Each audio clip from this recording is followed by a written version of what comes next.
chips and sauce. Chips and sauce. Good Sunday morning, Raider Nation. This is the Sunday Morning Pillaging Show. I'm your host, Chris for Raiders, and my other host is Raider Nation Jason in the building. Yeah, we're gonna do a reaction to about the draft upcoming. But first of all, before I do get started, I get a chance to make a video about this.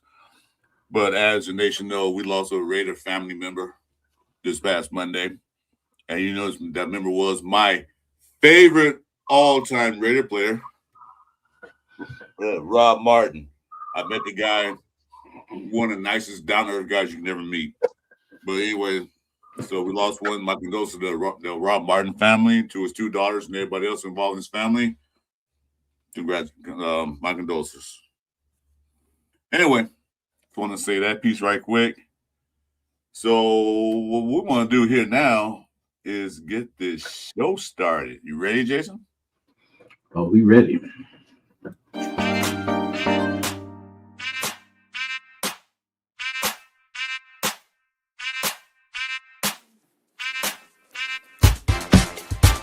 It's the Sunday Morning Pillaging Show. Chris for Raiders. Oh. Raider Nation Jason. Oh. Pillaging just for Sundays. Oh. Me and Chris, we don't miss. Oh. Me and Chris don't miss. Oh. Me and Chris don't miss. When it comes to this Raider classic, we don't miss. Raider Nation, we don't miss.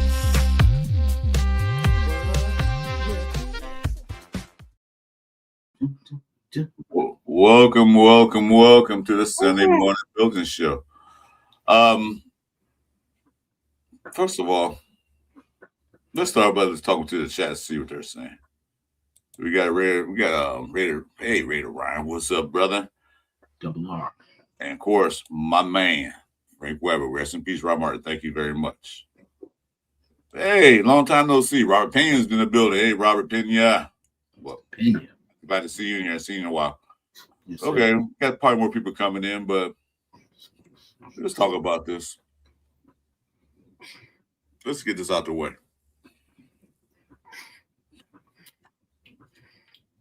Now, we had a draft. So we're gonna go each draft and we're gonna talk about our feelings about that. And there's a couple of things I want to discuss what happened. We'll be in my man Jason to talk about Friday. It's for adults only. So I can't play it back because we probably get knocked off the air. He's like, oh, nope, out. Anyway, so we're gonna go by each draft, each round, each pick. Okay, so let's start with this. So, Jason, how'd you feel about this pick? I wanted a long snapper, man. But I guess this will do. I was a little disappointed. I was hoping we go long snapper here, but I guess a franchise quarterback is, I guess the move there. But yeah, go Bears, man. We got our guy. I was hoping he's we a didn't go left. He's not a Bear. He's a Hoosier. I mean, but it started. I mean, his buzz came from Cal. You know what I mean? Okay, we give you that. Yeah, it was a pick that we all knew. It was gonna pick. But here's the thing: people are talking about. I heard some people saying we know we're gonna pick Mendoza, but why is Spytech not telling us that they're gonna pick Mendoza? Because remember back the day when the Carolina Panthers drafted Cam Newton, they made it public they're gonna draft Cam Newton. Here's what I think. Reason why they didn't broadcast it. This is my opinion alone. Here's what I think. I think the reason why they didn't say anything because they might got an offer they couldn't refuse for that first pick overall. But if they put out there, we're going to draft Mendoza, then nobody will give them an offer. They didn't say it was. Everybody knew we were, but they didn't say we were. Because if somebody came along and say, we'll give you the next 3 first-round picks, we give you our pick in this end, we give you a second, we give you a fifth, we give you a sixth, we give you this, and then next year we give you a first and a second, and after that we'll give you a first and a third. That's an offer you can't refuse, you know? So if someone came with that, I would have took it personally. And maybe hopefully, you know, get somebody else later on or get somebody next year or do that. So that's why I left it open, the door open. How do you think about that? Yeah, I feel like they didn't play any games. Like they didn't, you know, it was like you said, they didn't want nobody. Because, I mean, basically everybody knew because they know our needs. They know we're going to take a quarterback. We weren't trading out of this because that would just be stupid, you know. And the only teams that don't really have a franchise quarterback is with us, the Jets. You know, there's very few teams. So, I mean, and the positioning, too, of if the draft was a little bit different, like, say, the Jets were in a different spot, because they needed a quarterback too. So if we didn't, they just would have. You know what I mean? And like that's really the only person that really would have traded up with us, but they were in the next spot. So, you know, and it just the way it worked out, we needed to get this out the way, get this done. Not that Jordan Jr. is in the building, hey man. No, I was saying though, that was my thinking of it. Like we're not going to. Well, you know we're going to pick, but we're not going to tell you we're going to pick them. This is the case that somebody come in with a ridiculous trade offer, like and all this, like something, for instance, they got 2022, 2026 Mercedes Benz for sale, and somebody said, "Give me $10,000." You're not gonna pass that up. God, no, okay, good. Yeah, but anyway, overall, yeah, we need it, we got it. Let's hope it works out. So that's a no-brainer. Now, here's the number 2 pick. How'd you feel about that pick? Love that pick. Actually, because what have we? I've been saying pretty much like we need a real free safety, a true free safety. Mm-hmm. You know, like, and even I was looking at the depth chart even after him, even after getting him, and it still had Palomalo as the free safety, which will help him drop down with Jeremy. And I think it'll just – I feel like we still need like one more, but I feel like the guy Teron was it Teron Johnson? I think he'll pretty much make up for that too for this year. Because that's what I said. We need someone that can range and ball hawk. That can help the DBs. Like if somebody gets burnt, somebody that can range over and, save them. They can help them out, give them some coverage. And that's what we haven't had. We had people that can play the box good. But we haven't had really that threat of either slot or safety, free safety presence. So excited. Yeah, when they picked him up, I said, yeah. Finally, we got a free safety because I've been talking all along. We got safeties, but they're strong safeties. We need a free safety. Somebody can roam that field. I mean, we know that Powell and Chin can hit. They can put your lights out, but we need someone that can cover as well. Because I mean, a few times Paul got burned because he's not that kind of guy. He's a box guy. I mean, he's a box safety, just like Chin is. They can hit you and they'll let you know that they're there. So I'm happy with this pick. I'm not going to grade the picks. We're going to do that Tuesday night. But yeah, I'm happy with that. Yeah, that's okay. Cool. We got a safety, and then the next pick, which will cause a lot of controversy, and we're going to talk about that. Yeah. Jason, tell the folks how you really felt about this pick. Tell like you told me, minus some adult words. Tell me how you felt. I was pissed because I'm like, what? We don't need a damn edge rusher. Yeah, sorry. You know what I'm saying? Because how I seen it. We got Max, you got Kuntz, you got Kwity Paye that we just brought in, you got Snowden. So there's people. He wouldn't be a direct starter, so how I felt, the first 4 picks, they have to be starters. They can't be people that you're going to bring in. And then okay, slow. No. I'm leading up to what I'm saying. Okay, just give me a second. So basically, we got all these people, and then like I even mentioned Tyrie Wilson. Like we got too many bodies in the way. So I'm thinking for that pick. Because, of course, I'm thinking DT, we're thinking offensive tackle. And I'm seeing all these defensive tackles that we've had on our mock drafts that we wanted. I'm seeing the nation, especially when, what was it, the trade where we lost. Wait. Hold on. That's why I want you to slow down. I'm going I'm gonna ask you. That's what I'm saying. It's leading to that because we had just gave up. Just please. I would have already been done already.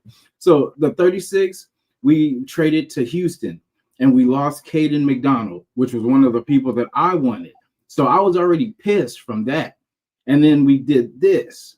And I'm like, we don't need a damn edge. This isn't a need. You know, we got to protect. This doesn't help Mendoza. This doesn't, you know what I mean? This doesn't do anything for the line. This doesn't, you know, and you know, I talked to Chris. Chris kind of talked me back into myself. You know, just that, and he actually called the Tyrie Wilson trade. He said, "You never know." He said Tyrie Wilson can be traded tomorrow.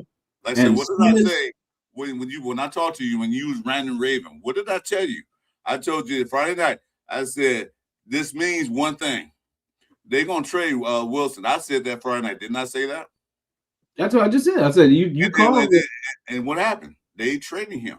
They traded him. So, but I mean, for me, it was like, but even with that, I mean, the kid wants to be here. That's what it kind of changes my mind on the pick because I mean, it replaces someone that wasn't making no tread. You know what I mean? So at least we got somebody up and coming. And I feel like with Max and the uncertainty with Malcolm Kuntz and all this, it works. You know what I mean? It gives us our up and coming, you know, person on that other side. So it ain't the way you felt Friday night when we was talking. I got said, you know, they brought another edge rusher. Yeah, of course, because we got Max Crosby. We not certain about what Kuntz going to do. You know, Tyrie Wilson was there when we definitely know what he can do. Nothing. And then you got what's his name, Kwity Paye. So we know what he possibly can do. But then I gotta say, well, I gotta remember. I told you they're gonna probably trade Wilson because for one thing. They had to sign Wilson by May 1st, the extension, or he'll be a free agent. And for once, the Raiders are doing things right. They not let that man walk out the building without them getting something back. Yeah, and that's what they did. That's smart. That's intelligent football. That's intelligent upstairs. Finally, get some smart people in the building, not adults in the room, but smart people. They say, you know what? Let's draft this guy, and we're gonna trade Wilson because he ain't did nothing since he been here. And that's what I explained to you. They're gonna trade him. They're not gonna cut him. They trade him to New Orleans. Happy. So that was the focal point of that night conversation was that. I'm like, wow, man. They're not seeing. All right. So with that being said, we get to the next pick. Another guy you was highly upset about. Well, I wasn't really upset about this one. It was just that we passed a lot of what I thought was better. Well, I wanted a tackle, of course, and so when they first drafted up there, they showed him as a center first. And I'm like, that's crazy. That's another thing that we don't, because like I said, when I look for these drafts, the first 4 picks have to be starters. We have a center at this time, you know what I mean? And then like when I talked to you, you said basically this will be the backup guy. This will be the depth piece. But that's what pissed me off too, because I was like, we don't need depth pieces in the first 4, you know what I'm saying, in the first 4 rounds. You know what I mean? We need starters because like if we're going to build towards next year, we got to start with this year, plugging in people, because if we're getting depth pieces, that means that we're keeping the same guys from last year. And I don't know if you guys remember, last year we had the worst record in the NFL. So you know what I'm saying? Like that's what I'm saying. It's not going to work with the same characters. And then that's when you talked about the coaching, that it was the coaching from last year. It was. And that it's going to be different. And I at the very point, and like I said, I hadn't smoked yet, y'all. I wasn't in my right mind. And Kubiak said it that he liked the offensive line. They was the better coaching to do better. But this guy right here is what you call one of those. I can play every position on offensive line. He can play center. He can play both guards, and he can play tackle. So that's only a depth piece. That's a swing guy. If he doesn't start, he can okay, this guy go down.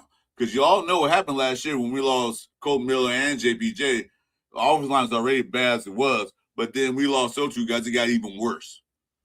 This guy can't fill in the blanks or whatever position we need, or he can give him a breather to get a little stinger or something. He can play in position. So he was a center. He was a guard. And you notice the thing said it don't say center. It says it has a G on there as guard. And plus, he was a captain of his team. So that show you one thing. I wasn't mad about it because we go back. Everybody kept saying we need offensive linemen. We need another guard. And then we get one. And some people are like, well, we pick him.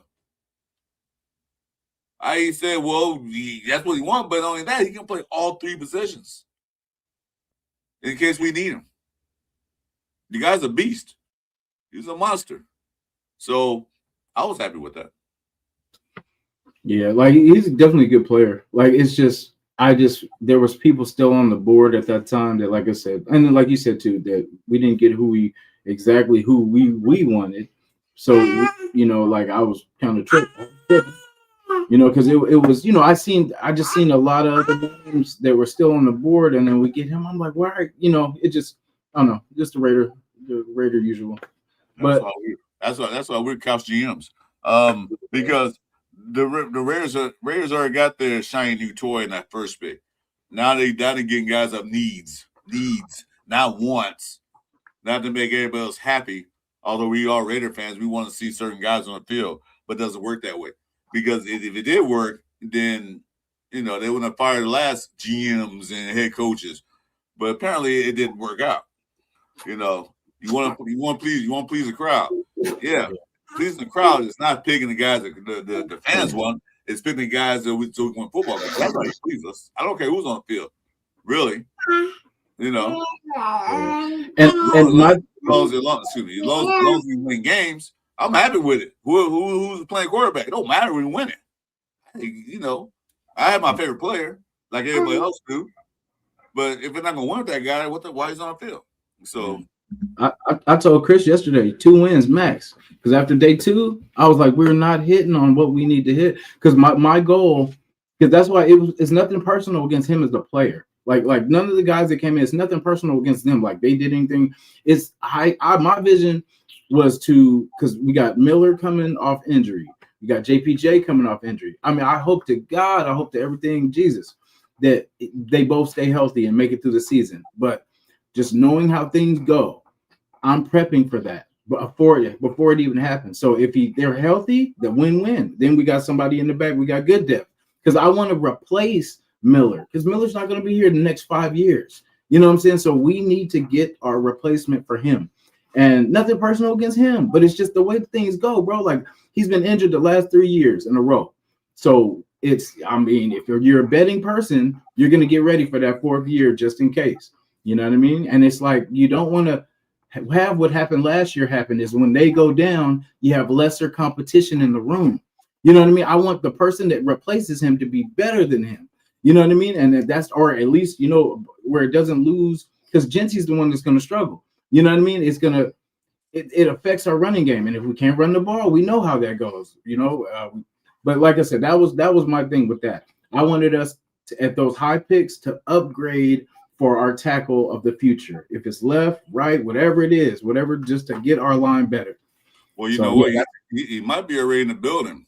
So, I hope so. He got no spin on the ball. They didn't put him in there until last game of the season almost. Yeah. So I'm glad with that pick because I watched some of his tape. Like this dude, if he starts at guard, I don't think it'd be a tackle because arms are kind of short. But just in case he can, I'll watch him. He's nasty. So here we go. Imagine he play guard, let's say right guard. Or probably left guard because they're gonna want a veteran over there at the right side because right side still like wishy-washy. Okay, this guy. Okay, you got Lyndon Ball. He's nasty. You got JPJ. He's nasty. This dude. He's nasty. Mm-hmm. So you got 3 guys in the middle that are nasty. Yeah, they're gonna open up holes for Jenny and or the next pick we'll get to in a minute to run circles around defense. So I'm happy with it because every time they pick somebody, I went back and watched some tape on it. Every guy they pick. I can't pull. I don't know if I can pull up and get in trouble, but you gotta go back and watch tape on this guy. Yeah, and pick him that high. Everybody wanted. We need another guard. We got guards. Tackle. We'll get the tackles in a minute. Yeah. This pick right here, day 2, day 3, which called my boy Jason down. So I called him and say, "How you feel now?" Now, how did you feel about day 3? Yeah, day 3, I love day 3. Day 3 brought actually your conversation, to be honest, help because like I said, I've seen us doing things backwards. Day 2, and then when day 3 happened, now even this pick, like I'll get into that, but like day 3 was a lot better. Day 3 we hit, and with this pick though, we did some Raider things, man. Like it just I remember what's his name, DJ Hayden.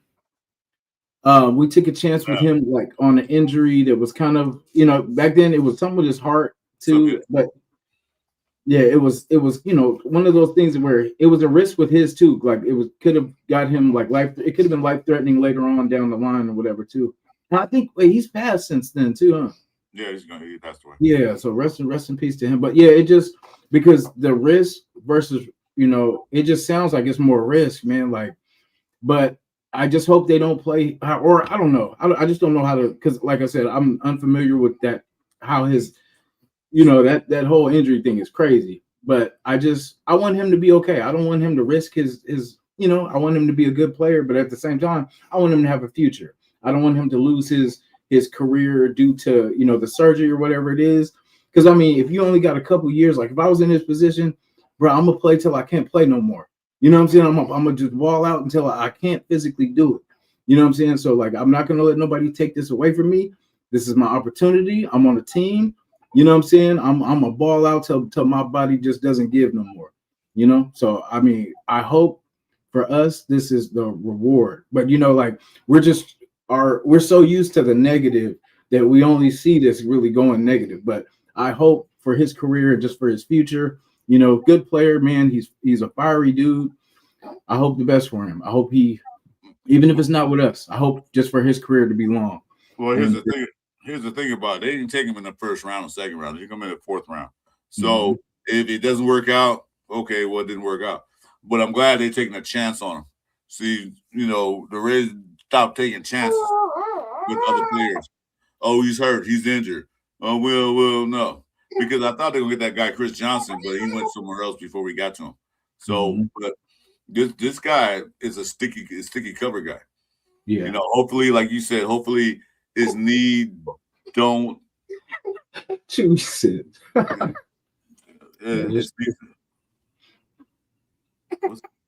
What's he say? When it rains shit forever, you don't know. No, okay. Whatever. Yeah, pretty much. But with him, take a chance on him. If it's surgery, just say he could be out for 1 year. He could be, he could not be. You never know. We don't know that, but they did take a chance. He's a third-day pick. If it don't work out, if it's a career, I feel sorry for him and his family. But that's it. That's football. Hey, what Nutty Raiders? But what's up, Nutty Raider? So I'm glad. I'm happy with that. Now, this pick right here, coming up, I had him on my mock drafts. Jason had him on mock drafts. That guy, Mike Washington. I had him on my draft. I had him at least in the 3rd round. We dropped down the 4th. I'm fine with that. This dude.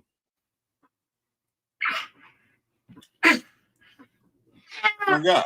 He's fast. He's big. What, 6 feet and 223 pounds. And what we say, Jason, we need another running back to help Genty out. And then this guy come along. What did I text you, Chris? I said, now I'm happy. I said, we got our RB2 now. Now I'm happy. You was getting you like a schoolgirl, man. I said, hey, man, okay, calm down. We got our RB2. And then it was my guy, too. Hey, because the thing about with Genty, right? Genty can run you over, and so can he. So there's no break for the defense, boy. With Zamir, you can put him in, and then there's nothing. They're like, okay, cool, we got to play off. And then see, with him, you're going to have to bring your hat, man, because he's going to bring that. He's going to bring it too. So that's why I say I love a powerful running game, man. And this and him, we'll talk about that later, but we picked up some other pieces that might replace some of the other. Because what did I say? I said, okay, cool, Genty, Washington, Labe for now. You know what I mean? Yeah, Silver Smoke, you gotta talk to Jeff about that. And it might be it'll come up. But anyway, yeah. But I think the draft was a success. Like you said, we got a running back. That means that well, they didn't think re-signs Zamir White, and so he's out. So now you get running back room looks like Genty. Then you got Mike Washington, Lobby's still there, Chris Collier. So now we got running back who could be RB2, like you said, because you were so happy. You're like, yeah. And I said we need a running back. They called him Najee Harris. And I said we should draft a running back. And that's exactly what they did. Round 4. Okay, cool.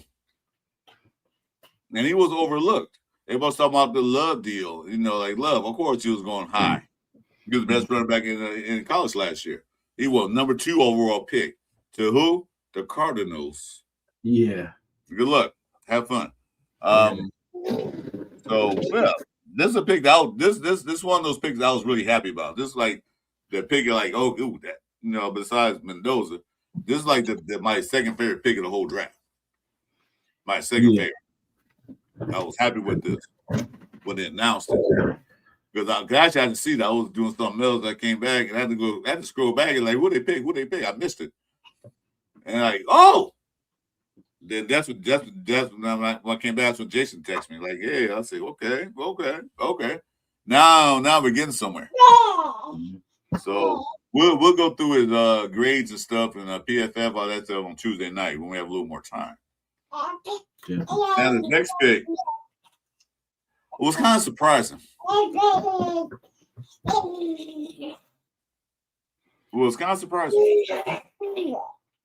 How did you feel about this pick?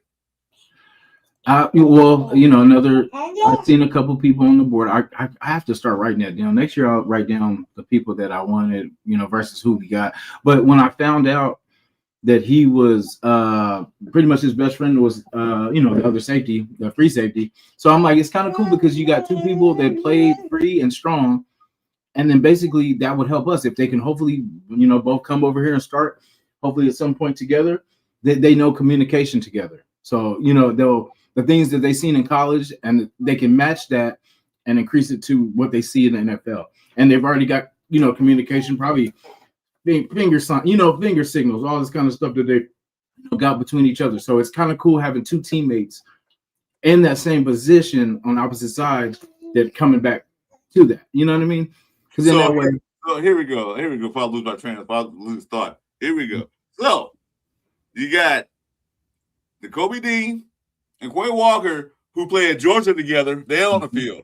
Mm-hmm. Can you imagine having these 2 guys who play Arizona on the field together? So you got guys that play in college together that know each other on the field at the same time. So Chen and Paul, you better watch your jobs because I'm not saying these 2 are going to start. He probably won't start. The other guy probably will. Mm-hmm. But you got 2 guys that play the same team together, and they know each other. That's going to be crazy. Stooks. That's his name, Stooks. I forgot that quick. Man, so I was so shocked, but then I see what they're – then I realize what they're doing. They're getting guys who play the same type of system. That's what I say. Everybody say football is let's get this player. Yeah, the players might be nice in college, but do they fit the system we're going to run? As I keep telling you guys, they got to fit the system we run. Yeah. Yes, I agree with you. Stooks will start. Oh, you know what? Before we go to the next draft pick, I want to talk about this right quick. We got to bring a good point. On his day, the Rams owner knew Ty Simpson's dad. That's why he drafted him. And you know who was pissed? The head coach. Oh, yeah. I think he wanted. I don't know who he wanted, but you see his action when they drafted him? Yeah. He wasn't all happy and high five. He was pissed. Yeah. I think they wanted Lemon, to be honest. I don't know who they wanted. Didn't care because I hate the Rams. But the thing is that, and that's what I talked about last year, and the year before that with the Let's Go and AP, and and last year Pete Carroll and Spycheck. The coaches have to get along with the GM. They have to be on the same page. not the same book, the same page. And he wasn't on the same. He wasn't in the library with the GM because that kind of threw him shock because he saw his reaction like, what? We got 13. We got pick number 13. You take this guy. Not saying he's a bad quarterback. No, not he might be a great quarterback coming up because he's in a good system with the head coach. But the thing is that we gotta wait for this dude. But no, number 13. Anyway, enough of that. I think the Jets would have got him though. Anyway, I feel like they would have got him on the next way around because they ended up getting what's his name? Was it Carson Beck? No, not Carson Beck. They got somebody else. I don't know. But I think them or the Cardinals probably would have picked him up. The Jets. Cardinals got Carson Beck, so that's what I figured they would have did. They would have probably got in there and got him too. I had to list up. I had to pull it back up. Anyway, I don't talk about that. Let's see. So yeah, I was pissed at that big. Are you a Rams fan, honestly? I was pissed at that pick too. I wasn't pissed. I was shocked. Like, wow. And you mapped out who we picked. Okay. Yeah, that's right. The Cardinals took back. Yeah. So next pick we have here. I didn't know too much about this guy, although you do because you're a Cal Bear. Yes, sir. I mean, it's crazy too because they say he doesn't tackle too well, but I thought for his size, he tackled pretty good. You know, he's a playmaker, very light, very light. He gambles, but you know what I'm saying. Like that Cal defense was pretty good last year, and I want to say him. Woodson from the year before, I think, was their top defensive guy, like in that secondary. And then so when they lost Woodson to, you know, the Patriots, then it was, you know, he was kind of like the pretty much star in that secondary. But he's gonna have to, you know, I don't know where if they're gonna have him do a slot because he's I think 180 or 183 or something like that. So he's a little light, but he can definitely ball. You know, he's a long athlete too, so. You know, he can definitely get in there and break up plays. And I've had him in a couple mocks too, like in the later rounds too. I was glad. Because then it just, you know, our secondary really did need some help. And we got a little sprinkle of everything. So nice shot. Yeah, I'll say watch his tape too, guys. Like if you're not familiar with Cal, I am because, you know, I'm Golden Bears fan. But yeah, definitely see him get a chance, and hopefully he makes his roster. We'll see. Quick PSA announcement. Hey guys, thanks for joining us this Sunday morning at post-draft reactions. My name is Christopher Raiders, and my man below me is RNJ, known as Ray Nation Jason. If you like what you see, please subscribe, hit the like button. If you don't like what you see, please hit the like, subscribe button anyway. So yeah, I just want to put it out there. Let's see. Oh man, here we go. Where you at? There he is. The hardest working man in Raider Nation, James Purple. What's up, brother? All right, so moving along here. Like I said, I didn't know because I'm a UFC man, so I could care less about the Bears. Yeah, it sounds about right. All right. Now let's get to the meat. Love it. I didn't think he would drop that far down. I didn't either. Malik Benson? Mm. And here we go. Here's the subject matter. We need wide receivers. I wonder who said that. Yeah. Mm-hmm. Hey, and it's funny because right when I gave up, we get him. Like at that point, I was like, well, I guess we're not going wide receiver this year. And then we get him because in my mock I had him like I think 5th or something like that, like late 4th or 5th. And then when I seen it come across, I was like, oh yeah, and it's got some size too.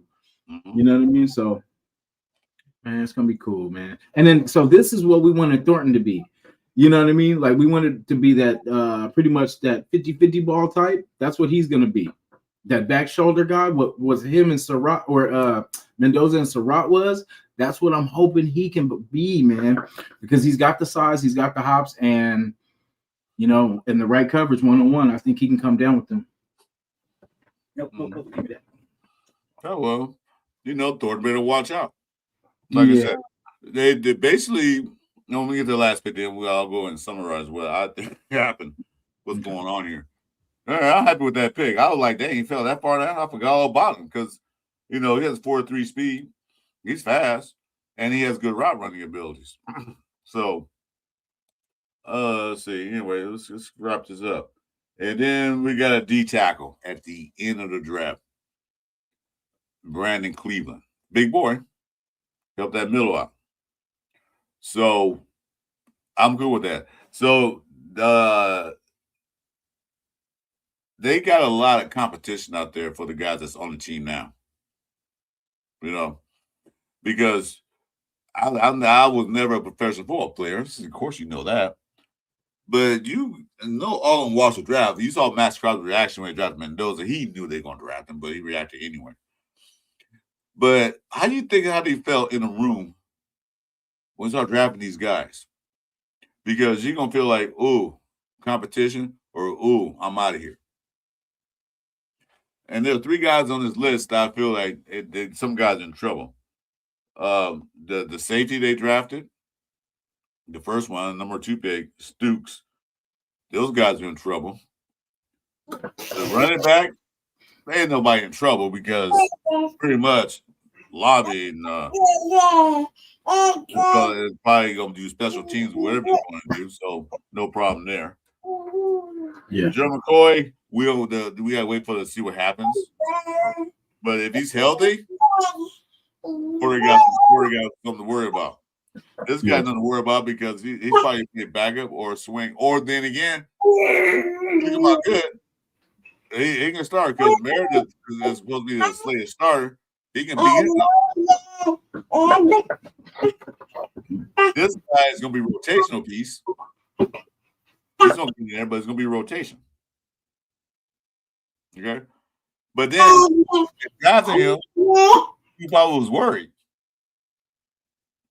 Tyrie Wilson. What his name is Wilson. He's not here anymore. Because they drafted him, I said, Wilson's gone. Because they're not cutting Kuntz. They just signed to a 1-year deal. Right? So I knew that was going to happen. They got Snow, and they're going to keep Snow as a rotational piece. Who else? They got Quiddy Pay, who's going to be a rotation piece. So they're going to rotate defense like crazy. They got depth, finally. And I talk about Stoops. And this guy right here, I don't know what they're going to do with him. They're going to probably be on practice squad. Shit, somebody will snatch his ass real quick. Oh, shit. Hey, the Brown, another one. We'll get another quarterback. Let's get him. Yeah, we're going to put him in a practice squad. Yeah, I don't know why they drafted him. We should have traded back. I'm just kidding. No, I'm happy they drafted him. Hey, Jack Kenna, man. Hey, welcome to Bakersfield in 2 weeks with all those are going. Me and Jason are going representing. So anybody going to Bakersfield May 16th, we'll be there. Jack Kenna will be there. And my boy Simon will be there. I haven't seen him in a minute, but he'll be there. So anybody else going, let us know, man. So we'll look you up so we can hang out. But anyway, so that concludes the draft and your reaction because, like I said, I wish you guys were there Friday. I had to call my brother to tell him to calm down because I don't want to have a stroke. He had a little medical condition a couple weeks ago, so I don't want to rehash that because I had a stroke. It's not good. And I thought he was the way he was texting me. So, calm down. If you eventually calm down, go smoke, man. Relax. Because let me take this down. Because overall, we have PTSD when it comes to the NFL draft. We all do. Because the last few drafts we had were we did get a Jinty up there. That was a Spy Tech draft. and a couple other players. Before that was Telesco. We got Bowers and JPJ. That was decent. But before that, I don't remember who we drafted. That's how bad it was. I don't remember who we drafted. Hey, what's up, Raiders? I had a thought about McCoy. He needs to just play. They say if he broke, don't fix it. He is fine. Yeah. No, it's not the point. That's the point we were about his injury that he has. That's why he fell down far in the draft. But yeah, other than that, yeah, he can play zone, he can play man to man, he can play press, he can do all that stuff. So I'm happy with that. Yeah, I feel better about the wide receiver room. A lot. Now McCoy, we got speed. Wait, that's a cornerback we're talking about. No, from the comment, he was talking about. Oh, definitely. We got the one thing on our side is we got speed. Yeah, but see, that's one thing about one Denzel Boston. I like him. I say, yeah, be good little red zone threat. But then again, he has size, but he doesn't have separation.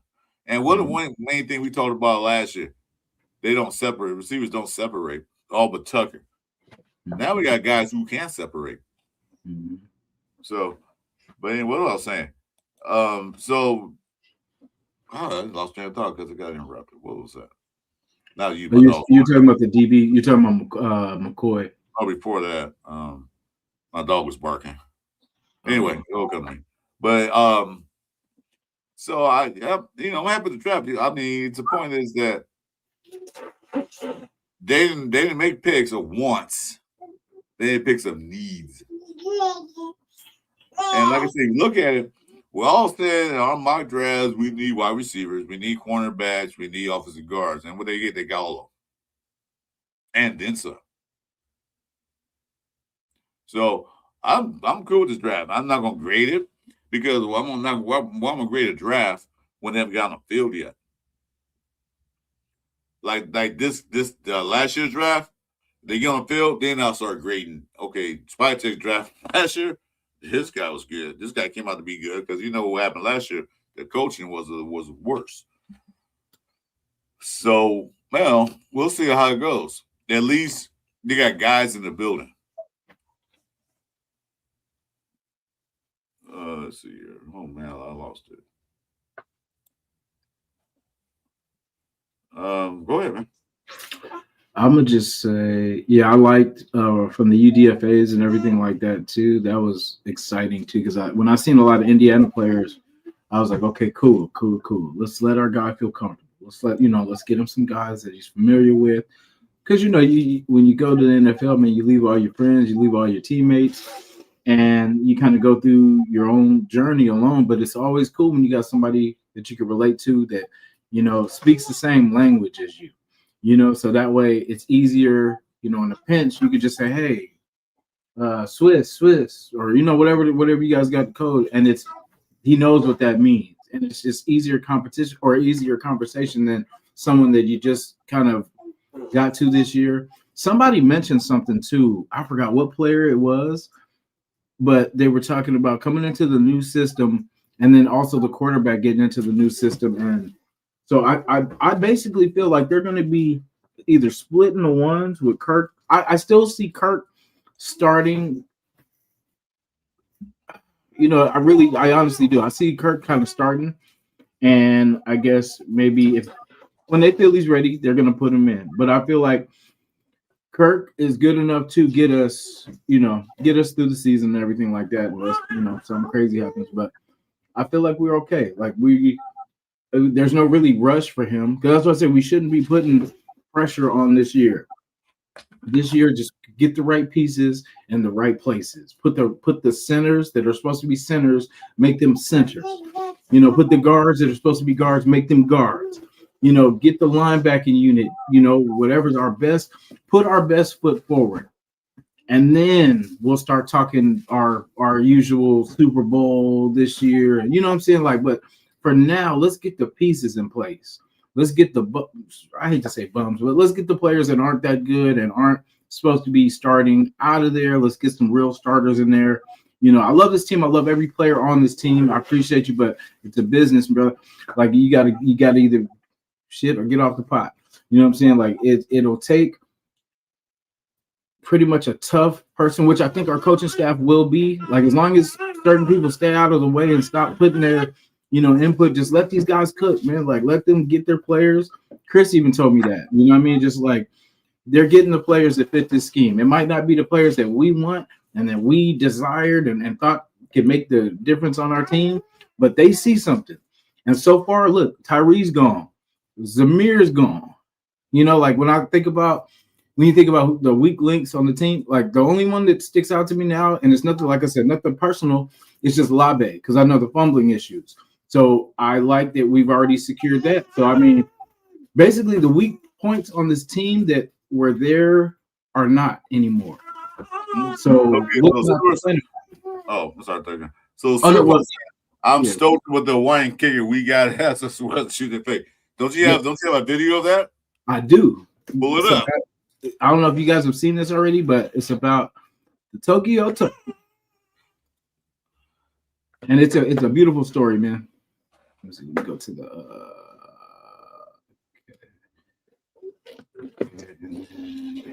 okay. So you are born and raised in Japan.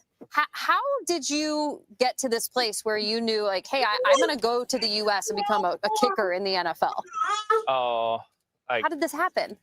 In 2018, at the time, I did nothing in Japan. And then I came to the United States by myself on travel on the West Coast. And I watched my first NFL game at the Oakland. Okay. Yeah.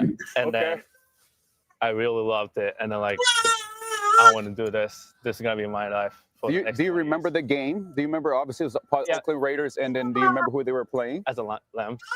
Oh, the Rams? Yeah. No way. Good game. And then from that, you wanted to play in the NFL, be a kicker, but then you learned how to kick watching YouTube videos. Is that correct? Yes. Take us a little bit through that. So I didn't have a coach at the time, and then I wanted to learn from the best, and which is NFL kickers. So YouTube was a great resources for me. And then for free, that's how I started to kick it. Was there a certain kicker that you watched on YouTube that you? Yes, I watched a lot of NFL kickers, but especially like Jason Myers, Seattle Seahawks. Yeah. That's good. Were you a soccer player originally? Yes, I used to play soccer. Okay, but you straight up just saw it and loved it, and you're like, and dedicate your whole life to this now. Yeah, after graduation, high school, I had 2 years blank. I had nothing. I was at the rock bottom. And then I met football. And then I was like, this is it. This is what I want to do for my life. I don't get us in trouble or nothing like that, but I just thought that was a cool story when I seen that. Like his journey with us started in Oakland and came full circle. And he came back. His first game was a Raider game, an Oakland Raider game at that. You know what I'm saying? So yeah, Mr. Gay. The Tokyo Toe. So the Bears basically got like the Otani of the football, baseball. They got a kicker. I'm thrilled with it because I thought they'll get a kicker. I didn't think they'd go draft one. But yeah, let's see what he can do. Competition. Because Gay wasn't that good to me. He's the 29ers. He missed a lot of kicks. So yeah, we'll see what he can do. But anyway. So back to the UDFA guys. So here's the list. Now we got another D tackle, Gary Smith, UCLA. He's another big body, a big body boy that can clog that middle up. A good run stuffer. Of course, he played at my school's rival, UCLA. I'll give him a pass on that for now, as long as he played well. But yeah, and then look at that. They signed a running back. And this guy, I thought would be drafted. I did too. But he wasn't. And we got him. So how does the running back room look now? Oh, it looks juicy. I have no words. Like I said, when we got Mike, I was happy. You know what I'm saying? And then when I seen we got Hemby and we picked somebody else up too, but I'm juiced. Because in that play, we'll go through the list, but I'll show you in place. We got 3 of them, I think. But yeah, we got another running back. And Hemby's a good pass blocker. Yeah. And he's a good little run stuff. He's like run down the middle. I'm like, what are we doing? We're actually building a draft room, not just Genty now. Genty's gonna be our number one. Yeah. Mike gonna be our number two, and I think him is gonna be our number three. I love it. I don't see anybody else pass. I don't see Live or what's the other guy? Collar gonna outplay him. Special teams probably at the very least, or he's got it here. Collar could maybe only thing that can battle him, but not this guy. Yeah. And then we signed another quarterback. This is the one you talking about, Jacob Clark, was it? Oh no, mine was Sawyer Robertson. Sawyer Robertson. So we got another quarterback. So we got 4 quarterbacks. Mm-hmm. 4. So AOC is, might be out the door. Yeah. And then his other end player, EJ Williams. Mm-hmm. Big target. We got another edge. You hate edges for some reason. I don't know why. We got Chewy's guy. You got Chewy, Fresno State, Chewy and a coach. Yeah, Fresno State. And there's your long snapper you want to draft the number 1 pick. Duzansky. First pick of the draft. And we got another wide receiver, Arkansas State. Don't do much about him. But hey, and we got another quarterback, Sawyer Robinson from Baylor. Let's look him up. Hold on a minute. Let me look him up. Because you hyped when we signed him. Yeah, because I just wanted us to get somebody that's going to push AOC either out or make him better, Because I mean, it's about time. Because that's remember we talked about this a couple weeks ago too. Like I wanted us, we getting Mendoza, but you always want to have somebody in that, behind him getting ready too. You know what I mean? Learning the system at the same time. Because remember, like when he came in, when Kirk Cousins came in, he came in with RG3, and then basically ended up taking RG3's position after injury. You know what I mean? And pretty much that's how Kirk Cousins' career started. So, I mean, it's cool to put all your eggs in one basket if that person is like a Tom Brady or Peyton Manning and stuff like that. But until we see that and we know that, we need to always, because that's where we made the mistakes before. We never developed anyone when we had DC. We never filled in for anybody after DC, because we didn't have anybody developing, getting ready. You know what I mean? So that's what I say. This is us doing things the right way. Finally. Yeah. Well, one more thing. Yaya made a great comment because that's what I thought. I thought we were going backwards in the draft where he said, I said Spot had his board upside down, wide receiver, DT last. And that's what I was thinking too, because I'm like, damn, we're getting this stuff, but we're like when we got the safety at the second pick, I was like, damn, yes, we need a safety, but damn, I thought DT, OT, you know what I'm saying? So we did it. We got everything, but just in different orders, a different order than I had of the blueprint. You know what I mean? So, hey, shout out to them.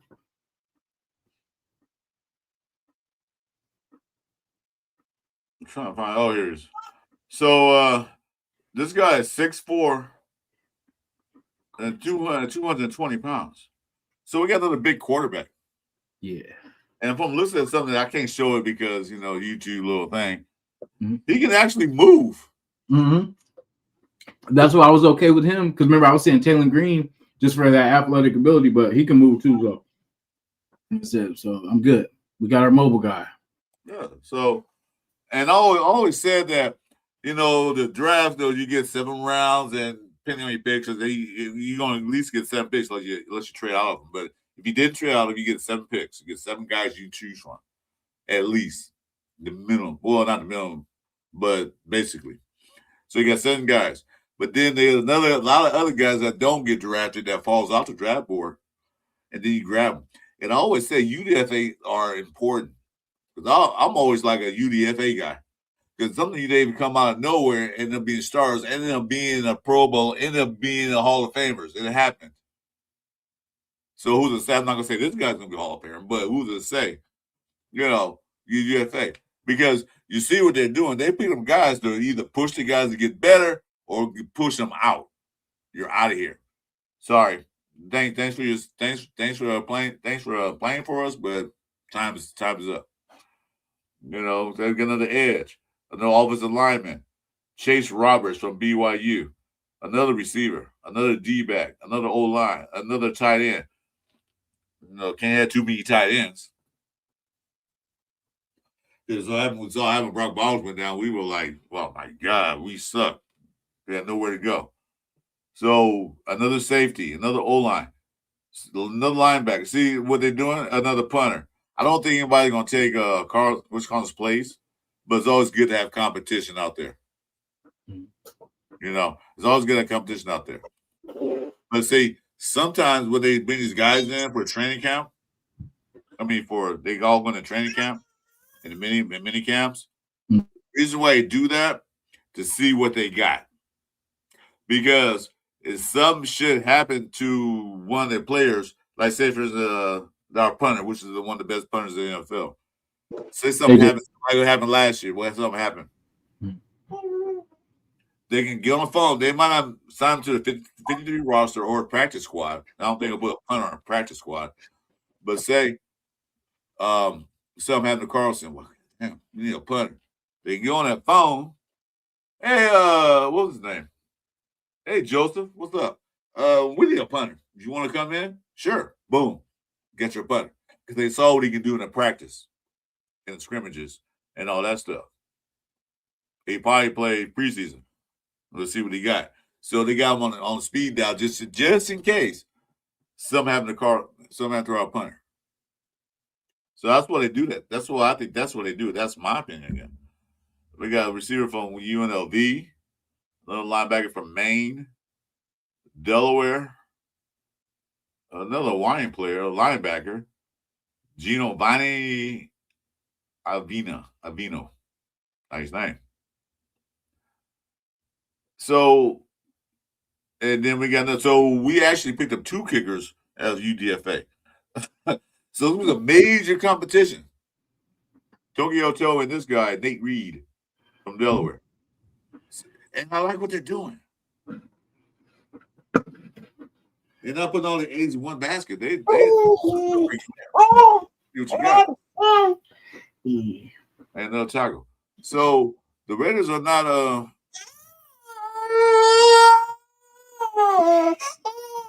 okay. You're gonna be on camera, I told you, man.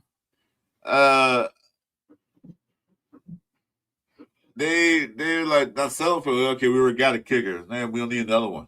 No, we know we got it. We got a punter, but we're gonna bring another guy in just in case to see how he looks. We're gonna bring in another offensive tackle just in case to see how he looks. We're gonna bring all these guys just in case because some of the UDFAs might make the team. I'm pretty sure probably a couple of them will make the team because you gotta look at it. They're gonna start pushing out players. Like, yeah, no thanks. No thanks. You're gone. But anyway, so that's the draft. I'm glad my boy Jason is happy now. Not happy, but I'm glad he calmed down. Because that conversation, man, my wife said, "Who are you yelling at?" Like, I'm not yelling at anybody. I'm trying to calm him down. Yeah, I was a little hostile, and like I said, I was watching. I'm not gonna name whose channel I was on, but I was watching, and like it just got real negative real quick, and then I blended in with it, and it was just because I felt like at day 2, I was like, damn, this is a waste. Like we're wasting a draft, like with all this, but.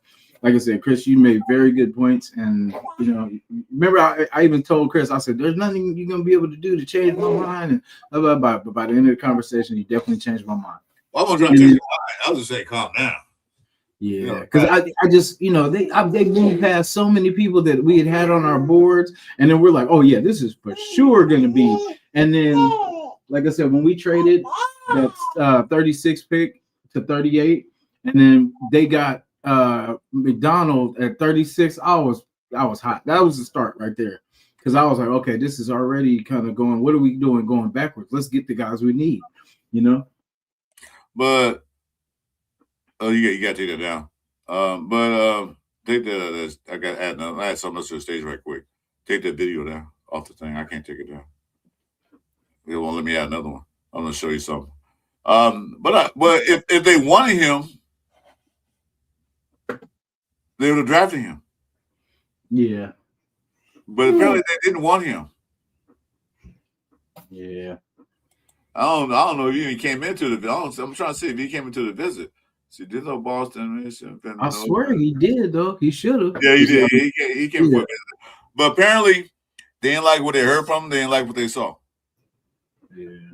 Because that's the case they would have took him. He was right there. But they traded down and got another pick. They got that pick, and then they moved up from the fifth or the fourth. So you know. So yeah, Jacoby Lane was one too that we passed by too, and I was like, oh my god, because at the but like I get see that's the thing. Chris kind of helped me with that too because this year I don't know why it affected me so much because I've been so used to us picking other people that I should have already been ready for that, but for some reason I was so high on us. Well, I wasn't high, but I needed to be. But you wasn't, but you need to be. That part. But I was so high on the people that I wanted us to get, and when I just seen like, especially when they go to the AFC, I'm like, God dang, like the Steelers, the it go to all these different teams, and I'm like, damn, man, we need to get better. You know what I'm saying? Like these clowns don't need any more, But like I said, we really hit for what we needed to do. Really, I can't really complain because I mean, honestly, this draft was way better than last year's. You know what I mean? For what we got, you know what I mean? I feel like we spread it out a lot more because like look at remember that's what I said yesterday too, or that day was I was like, look at last year's draft. We Tommy Malott, Cam Miller ain't even here no more. Like all these people that like it was just a waste of picks. But you gotta remember what I told you. Spytech is one of the general managers I haven't seen in my lifetime. He came out and admitted what he did last year. He came out and said, "Hey, I went rogue last year." You got to remember that he came in and he didn't get a chance to analyze the draft picks and all that stuff. He probably did in the back of his head, but he didn't have the right scouting department until they got Brandon Hunter later on, and they have an interview with Brandon Hunter. Mm-hmm. He helped them scout these players. Because he came in. It was the old regime scouting team. He came in and then they changed all that. Basically, they wiped everybody out. Mm-hmm. Everybody in the Pete Carroll regime was gone. Thank God. So he got his own scouts in it. So he trusted his scouts. And he said a few times on stage. Mm-hmm. Our scouting department was amazing. Like I said, there was an interview with Brandon Hunter and another guy, I forgot his name. Where they were on stage, they was talking. They did their job. And Brandon Hunter came from where? Philadelphia Eagles. And Philadelphia has been known to be a winning team. So apparently he knows what he's doing. Okay? So I'm like, all right, put trust in him. Anyway, I'm going to go back. Hey, Mike Lopez, welcome to the show, bro. Thanks for coming in. Who was it? He said fifth round. Who was that? Jack Kennedy made a good point. See, you talking about a big guy in the middle? They can be lucky Johnson nose tackle. Yeah. I like Lalu. As a young up and coming DP. Yeah, no, but I'm saying though, a big beef guy. Lucky Johnson's a big dude. Yeah. He could have been nose tackle. That's what they picked him up for, to play defense, but Peter said, no, we're gonna put him up. Dude. Yeah. And then we still got Pegues and Tonka. You know what I mean? So we got some like I said, that's why. And then look how they did it. They got the DT last. You know what I mean? Because basically we had enough DTs. Yeah, but then they got more DTs in the UDFA. So they wasn't yep. They didn't feel McDonald was good enough to take number 2. Yeah. That's why he traded down. Yeah, let's see here. Let's do the chat right quick. Yeah, I'm not giving up on Thornton either. I like Thornton. I actually like Thornton, and I believe that he was just used the wrong way last year. That they tried to make him some deep. I think they should get him some intermediate routes. Just get him comfortable with the ball. Just get him. If nothing's open, down, out. Like if say over the top, that's not there. Quiet with that noise, man. Quiet with that noise. It wasn't him. It was the officer. It was the coaching staff. I mean, yeah, like you said, used the wrong way. But here it is. If you can't get the ball to receivers, what good is it? If the quarterback can't throw the ball, well, he's on laying on his butt in a bag and throwing to the other team. I mean, if you take those interceptions and pick sixes, you don't look good. Take the interceptions away, he look good. Get the completions, but it's the other team. Yeah. Get out of here. So if you get the ball to him, what good's which wide receiver? You got the best wide receiver in the league. Yeah. And you can get Chase out there, you can have Jefferson, you can have Addison, you can have the best wide receivers in the league. If the quarterback ain't getting the ball, what good is he? When he's on his butt or throwing picks. Yeah, I like Jacoby Lane too, plus a USC guy. But yeah, they apparently he came in for a visit. He didn't come in for a visit.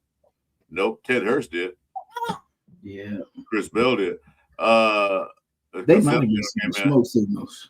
And there's a Boston came in as a receiver, so he didn't come to visit. So I don't think they were interested in him. So anyway, I want to bring this up right quick. Move this. I'm gonna show you Styles. Yeah, we missed Styles by I think a pick. One pick. What's Styles go to? He went to Washington. No, the other one, the brother. Where the hell did he go? Oh, I forgot. But yeah, I was like, damn, we missed him by I think a pick or two. I don't worry about that. Let's see here. Where is that? I wonder where Taylor Green went, that quarterback. He went to well, I'm booked to listen in a minute. Okay. I'm trying to find it again. Come here, mama. Come here, baby. Yeah. Is that it? Yeah, that's it. Come here, Dad. Come here, Dad. Come here, baby. Huh? These are all the grades that PFF gave to the draft. Right from the top. Oh, I forgot what we got last year. A little unquote, just organized this morning. My wife changed it. All right. Hey, simmer down now. Simmer down. All right, here we go. Get to the top of the order. So you're gonna look at the grades and who they drafted, and I'm gonna comment on that. All right, here. All right, find the top. All right. Can you guys see that? I'm gonna make it bigger.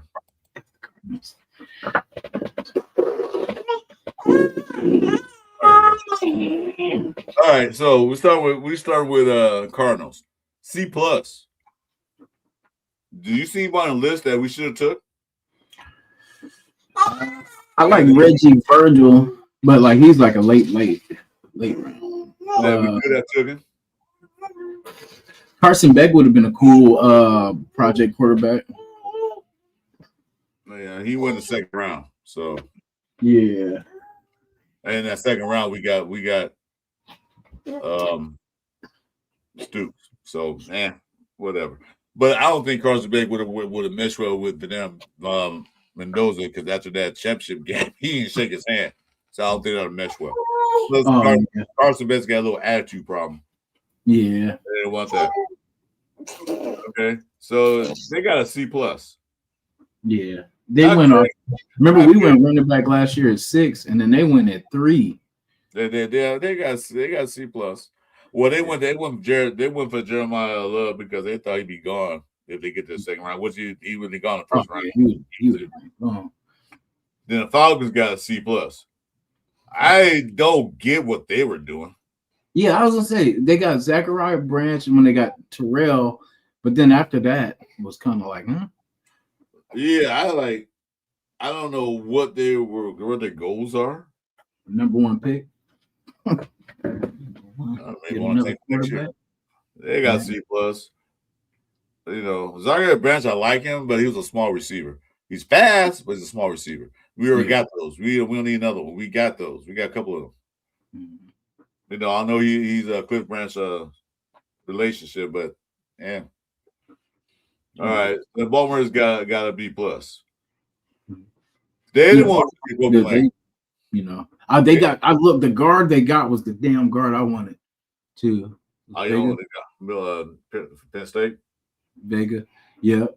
And then they got Jacoby. God dang, they see that's. I was pissed when they got Jacoby Lane and they got Surratt. Because of course we were all calling for Surratt. Like, man, it's got to be Surratt. Got to be Surratt. And then I wasn't calling for Surratt. yeah. And then Chandler Rivers is good DB. They had a good damn draft. We got to be plus. So the draft wasn't bad. They got their needs. They need one more because they need somebody with flowers. So they got 2 receivers. Yeah. You know, back to back was like, dang, back to back. So he's trying to help out your boy, you know, with some receivers. So they got to be plus. Yeah, that sounds good. Great. Highest greatest pick was Surratt. Yeah. Highest greatest pick was Surratt. Okay, I can see that. Let's go to the next guy. Bills. Got a B. And nobody on that list I really wanted besides Bell, the receiver. Skylar Bell. That's the only receiver I'd say that we could have took. I don't see anything with that. Hey, Twan, what's up, man? If you're not busy, I know it's Sunday. You're doing your services. You know, if you want to come in, just give me a thumbs up. I'll let you come in. Give me a thumbs up if you want to come in, Twan.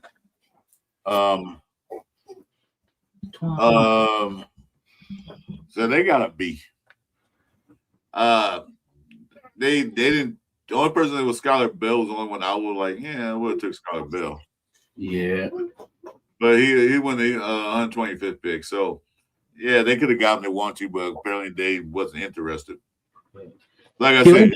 Kilgore, too, the safety. I don't know how he slid that far. Who? Stephon Kilgore. Or is it Stephon Kilgore? Or Jelon Kilgore. Oh. The safety from South Carolina. Oh, him? Oh, yeah.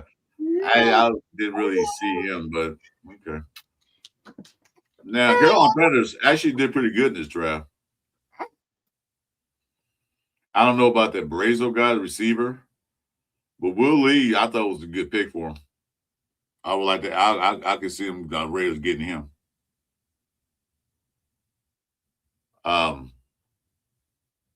Zach Wheatley, I like Zach Wheatley because of that last name. 1 second. Give me 1 second, guys. Go ahead and talk, man. I'm doing something quick. You there? Jason? Oh, man, we lost Jason. Oh, man.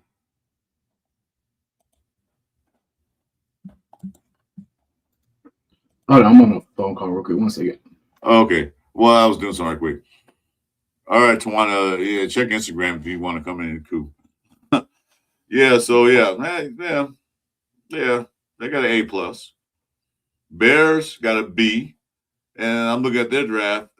That Dylan Than, they took him quick. The safety from the Oregon Ducks. I thought we might have a chance to get him, but they took him right at 25. I said he dropping, maybe we can grab him, but apparently not. So the Bears got him. I'm cool with that.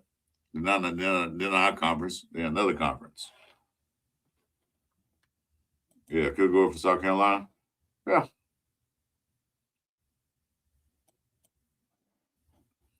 Let's see. Scroll down to the next B. Cincinnati Bengals got a B plus. Now these are all PFF grades, so that's what they draft. Nobody on the list really I was looking at. Nobody. Takario Davis, the DB. That's about it. I wouldn't even look at him really. No. Nah. Connor Lou. Oh no, Connor Lou. Connor Lou. I wanted him, but he's a center. You didn't want to draft center. Remember, draft that guy. You was mad. So why would you want him? Oh well, that was before we got Lindenbaum and all that. But he was on my list. Connor Lou. Pre Lindenbaum. Because remember Slaughter? I had Slaughter, Connor Lou, and then somebody else with one more. But I feel like Yeah, but those are the ones off top I can think of. But yeah. Come here. Come here. Okay. Come here. Browns. Now, Cleveland Browns is interesting. God damn. Yeah, they actually kick butt. Yeah, they still got their close. They went crazy on their picks. Yeah, Not only they did did. they get a good tackle with Fano, but then they got two receivers. The two Yeah. receivers that we brought in for visits. Concepcion and Boston back to back. They said, no, we ain't taking no chances. They got receivers. So, and then they drafted safety. And I wanted to from Toledo. I like him. Bay and Barber, Florida Gators, really good. So basically, they took the guys I want. They even drafted Justin Jefferson. He went back to college, man. Now he's a safety. I mean, a linebacker. Now that's a different Justin Jefferson. But yeah, and then they got Joey Royer, tight end. Well, we need a tight end, but and then they drafted Jalen Green. Wow, interesting choice. Jalen Green is not a quarterback to me. He's a wide receiver that can throw the ball.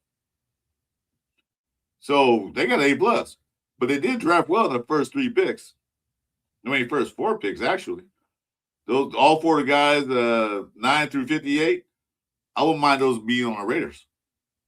None of them, all of them. After that, yeah. But those guys I would have picked up. Yeah, exactly. They got two wide receivers. They got 2 wide receivers that we brought in for visits, but they got them. So they trying to work something out. The new head coach. Cowboys got a B. They got Caleb Downs, which I thought they would go running back, but they didn't. They even drafted running back. They got Caleb Downs, safety, because they went all defense. Yeah, 1 tackle and 1 wide receiver. But it's all defense, because the defense they said sucked last year. Well, you give her Mekhi Parsons, your defense is going to suffer. So, they went all defense. Only got 2 offensive guys, a tackle and a wide receiver at the end. And then Anthony Smith. Don't know much about him, but he was the last pick for him. So they got a B. They got all big names. Jerry Jones is good for big names. Well, they need help. They need help in defense because they lost Mekhi Parsons. They got 3 edges. Mm-hmm. And safety and a cornerback. So they want help on defense. Yeah. And you know how they're saying Caleb Downs was the #1 safety? A couple GMs were saying that our guy that we got. I heard that. Yeah.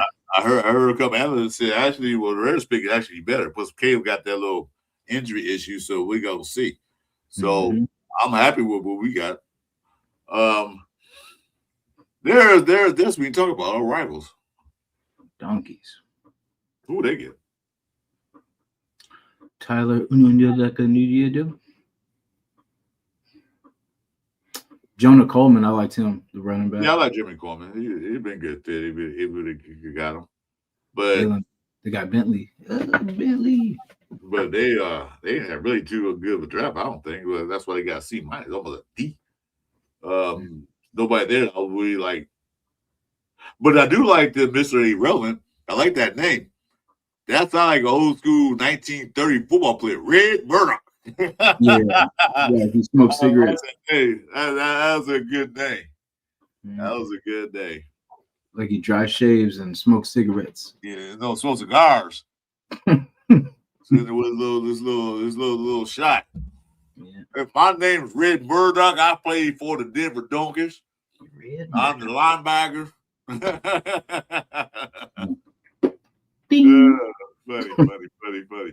Yeah. Detroit Lions got a B-. And nobody to me jumped off the board besides the edge Derek Moore. Yeah, the DB from Arizona State, Keith Abney.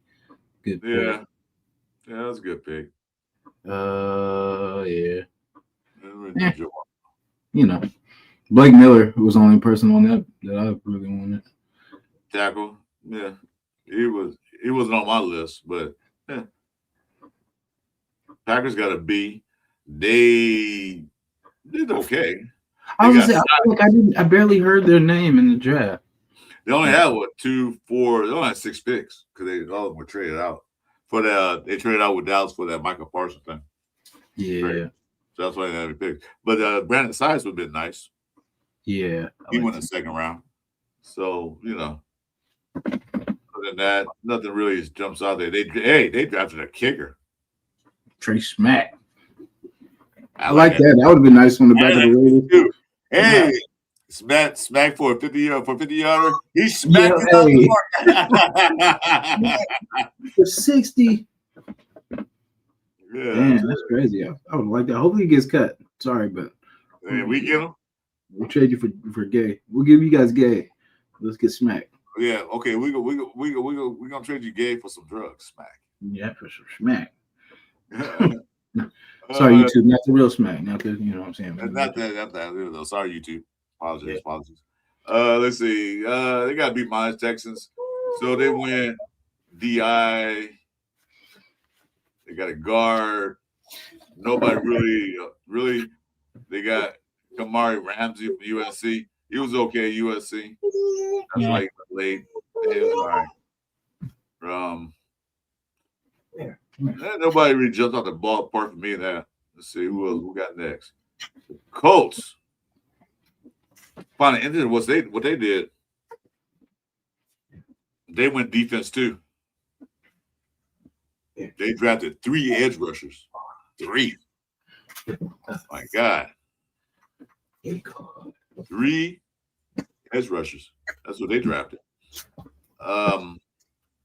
Who stands out is Curry. I think he's gonna be a monster in this league. Yes, he'll be a monster in this league. Caden Curry. Hey, good morning, Ray Nation. How you doing, bro? So good. He said great draft. I agree with you. I don't see anything wrong with it. Oh, they got Deion Burks. Damn it. That's a late. I was hoping we'd get him late too, but he got drafted. Damn it. Well, we drafted who's going to be before him, so apparently they didn't want him. Yeah. He's not. He doesn't have size, but he has speed. I think he was like a 4.2 something 40. What's going to say? Yeah, well, we don't need small guys. We got small guys. Remember a couple years ago, we had the lollipop guild on the Raiders staff of receivers. Everybody's under 5'9", so I'm tired of small guys. So here, Mama, take this one. I want you to drop that. Give me that.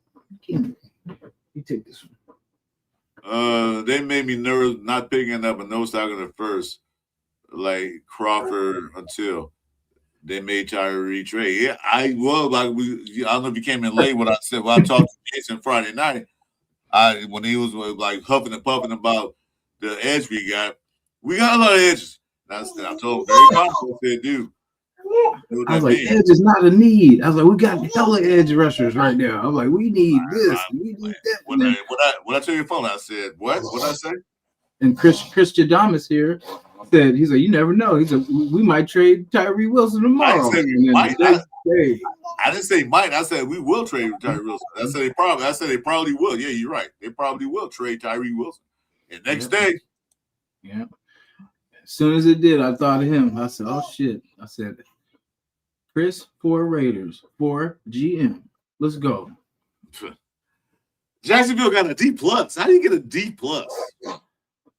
That's kind of crazy too, because I actually thought they had a pretty good draft, though. Because I like Pregnon was one of the ones that got away too. Yeah, that was the highest draft pick. They got a Pregnon. Yeah, I've been a good pick, but what did they pick him at that? Yeah, they gave them. 88. But they got a D+. That's crazy. That's like, well, at least we ain't got to worry about them this year. One less team in the way. So, well, okay. I said nobody on that list besides Pegnon jumps out at me. Yeah. Sure. D+, huh? That's pretty hard. And rivals, Kansas City. Ooh, they went defense. Yeah, they got Emmett Johnson. I was mad about that one too because they already got fucking. I'm sorry, Walt Walker. Oh, they got Nussmeier too. That's crazy. The last pick, yeah. That is wild. He was like what? 49, yeah. He was like the sixth to the last pick in the draft. And they was talking about on this report I was watching, is he gonna get drafted? He might not. I wish he wouldn't get drafted. Maybe we could have grabbed him. Yeah. Hey. No. They gotta be. So, but you know what they did? Their best pick was Delane, which they moved up to get. Yeah. I'm cool with that. Even Chief Highsmoke said it like, they moved up to get this guy. And even the guy we got, Gerard McCoy, they said is honestly without injury would have been better than him. He said he'd been a top 15 pick if he wasn't injured. Yeah, I believe that. Hey, look at this team. This team right here. I don't know about this team. A minus? What? Get out of here. Damn, it looked good in bowl. The way you felt Friday night, you probably got an F. From Fernando, because I was like, okay, we got that one. That was a no-brainer. The Fernando. Then we got the safety. I was like, okay, I can see it, but there was other people. And then when we went K-Ron Crawford, I said, what are we doing? And it just kind of trickled down. Now, the way you felt Friday, we would have had an F. Yeah, I was like, what I say? 2 wins? I said 2 wins max, if that. You said that. I said, then I said, yeah, okay, well, 2 wins. We win 2 wins this year. That means probably the number one pick next year. Hey, good thing I didn't bet that 1,000, huh? Oh yeah, I told yeah. So I told on the phone last night. I told Jason, I said, you want to put 1,000? Well, you say 2 wins. Why don't you go to Vegas, put $1,000 on 2 wins, and then you make a bunch of money. That'd be crazy. I would have lost too. So we got A minus. Yeah. Okay. Because a lot of analysts say the Rams actually did good in this draft. Mm-hmm. So yeah, like you We're said, young. We're a young team now. Yeah, McCoy is going to be a hit and miss. If he recovers from the the surgery he's going to have and everything else involved with that, yeah, it's going to be hell of a dude. Wouldn't that be so great though? Like he makes it through, and we get because like him, I heard a lot of people talking about Porter, like of other teams, and then the people that from the Bleacher Report were also talking about Porter maybe being bumped out. But I'm like, damn, I thought Porter kind of did okay, to at least give him a chance to have one side of the field, because Stokes we know is going to be one, and then I thought Porter would have been that other side. You know what I mean? But they're saying, I don't know. They're saying that Porter's not as good as we think he will be. Well, we'll see how this knee works out and everything else, because they explained what it's about. It sounds nasty, but sometimes they to us, because most of us, a lot of us, are not professional like doctors and specialists that do stuff like that. So to us, it sounds bad. It might not be as bad as we think it was, like with Max Crosby. Oh, it's not as bad as you think it is. It just sounds bad to us, especially those who had surgery know what it is. I never had surgery, anything like that. Yeah. But then again, we don't know. Just like with Malcolm Kuntz, we knew how bad it was. And then he said sometimes it takes a year to recover from an ACL. Yeah. So that's why he wasn't at his best last year. This year, he should be fully recovered. He should be a beast, a monster. Yeah, and they said the ACL part was good. They said that was healing on time. It was just that replacement, that could be tricky. And it's like they said, it doesn't have to be now, but they said at some point, for one, he's going to have it, and then there's a possibility if he does have it that it could jeopardize his career. So yeah, yeah. Go ahead. Yeah, so the 101 and 122 picks are my favorite picks. 120. Yeah. Yeah, I'd say 122. Well, I had to look K-Ron Crawford, and I liked, like I said, he wants to be here. That's the one thing. He wants to be a Raider. So that's why, I appreciate that pick, because I didn't really know too much about him out of everybody. And that's the one that was one year. Yeah. Maybe there in the quarter. Exactly, Raider. Exactly. See, let's go to the next guys. Who got Los Angeles Chargers or Chargers? B. Sorry, yes, Chargers. They took Jay They Slaughter. got some good picks though. And I told you, I watched Jay Slaughter like a monster and beast, but I would have took him if we didn't get Lindenbaum. Yeah. I mean, I would say like how you said for remember we were talking about the guy, the center guard. So I would have took Jake Slaughter to be the back, Lindenbaum's kind of, backup. And that's why I was like, damn, we got them. We passed by Slaughter. You know what I'm saying? Like, but yeah, I get it. We didn't pass him by. Yeah. Oh no, we did. We passed Slaughter in the second. Oh no, we didn't. Oh yeah, we did. We got because Slaughter could have been a guard. Yeah, we just got like we bumped him to guard. Like Slaughter could have been a backup, pretty much like a starter or probably guard on that line too. Well, no, we didn't pass him up because they drafted before we did. Our second pick was we got the guy the safety. Yeah, remember we traded 60 for 36 for 30, but then see that's the third round pick. They got 60. That was 63.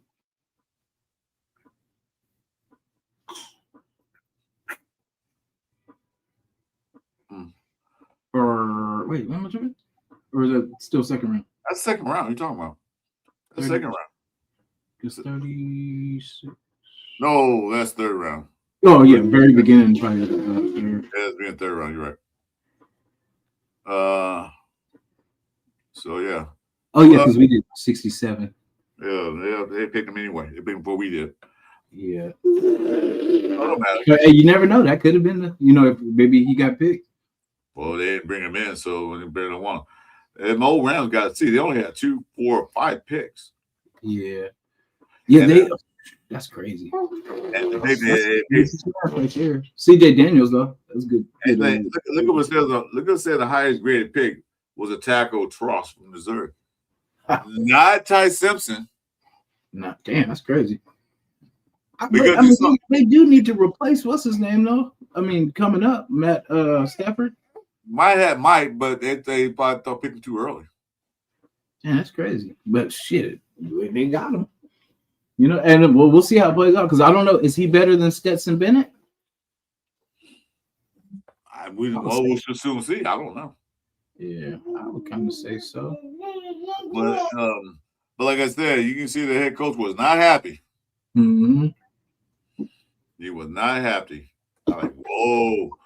And Miami Dolphins got a B+. They had a bunch of picks in this draft. They went crazy. Let's see. Anybody there stands out? Chris Johnson, the one that stands out. I got one of him, but he went number 27. The Dolphins, just Proctor, Johnson, Jacob Rodriguez went. Chris Bell, God dang it, they kind of hit Trey Moore. They kind of got the guys that I really wanted. Yeah, Kevin Coleman, I liked him. I was hot when they got him. Yeah, but everybody else, everybody else, man. Yeah, but they took Chris Johnson, who I thought we should get, but he went 27, couldn't get him. Yeah, Jacob Rodriguez, we could have got him, but they didn't. I thought they say a lot of everyone was good. They want something else. Caleb Douglas, yeah. So they got a couple picks that I wish we would have got, but they got them. Good luck. Oh, I forgot. So I was gonna say they didn't get quarterbacks either, but I forgot they still got Quentin Ewers from Texas too. Yeah, Quentin Ewers got last year. And they got the league. Yeah. So yeah. Let's see here. Minnesota Vikings got a C. That's crazy. They got Caleb Banks, which I will let that have, but he went 18, so so be it. Agent Orange. Yeah. Let's see. Anybody else there? Nobody really sticks out. The big citrus, that's it. No. Yeah, nobody sticks out. Let's see. Let's go. New England got C+. And once again, nobody's on that list that sticks out to me.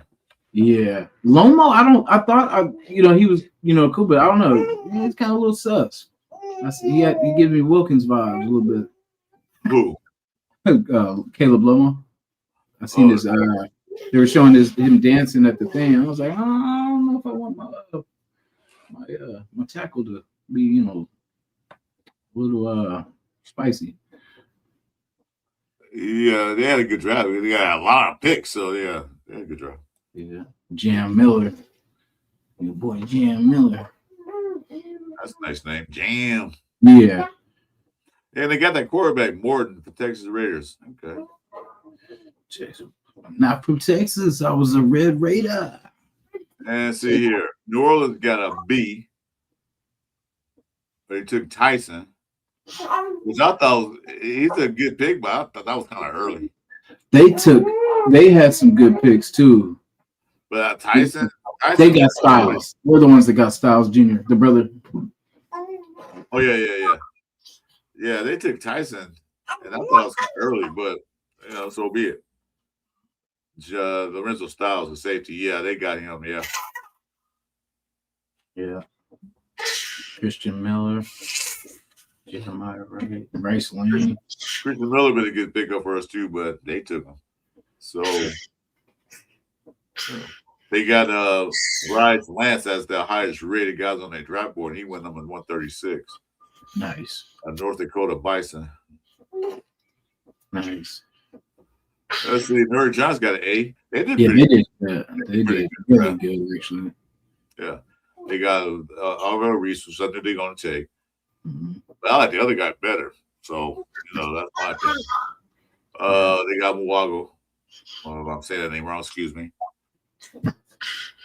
Malik Fields, I thought we had a chance to get him, but they got him. Yeah. So they did pretty good.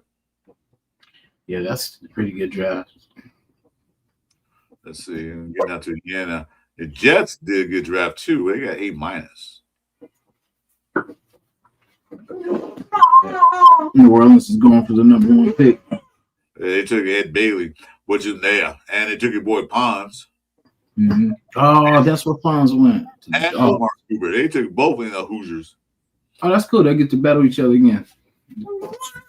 Battle each other in camp. And they got Sadiq. Hey, the Jets actually had a good draft. They did. A-. They had a good draft. Yeah, they picked up Jarnell Jackson too in the middle. So that'll replace what's the name that they sent to Williams, that they sent to Dallas. Kenyon Sadiq was supposed to be a dog. Of course, I know we got tight ends, but of course I was, I wouldn't have minded. But we're good in that field. But. Yeah, especially how high he went. I think they have more needs at 16 than they get. Yeah, definitely. Well, he went a first round, so he only had that was a pick they got for the trade with the Colts. So we wouldn't have got him if we wanted him. Unless we traded, and I don't think us trading for another tight end when we got Brock Bowers and a few other guys would have been smart. Yeah, Michael Mayer. I'm pretty sure this is his last year to kind of prove it. But Philadelphia would surprise me. They traded up to get McKee Lemon.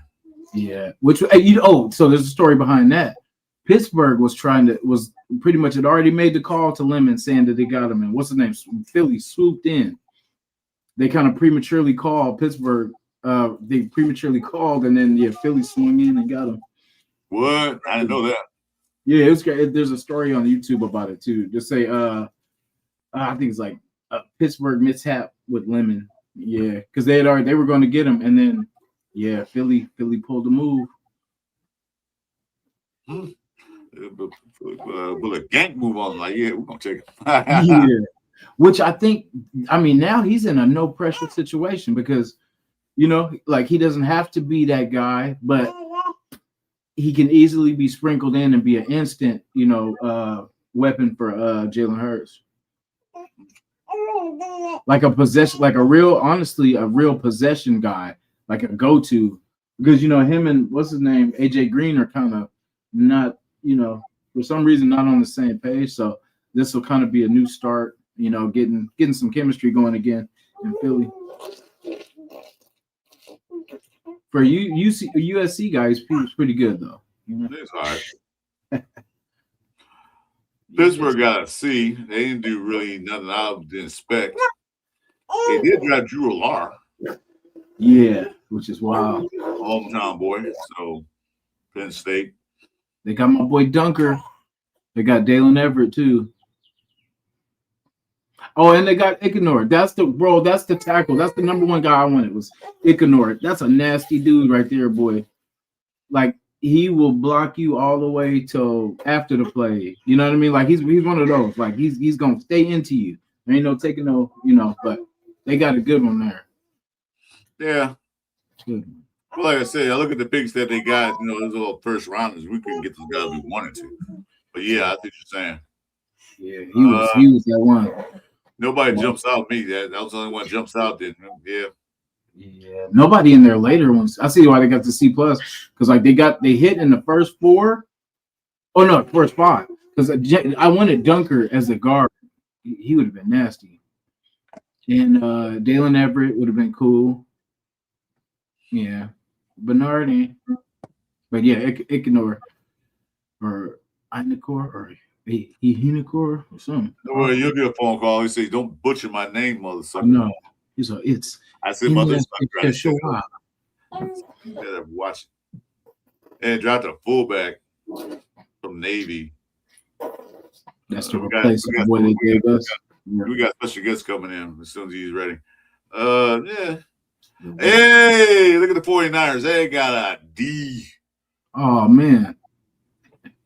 Damn, that sucks. Why? I thought you hit the 49ers. Hey, I'm on. That's why I silently. I know Jack Kenna does. Not sure Jack Kenna ain't said nothing yet. Oh yeah. I know The one that got me that they got was Grayson Hoffman. And Kalen Black too. It was crazy. What's this? The Raiders failed to bring in the quarterback with a completely different skill set. They brought in a couple of UDFAs good, so we'll see how they work out. So we'll see. I already went to the UDFA list. I'm not going through it again. Yeah. Yeah. Yeah. So Sawyer Robertson's the closest thing to a mobile one we got now, guys. Yeah. Niner fans not happy. Yeah, that's my watch. You're a Niner fan. Did you see a draft? I don't care about that. I love it. You say I don't care about that. Who you pick up? Why you don't care about it? Then what? I told you I can't will love it. Yeah, I was gonna say, I love it. I wish it was that. But I respect, I'll plead the fifth. Come here. Where did Jalen Daniels go? I don't know where did Jalen Daniels go. I didn't see him on the list. Jalen Daniels. Maybe he's down a little below. We'll find him. Is that the one from Miami? So nobody on the list jumps out besides Keenan Black. That's it. That's the only person that I say. And maybe Duggar. Yeah. Duggar and Keenan Black is the only person that I had a problem with us taking them, but apparently we didn't. So it is what it is. Seahawks got a C-. Yeah. And they drafted the guy behind Jalen Love. Price was a good running back, but after losing Kenneth Walker, they had to go to a running back. Mm-hmm. They had no choice. And plus, they got their last pick in the draft, so they got what they can get. Nobody really sticks out there. Yeah, Julian Neal's the only one. Oh, Bud Clark, the safety. But other than that, nobody. Both Stevens with the Raiders. Chris, what the F? Where have you been? I've been here. I've just been taking a break for a while. Now I'm getting in full swing. So, yeah, welcome to the show, bro. Appreciate it. And look at that. We got Mr. Cider in the building. Hey, what's up, Cider? Welcome to the show, man. Let's see. What have we got? Oh, okay. Yeah, I'm just going through the grades. We already talked about things, but anything you guys want to talk about, just bring us up. We have somebody coming in, but he's not in yet. I'm going to bring him in. He might be on. He might be in. Yeah, hey, what's up, Tron? Can you hear me? Hey, what's good, fam? Blessings to everybody, man. Blessings to you, too. We're going through the grades right quick. I'm going to ask your opinion about what you think about the draft. So Buccaneers got B+. They got Ruben Bain, which I figure he'll go early. Buccaneers still going. They got Joshua Trotter. His dad played for the Steelers. Nobody there really stands out. Ted Hurst. Is that the Mike Evans replacement right there? Ted Hurst? Yeah, it has to be. So he's a big guy, so that's probably what it is. Tennessee Titans got a B minus. It took her on 10, number 4. That blew me away. Like, huh? Why at 4? But I guess they want to get award some help on wide receiving edge, and then they went halfback Nicholas Singleton. I thought he was pretty good.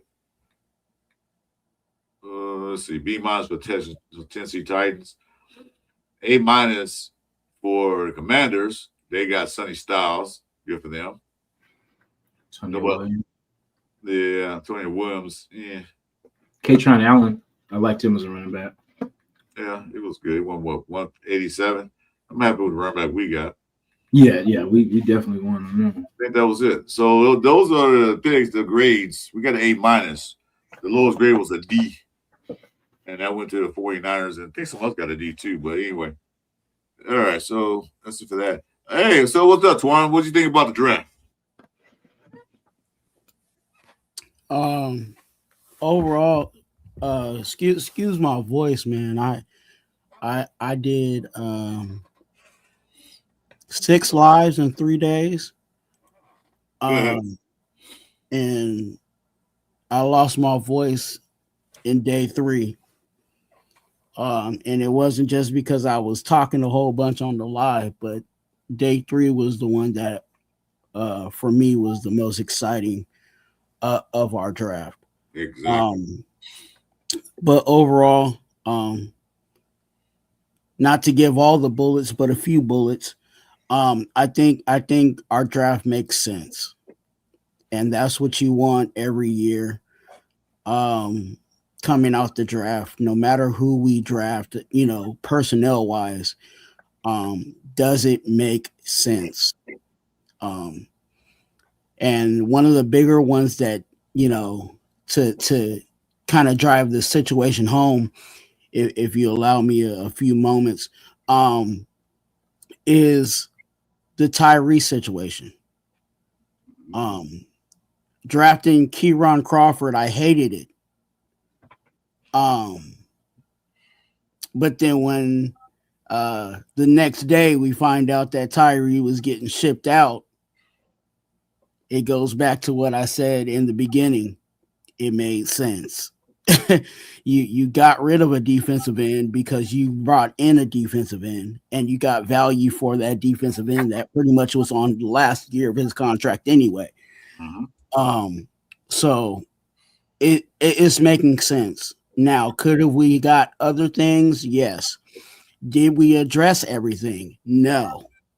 And that was, definitely something that I've been saying for while I've been on my soapboxes. We have so many holes on this team that it's not just going to take one, one draft to do, to clean up everything that we have. So this round, I think, again, for us, it just makes sense. And that's it. I can keep going, but I'll just leave it as that. Just So like I told Jason, he felt the same way you did Friday night, because he actually yelled at me like I stole his watch. Like, you calm down. I said, what this means that what happened. Tyrie Wilson's gone, and the reason I say that is because they got until May 1st to extend him or as a free agent. And for finally, like that Derek Carr situation we had a few years ago, remember how that worked out? He walked out and we got nothing for it. This year, they let they trade Tyrie Wilson, and we got at least got a pick out of it. So they didn't waste no time. They drafted the guy. They knew they was going to do it. They probably didn't talk anyway about this. That's why they drafted the guy. They're probably talking to teams about who wants Tyrie Wilson. You can give us a 6th round pick. And there it is.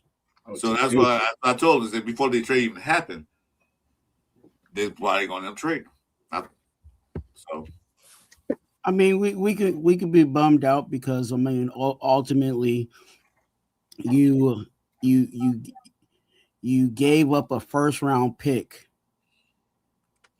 for pretty much what I'm calling, you know what I'm saying? We went through COVID, right? And we got there, you know, most of us got the COVID shot, but then, you know, after the COVID shot, you got the booster, right?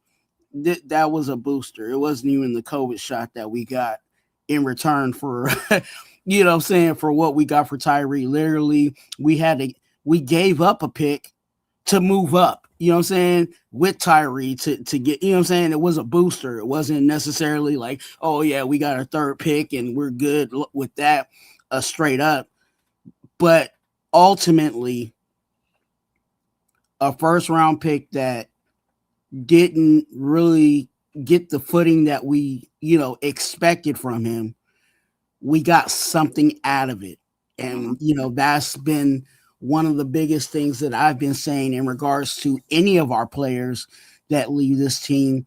We don't get the value for them, or we don't get any value for them, or the value that we do get for them, it wasn't even, you know what I'm saying?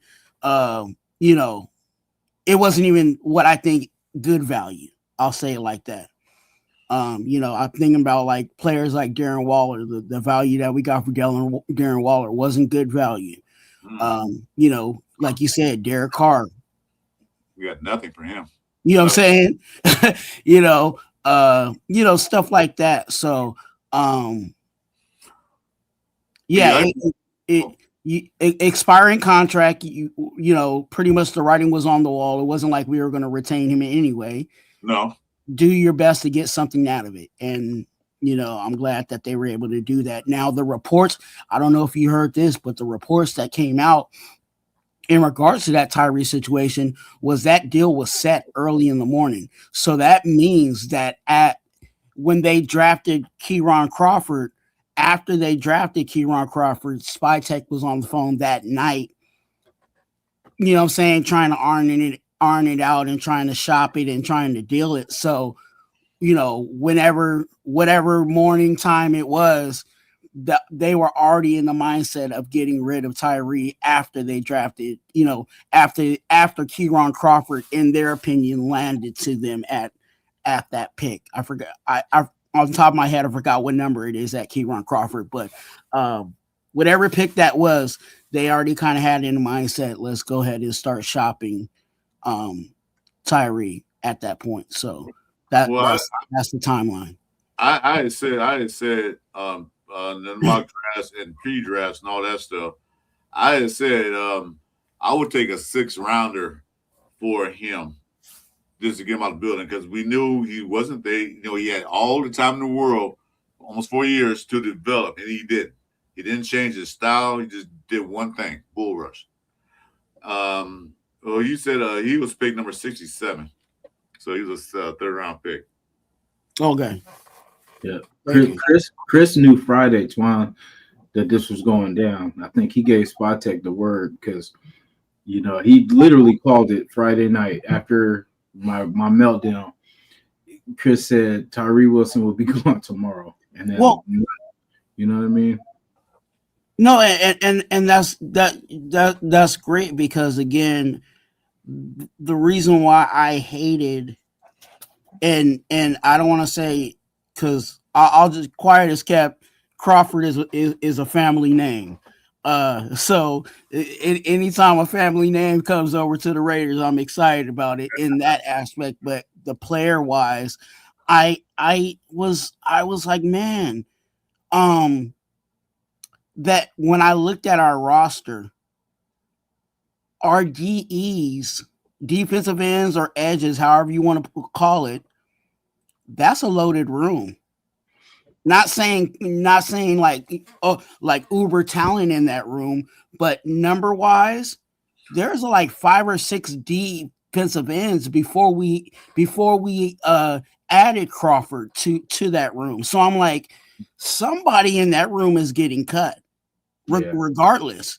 So that's what made it frustrating for me, because I'm like, why are we adding to a room that is already, 53-man roster loaded already? You know what I'm saying? So to get, like I said, to get some value off of someone that's pretty much was one of the 6 was going to get cut, You know what I'm saying? We didn't know specifically who it was. It could have been Kuntz.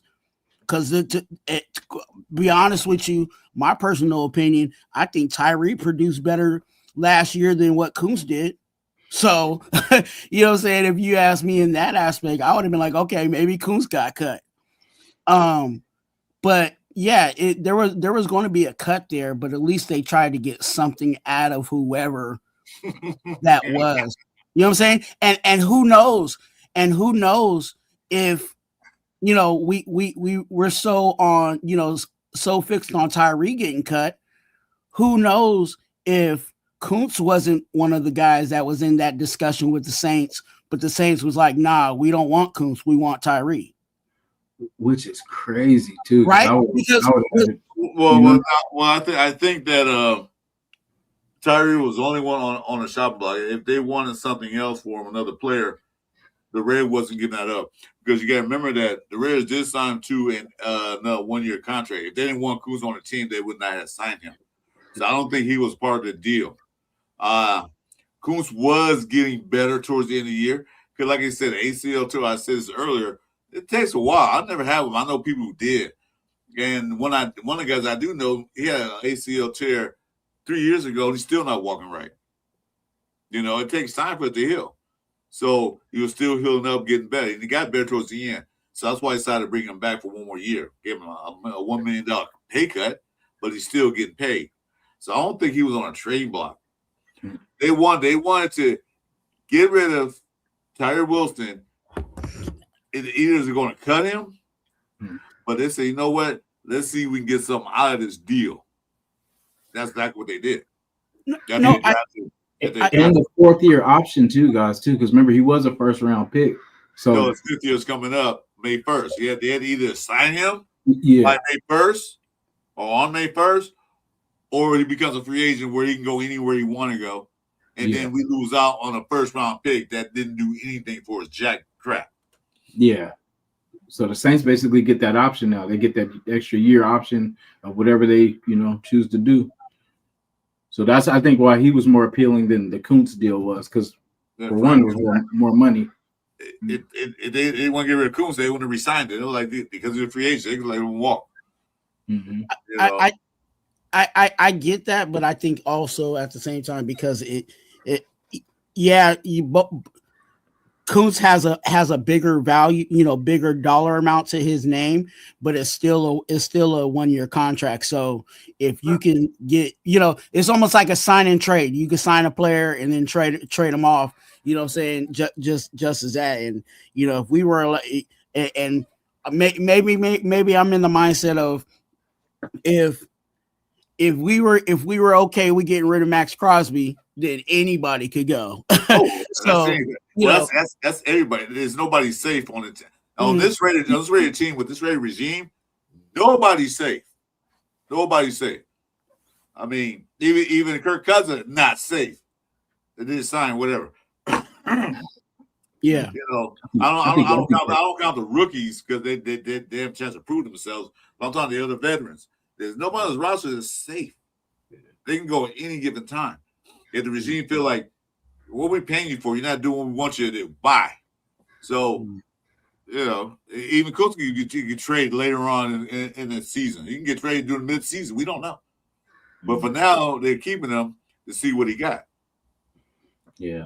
And if other teams are smart, they'll just wait for Kuntz, because it's another 1-year deal. He'll either shine on our team and we'll re-sign him to a deal, or we'll let him go and then somebody can just pick him up next year. So it's easy for them to just stay, not touch him now, and then just wait till he's a free agent. Mm. Yeah, because they're not obligated to give him extension because he wasn't the high pick. So they're obligated to give him extension. They could either like I said, sign and trade. Yeah. Because it's still that window opportunity. They still can't do that. Yeah. So they're gonna look around. But the one guy said we had good UDF pickups. We did. And speaking of UDFAs, they brought in another defensive end. Mm-hmm. Yeah. So, I see what they're doing. Like I said, like you said, nobody's safe. You got some competition on this damn field. If you don't perform, you can say goodbye. Say bye to your paycheck. because I don't think the Raiders are playing around anymore. Now, Spytek had a full year as being a GM. Now he got his people in the building that he wanted. Now they can actually do some work. And the work they did in his draft I think was outstanding. A lot of people didn't agree with it because everybody wanted the shiny new toys. Okay, we got one new toy. Let's play with that one. Then that said, pause, you need to. We played that toy, let them work it out. And then the rest of the guys are needs. I mean, the quarterback was a need, but we signed Kirk Cousins. But the rest are needs that we needed. Wasn't the shiny toys we wanted, but what we asked for. We asked for some offensive line. We got one. We want to guard. We need some cornerback help. We got them. We got a bunch of them. I think we signed like 3 in the UDFA. How many was it? 1, 2, 3. Yeah, we signed some UDFAs. So it's like they're not finished. Just because the draft is over, I mean they're finished. Yeah.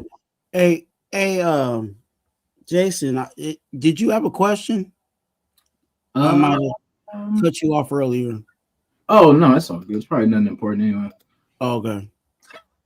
No, I just damn. Oh well, Hits Boy. He had pretty much the same comment I said about the 5th year option.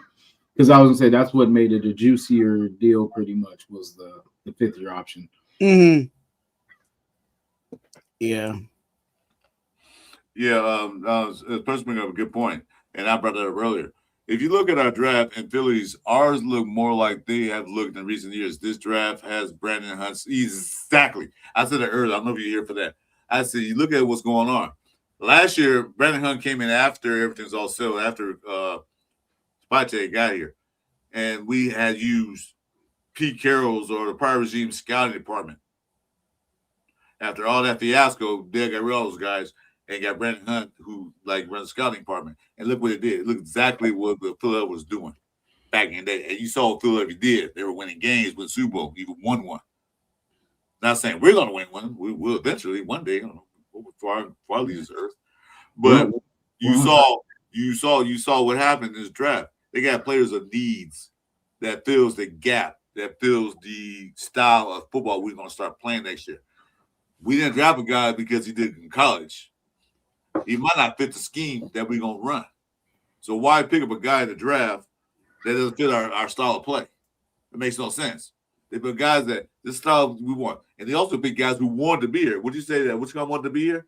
Yeah. Robert wanted to be here. Yeah, he actually, in the call, there's a mention about pretty much it coming full circle, and then him wanting to be, a Raider. And I was like, I love that, man. I there's nothing I want more than a talented player being here than a talented player that wants to be here. You know what I'm saying? Because it means when you put on that jersey, it means something, and you represent that. Not only the name on the front, but the name on the back. You know what I'm saying? So happy for that.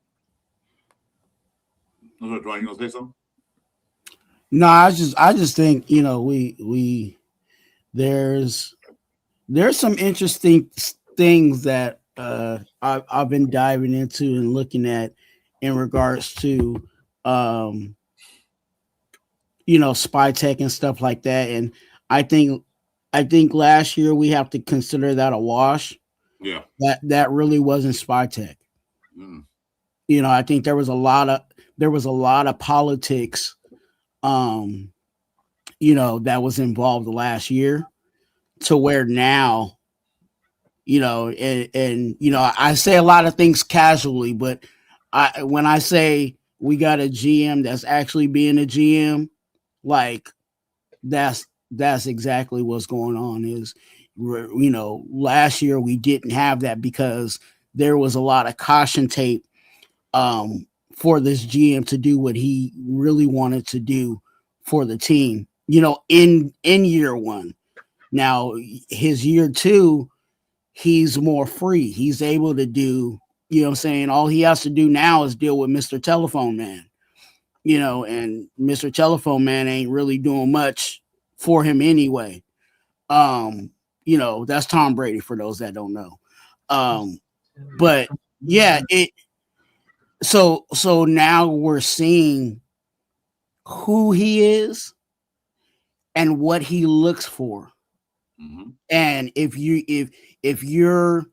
you're diving deep into what we have on the roster, the picks that we made, who he brought in, you'll start to pick up what players he'll be looking for moving forward and how he moves as a GM. GMs usually don't change their stripes, who they are or who they are.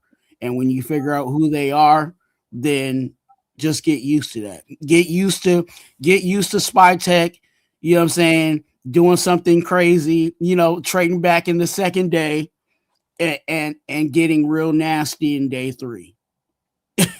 That's going to be kind of his MO. And don't be surprised. Again, how many picks did we have? 10 picks. And he did a whole lot of movement. And guess what? What did we end up with? We still had 10 picks.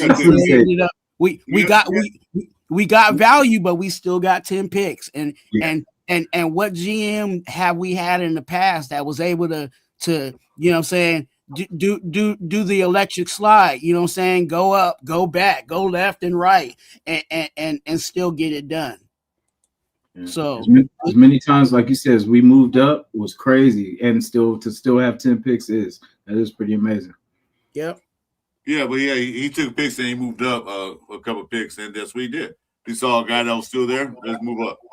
But he didn't move up so drastically where he went from, traded this like early pick to another team for a guy. Like, why did you do that?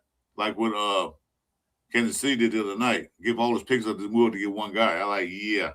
I mean, they probably saw value in him. That's on them, but we didn't do that. Yeah. Yeah. And let's keep it in perspective too.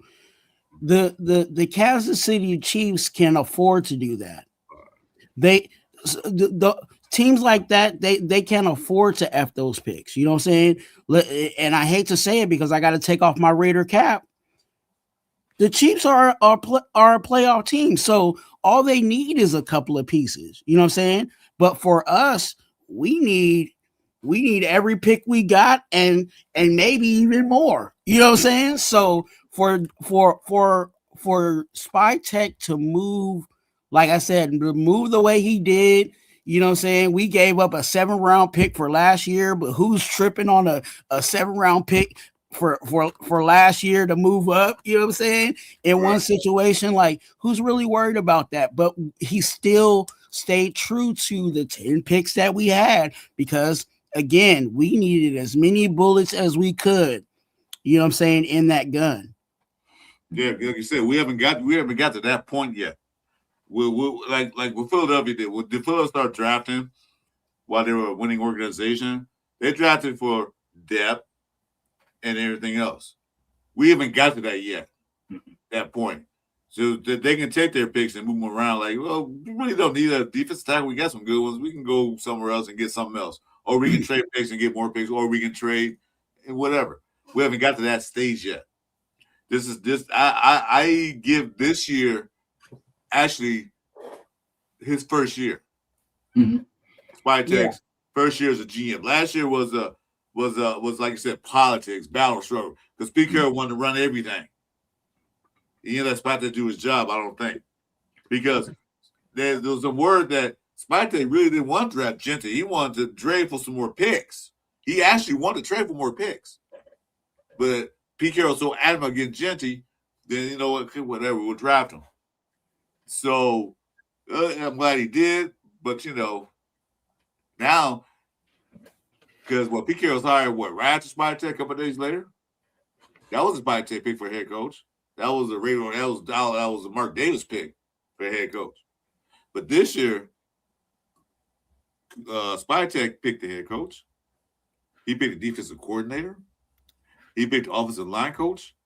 Well, that offensive line coach came from Kubiak. But he let Kubiak, he probably sat around and said, Kubiak, what do we need? What do you want?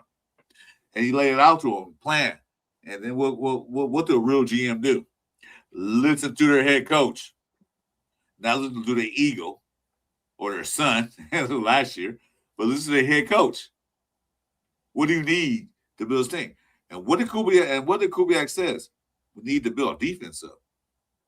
He didn't say offense. That's what I said. He didn't say offense. He said we build defense up. First thing, first step. And that's how Seattle won Super Bowl. Their defense was outstanding. They had the fewest points scored against them in all the NFL. That's how they won. And I was talking with Jason, like, well, they want to build defense up. Jason said, yeah, but we need offense. We can score 30 minutes. Yeah, you're right. But we'll get the offense together. The defense is what we got worried about. We need help in the back end. Got help in the back end. We need help on the defensive line. Got that. So there we go. I think that's why it's so frustrating for like a lot of Raider Nation too, is because, like you said, this isn't going to be done in one draft, right? So for us, we need every pick to hit. You know, there's so much pressure on us because we've not drafted well in the past. So it's just the extra pressure. But like I said, if you look at it as this year, let us just get the team together. Let's put the pieces in place. We're not going to hit the ground running, you know, where it's like, okay, we're just going to plug these guys in and we're going to win, you know, 11, 12 games. No, it's we got to put the places in. He's got to see what he has on the team first. That's this year. He's got to put the pieces that he sees in the right place, and they all have to mesh and timing and all that good stuff that comes with working with each other. And so that's not going to happen in 1 year where we're clicking, we're 12 wins in, you know what I'm saying? It's going to take some time, but we just, as a fan base, we got to be patient, man. I know we've seen a lot of losing, a lot of, you know, seasons in a row, but this is different, man. Like it is, we are actually doing things the right way. He's got 5 years to do this. Kubiak's got a 5-year contract. This year is probably going to be the worst that it looks. You know what I mean? Things will get better as we go forward, but we just have to be patient and understand where we really are at. We were the worst team in the league last year. I mean, yes, we can turn it around for worst to first, but let's be realistic. We are at this point the worst team in our division. You know what I mean? So we got to get better. Like we just have to keep plugging in, keep getting better. And then, I mean, we're a couple years removed from sweeping the Broncos every damn year. But the last couple years, we've hit that hard point. So we're not that far away because you see how they went from sorry to, you know, damn near in the Super Bowl last year. So we just got to keep building, keep stacking, keep adding talent. And that took them 3 years. Yeah. And I want to see where we are this time next year, after next year's draft. Then I'll be able to say, okay, you know, let's go for this play. You know, let's go for these playoffs now. Let's, you know, because I mean, it's going to be a lot more less where it's like need. Like this year, we needed a quarterback. We needed a safety. We need, you know, there was we needed an RB2. We need a number one receiver. Next year, we don't have to say quarterback next year. We don't have to focus on a quarterback next year. We can focus on tackles. We can focus on D-tack. Whatever we need, we can now move down the list. But for 20 years, we've needed a quarterback. You know what I'm saying? And we've danced around it, tried to finesse and all that. But now we're doing put a Band-Aid on it. That's all we're doing, bandages. Like, we'll just take him for now and see what he can do. No, we need a quarterback. And now they finally drafted one. Like, not saying that he's going to start day one. We don't know what's going to happen. But this doesn't say that he's going to sit for a little while. Now, if he goes in training camp, OTAs, and all that stuff, and beats out Kirk Cousins and starts, more power to him, great. But for right now, Kirk Cousins look like he might be the starter, but Kirk Cousins said, hey, I'm not asked to be a starter. I want the best person out there. Yeah, that means he's going to start because he took this job before, you know what I mean? So he knows what it takes. And that was as a rookie, you know what I'm saying? So, like, this is a veteran Kirk Cousins now.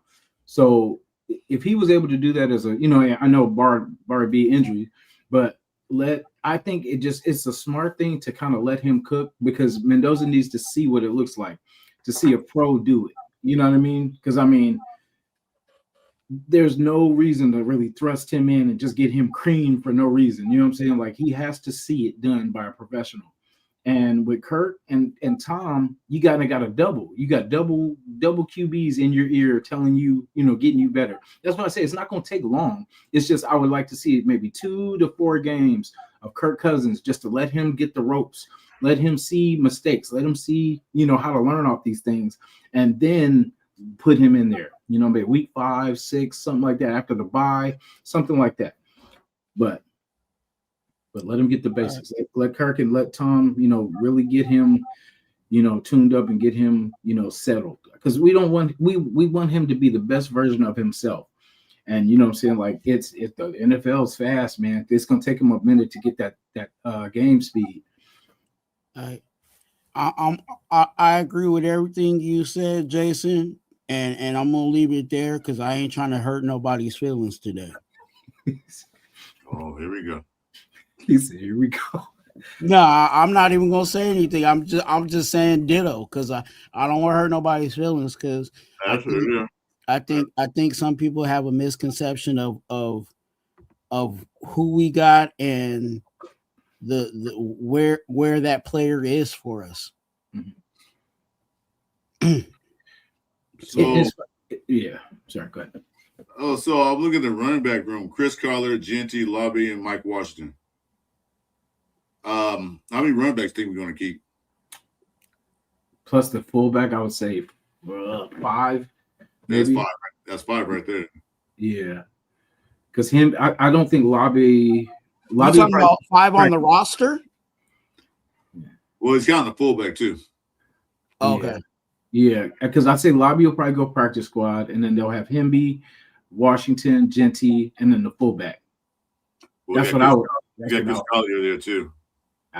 Chris would have to go. I'm sorry, but yeah, it's cool because we didn't have nobody else. But now, I don't think Chris is going to make the cut. I don't either. Especially what they brought in too. Collier's on the next Spirit flight out of here, especially since they brought Hemby in here. There's no way that they brought in Mendoza's but best Bert and Ernie buddy. You know what I'm saying? And we end up cutting Hemby. Unless Hemby just is completely that horrible. But I highly doubt that based on his production last year. And he was a great pass blocker. That's what they're looking at. He was a great pass blocker for. They watched some highlights. He was hitting those blitzing linebackers and safeties and he even took out an offensive lineman. I was like, damn. So he's a good pass blocker. And it also confirms what I was saying in regards to those 2 running backs. Obviously, who I thought was the better running back was actually the better running back, and it was Black. Yeah, he went early. But I still say because people were talking about that Mike Washington, and I saw highlights on him. Guy's fast, guy's big. 6 feet, 233 pounds. So he's not a small back, but he's big and he's fast. So when they picked him up, I was happy with that. That's one of my favorite picks of the draft. But we said we need running backs. Yeah, well, I was gonna say someone said they won't keep 5, but you got to count the fullback too. The fullback's one of the backs too, and then plus they run like a 3 running back system at least. You know what I mean? That's what they ran in Seattle. So you know what I mean? It's not just gonna be Genty and Mike. They're gonna have multiple running backs doing different things. Yeah. So what? My opinion, there's going to be 4 on the roster, and then they might have 1 on the practice squad just to kind of have a safety net. You're going to have 3 traditional running backs and then your fullback. So right now it's probably going to be Genty, Washington, and then most likely Hemby. Yep, that's what I'm looking at. And I said Lobby on practice squad. That's what I said. Oh, I was gonna say, yeah. Then okay. With that being said, Hemby might be on the practice squad, and then Lobby will be that last one because he is special teams. Unless, and this is where it is all in training camp, because remember, Lobby was a return guy, but we also brought in a whole bunch of wide receivers that are supposed to be our return guys. So if he gets beat out in the return game, not even coverage, but if he gets beat out in the return game, then Lobby it might be on the next Spirit flight out. Yeah, because It's not on the practice squad. They brought in Derek Young as return guy, and he did absolutely wonders for Seattle. So they brought him in. They brought him for a reason, to be that return guy. So he's 6'2", 224. So he can be return guy. He's actually bigger than Lobby. Yeah. And he does. They had Mostert taking kicks too. So that's how you know we didn't have no returner or true returner. Nope. So yeah, so somebody mentioned something about the wide receiver room. I don't think it's that bad.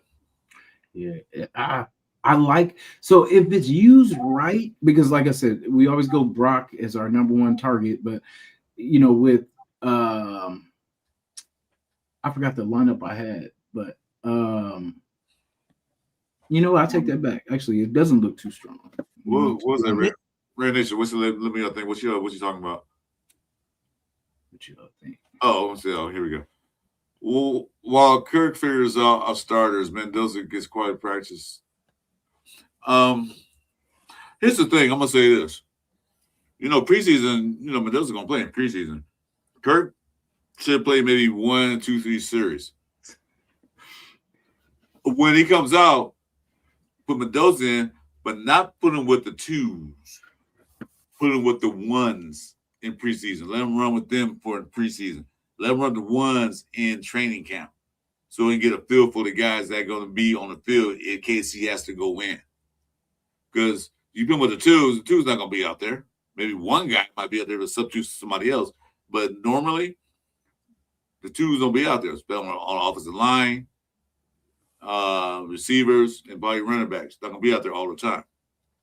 So I say Mendoza should play in preseason with the 1s if he's going out there and play. And then when they take him out, put the other quarterbacks in, then you put the 2s and 3s in there later on.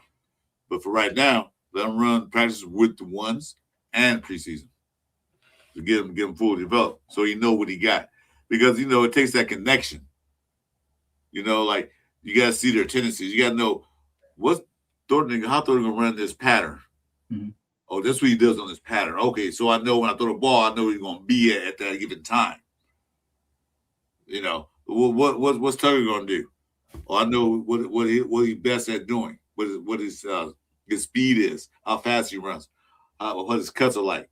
So he get the feel for the guys in case he had to get in there. Because if he's over the 2s, he's not going to know what the 1s do. Exactly.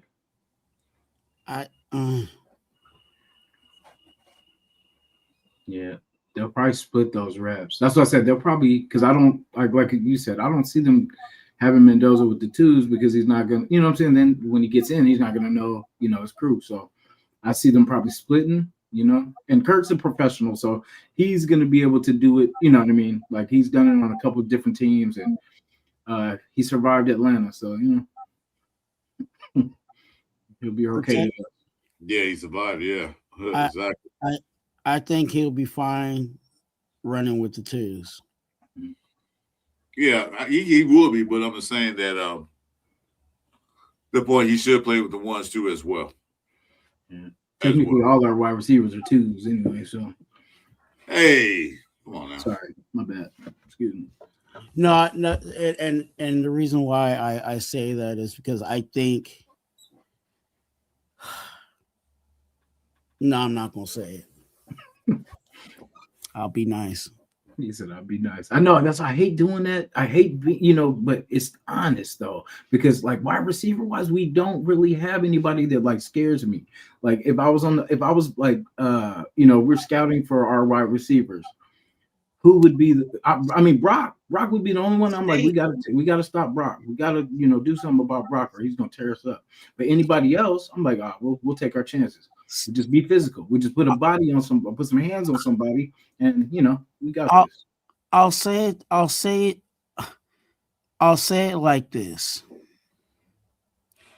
Don't be surprised during the season if the person that comes out when Cousins is hurt is AOC. Yeah, there you go. The desire said the same thing. AOC. I would be surprised at that. I would not be surprised at that because one thing, he has been in the league for a little while. He does know the speed of the game. And exactly. under Kubiak's system, He probably look a whole lot better than he has been with the other idiots we had. Because remember one thing, Sam Darnold is a pocket quarterback. He's not a runner. Never was a running quarterback. He never was a mobile quarterback. He was a pocket quarterback. What's AOC? A pocket quarterback.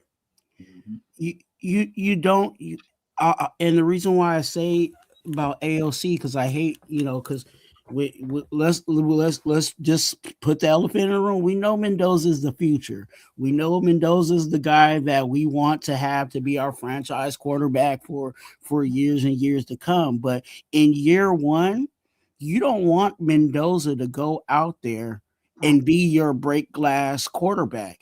If something happens to Kirk Cousins, you need someone that has that can read coverages, that knows, knows the ins and outs and can navigate all of that. Mendoza's not going to be able to do that in year one.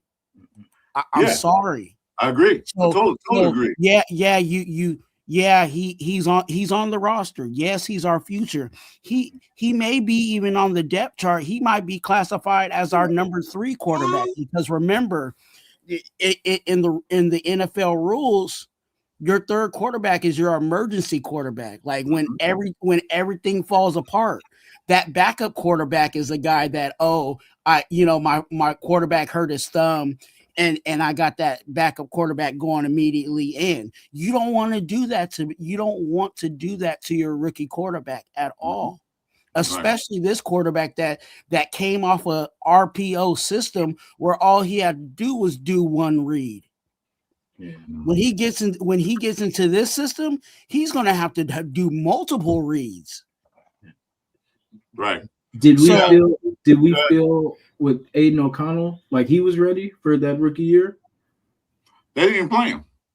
Yeah, he did. He played. Yeah, they played. Well, he played because the idiot McDaniels wanted to prove a point. Because everybody's screaming AOC, so he put him against one of the best defenses in the league, the Chargers. Like, really? Yeah. Got sacked, 7 times?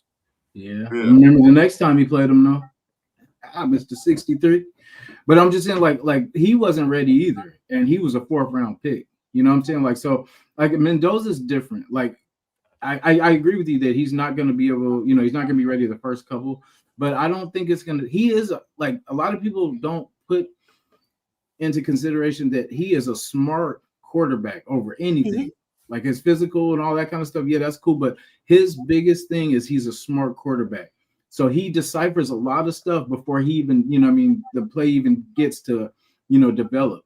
So like, that's why I said that's going to be his go-to, is using his brain to see these things. But like the blitz packages and stuff like that, he's got to see some of this stuff live first, because that's the thing that's going to probably get him, not being able to read these blitzes, thinking somebody's coming and then they back off and then somebody else comes from the other side.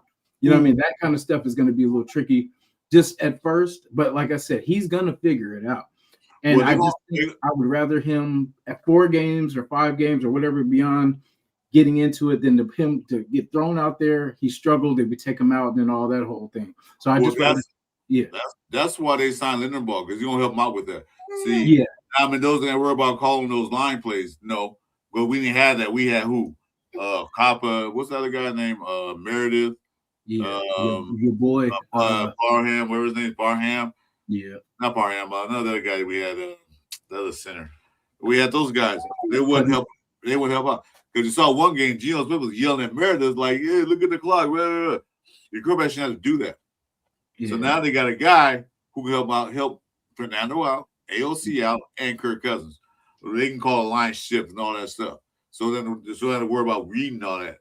Mm-hmm. So that's why they paid Lindenbaugh the money. So why do you pay him so much? They, well, I would. So I would give him everything. What's that guy name? Oh, Putnam. We know, and that's why I'm right now in regards to AOC, we know what we have in AOC. AOC is that guy that you can call on when all hell breaks loose, and he goes in there and holds it down as best as he can. You know what I'm saying?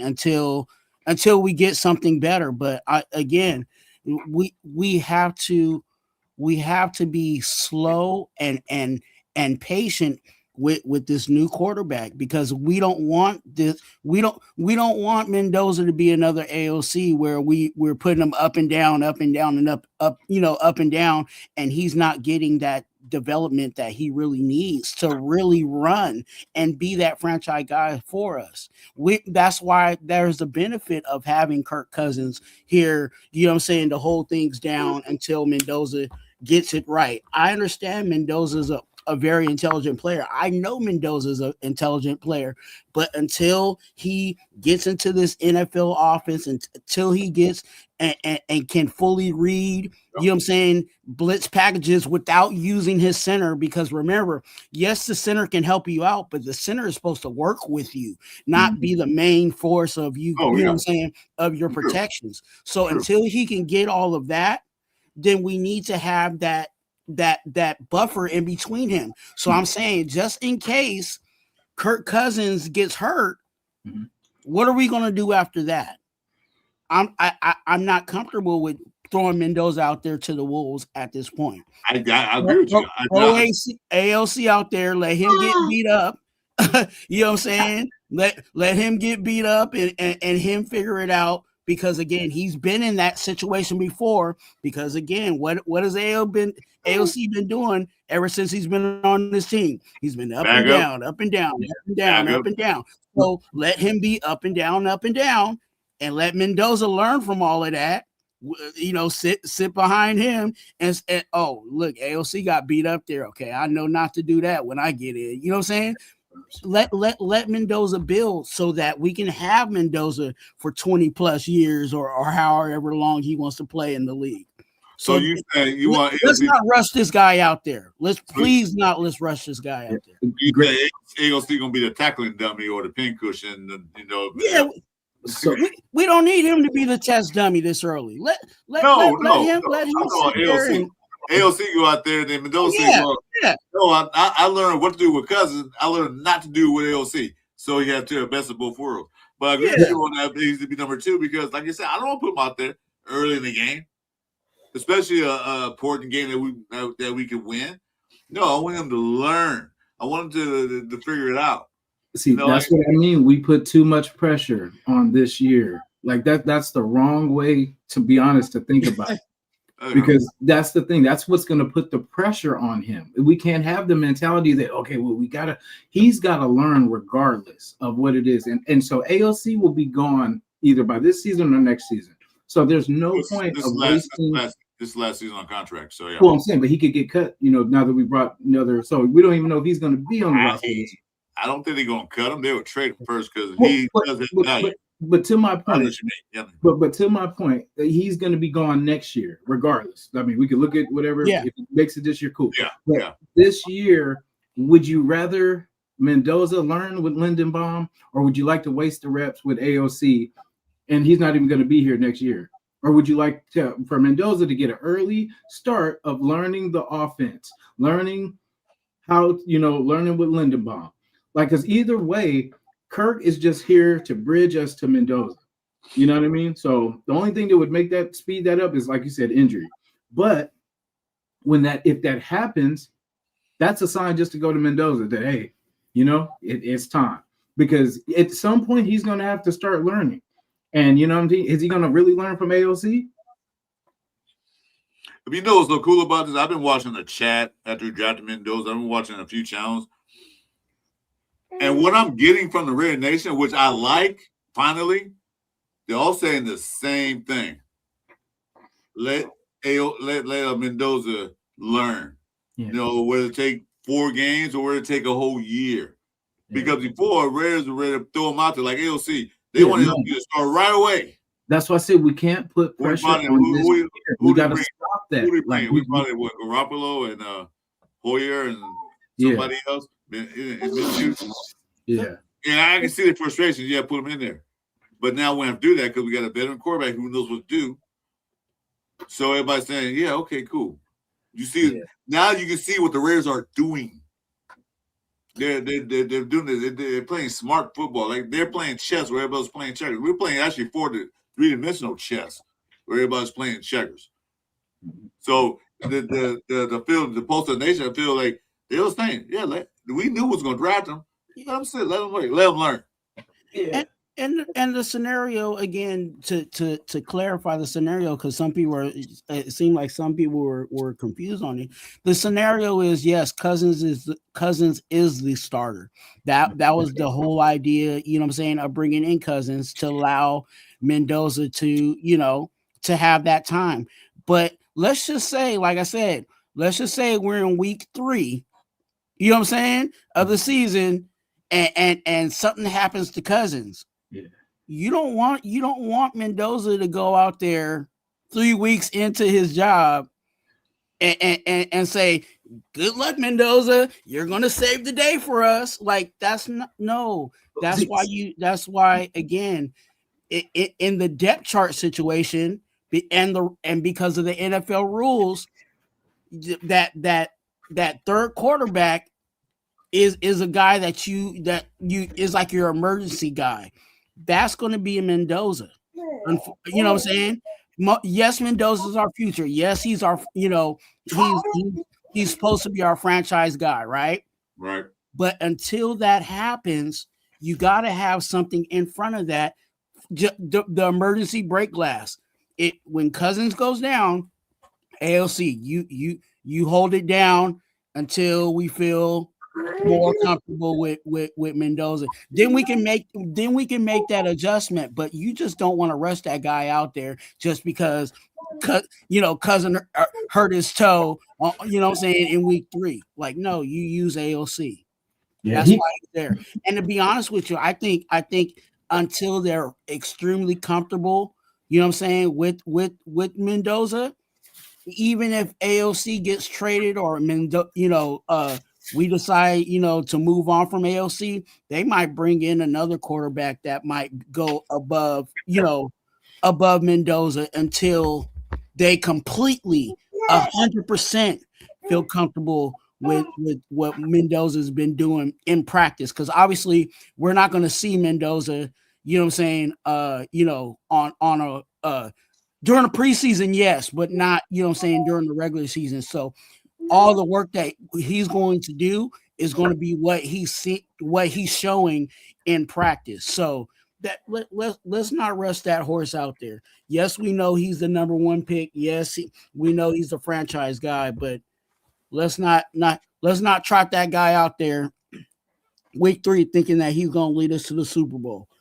Well, see, that's the thing. Like, if we look at it as him just learning the offense, like, and not see, that's what I'm saying. We keep putting the pressure of playoffs and all that stuff, but that shouldn't matter this year. That we shouldn't be screaming playoffs and Super Bowl and all that, because he just needs to learn. Yes, so let's get him in there to learn. And like what I'm saying, he shouldn't have pressure to, hey, you got to take this team. No, just learn the damn offense. Like, I don't care about playoffs, all that shit this year. Just learn the offense. You know what I mean? That's the only thing. We shouldn't be putting that's why I say we got to take the pressures off of him, the playoffs and mentioning all that in this year. Like this, he's just got to learn. He's got the better he learns this year, next year he could take off. Then we can stream all that playoff stuff.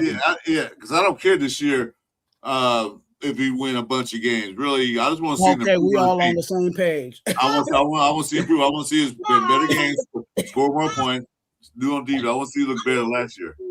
Yeah, because I get it. I want to win a Super Bowl too, as bad as anybody. But I want his future to be long. I don't want it to be a bust. You know what I'm saying? I want him to have the best opportunity. You know what I mean? So, like I said, I'm not putting pressure to playoffs and him having to be the savior, because I know he's just a piece. He's just a piece of the puzzle that we need. He's a teacher. He's not here. He's not here to win. If that's the case, if the Raiders were like Pete Carroll was last year and then win now mode, we could have took the money we had and spent a bunch of money on a bunch of free agents. And then what would happen? We'd be still like we were back in the days. I always put big money on guys that don't work out for us. But no, they're doing it methodically. They're doing it smart. And they say, we're going to draft Mendoza. We're going to get Kirk Cousins. And we're going to explain to Kirk Cousins, you're going to be a bridge. You're going to be a bridge. Probably going to start, but you never know. It's part of Mendoza. We're drafting you, but you're not going to start right away. So here's the thing. I'm good with that. And the Postal Nation's good with that, because I didn't see nobody, because usually You draft a quarterback high up there, you expect him to start right away. Especially a number overall pick. You see what Atlanta did. They took Penix, number 8, and you see how that worked out. You know, the other quarterbacks, they took them high. Some did all right, but you can't expect a whole lot from a guy. But I like what Brady said and Kubiak says. I mean, Spike said, I don't believe in rushing a young quarterback out there first game of the season. Unless you have no choice, unless anybody's hurt, yeah, okay.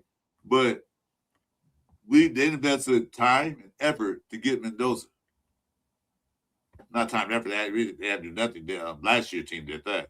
But they took the number 1 pick, which they could have traded out and got somebody else, but they took Mendoza, knowing he's the future. So why throw his future away?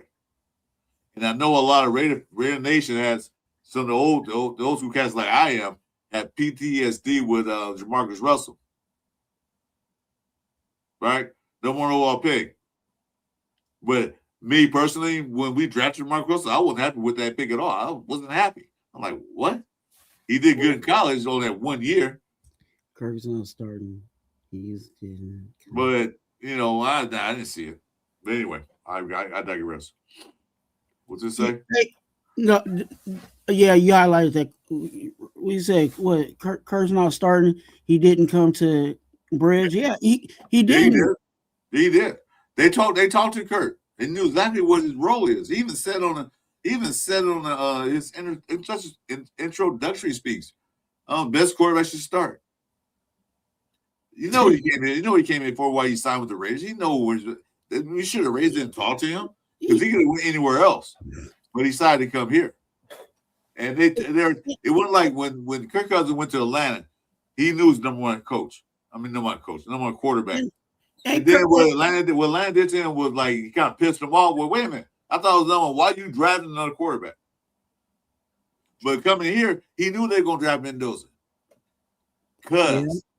So that's if he didn't like that situation they had in Atlanta, why would he come here? And you know why Kirk Cousins said may the best man win is because he knew he's the best man. His knowledge of the game has him ahead of Mendoza. You might not say you might say Mendoza throws a better ball and he might be a better passer, but overall, who has a better grasp on the NFL game, Kirk Cousins or Mendoza? Oh, Kirk Cousins. I agree. I said the same thing. So when he said may the better man win, he already knew he was the better man. But he already knows what time it is. You know what I'm saying? He knows he's in here, you know, he's in here for a short time. You know what I'm saying? He's in here for a good time, not a long time. Exactly. Yeah, because he knew what the situation was when they was talking to him. When Land Leeson, they talked to him. Yeah. The Reds told him, like, you know we're gonna draft Mendoza, right? Yeah. Well, you know, we want you to help him out, right? Yeah. You still working on Raiders? Yeah. So what? I mean, like I said, what Atlanta did to him, pulled the wool over his eye because they said he was on a quarterback. The Atlanta surprised everybody that drafted. They took Penix at 8. They're like, what?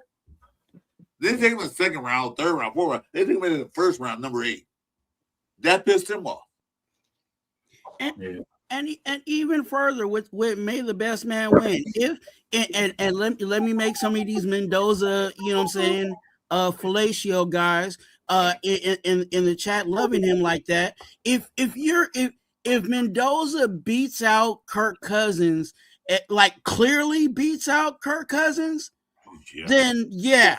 But that's like a huge jump from a veteran quarterback that knows NFL coverages, that already knows the system and all of that. So yeah, it may the best man win. If Mendoza clearly beats out, you know what I'm saying, Kirk Cousins by a mile, yes, he'll be out there. But that I don't know what you're on, but you need to start selling that product. Actually, one thing, Red Paul brought issue. They said Matt Schaub starting would happen to Carr beating off. Yeah. Well, when they signed Matt Schaub, I thought that was stupid. He didn't do nothing in Texas. I see. Matt Schaub wasn't a bad quarterback though. That's why I didn't think he was that bad then. Or Okay. you know, because he had. But he I saw felt what like Carr was broke his doing, hand and or then something like that the year before. he broke his pinky toe, and then he was hurt. So And are we missing that when Derek Carr came out that he was already reading NFL defenses because he was because remember who was his brother? Dave. So he was already coming in as a rookie. He was already reading the NFL defenses. Now, did he have to adjust to, you know what I'm saying, the speed of the game? Of course, but you're at it's two different sets. Mendoza has not got anything in regards to the NFL. Yes, he sat down with Greasy and got the basics of what a West Coast offense is, but that's not years of understanding what a defensive coverage is and all of that. So there's levels to this, and that's why, you know, it seems like some of us are on that page where let Mendoza figure out those things first. You know what I'm saying, in the classroom before we throw him out there when the bullets are really flying. Mm-hmm. Yeah, I hope they don't make him do as much, because with the running game, it'll take the pressure off him. You know, even Kurt too. You know what I mean? Like, but that's what we've been making these quarterbacks throw 30, 40 times when we don't have the line for it. We can't get a running game going. So, like I said, as this team gets better and we can add things, you know, because once we get the line straight, we'll feel better about putting Mendoza out there. Because, you know, we're thinking of last year how we had no time to do anything, run the ball, pass the, you know what I mean? So if that changes, it you know, by game 3, you know, things could be different. Because like I say, I don't really put any stock into this year. You know, if we make it, cool, but I don't expect us to go. You said 2 wins. Yeah, I say 2 wins right now. Oh, dang. I mean, yeah, I know it sounds funny, but think Yeah, about who I are get we it. beating? Yeah. Who are we going to beat? What team do you feel confident that, oh, yeah, that's an easy win? No. We were the worst team in the NFL. Last year, the reason we beat the Chiefs is because Mahomes wasn't playing. You know what I mean? So technically, we would have lost. We would have won 2 games. After last year, you're right, because Tennessee Titans were actually supposed to be the worst team in the NFL. And I was at that game, and we actually barely beat them. We had to fight for our lives at the end of the game to win. I see your point. Yeah, like I said, 2 wins. Okay, we had number 1 pick next year. Oh, that's good, or top 5 pick. But anyway, I don't care about not right now, because like last 2 years, I gave prediction when AP was head coach.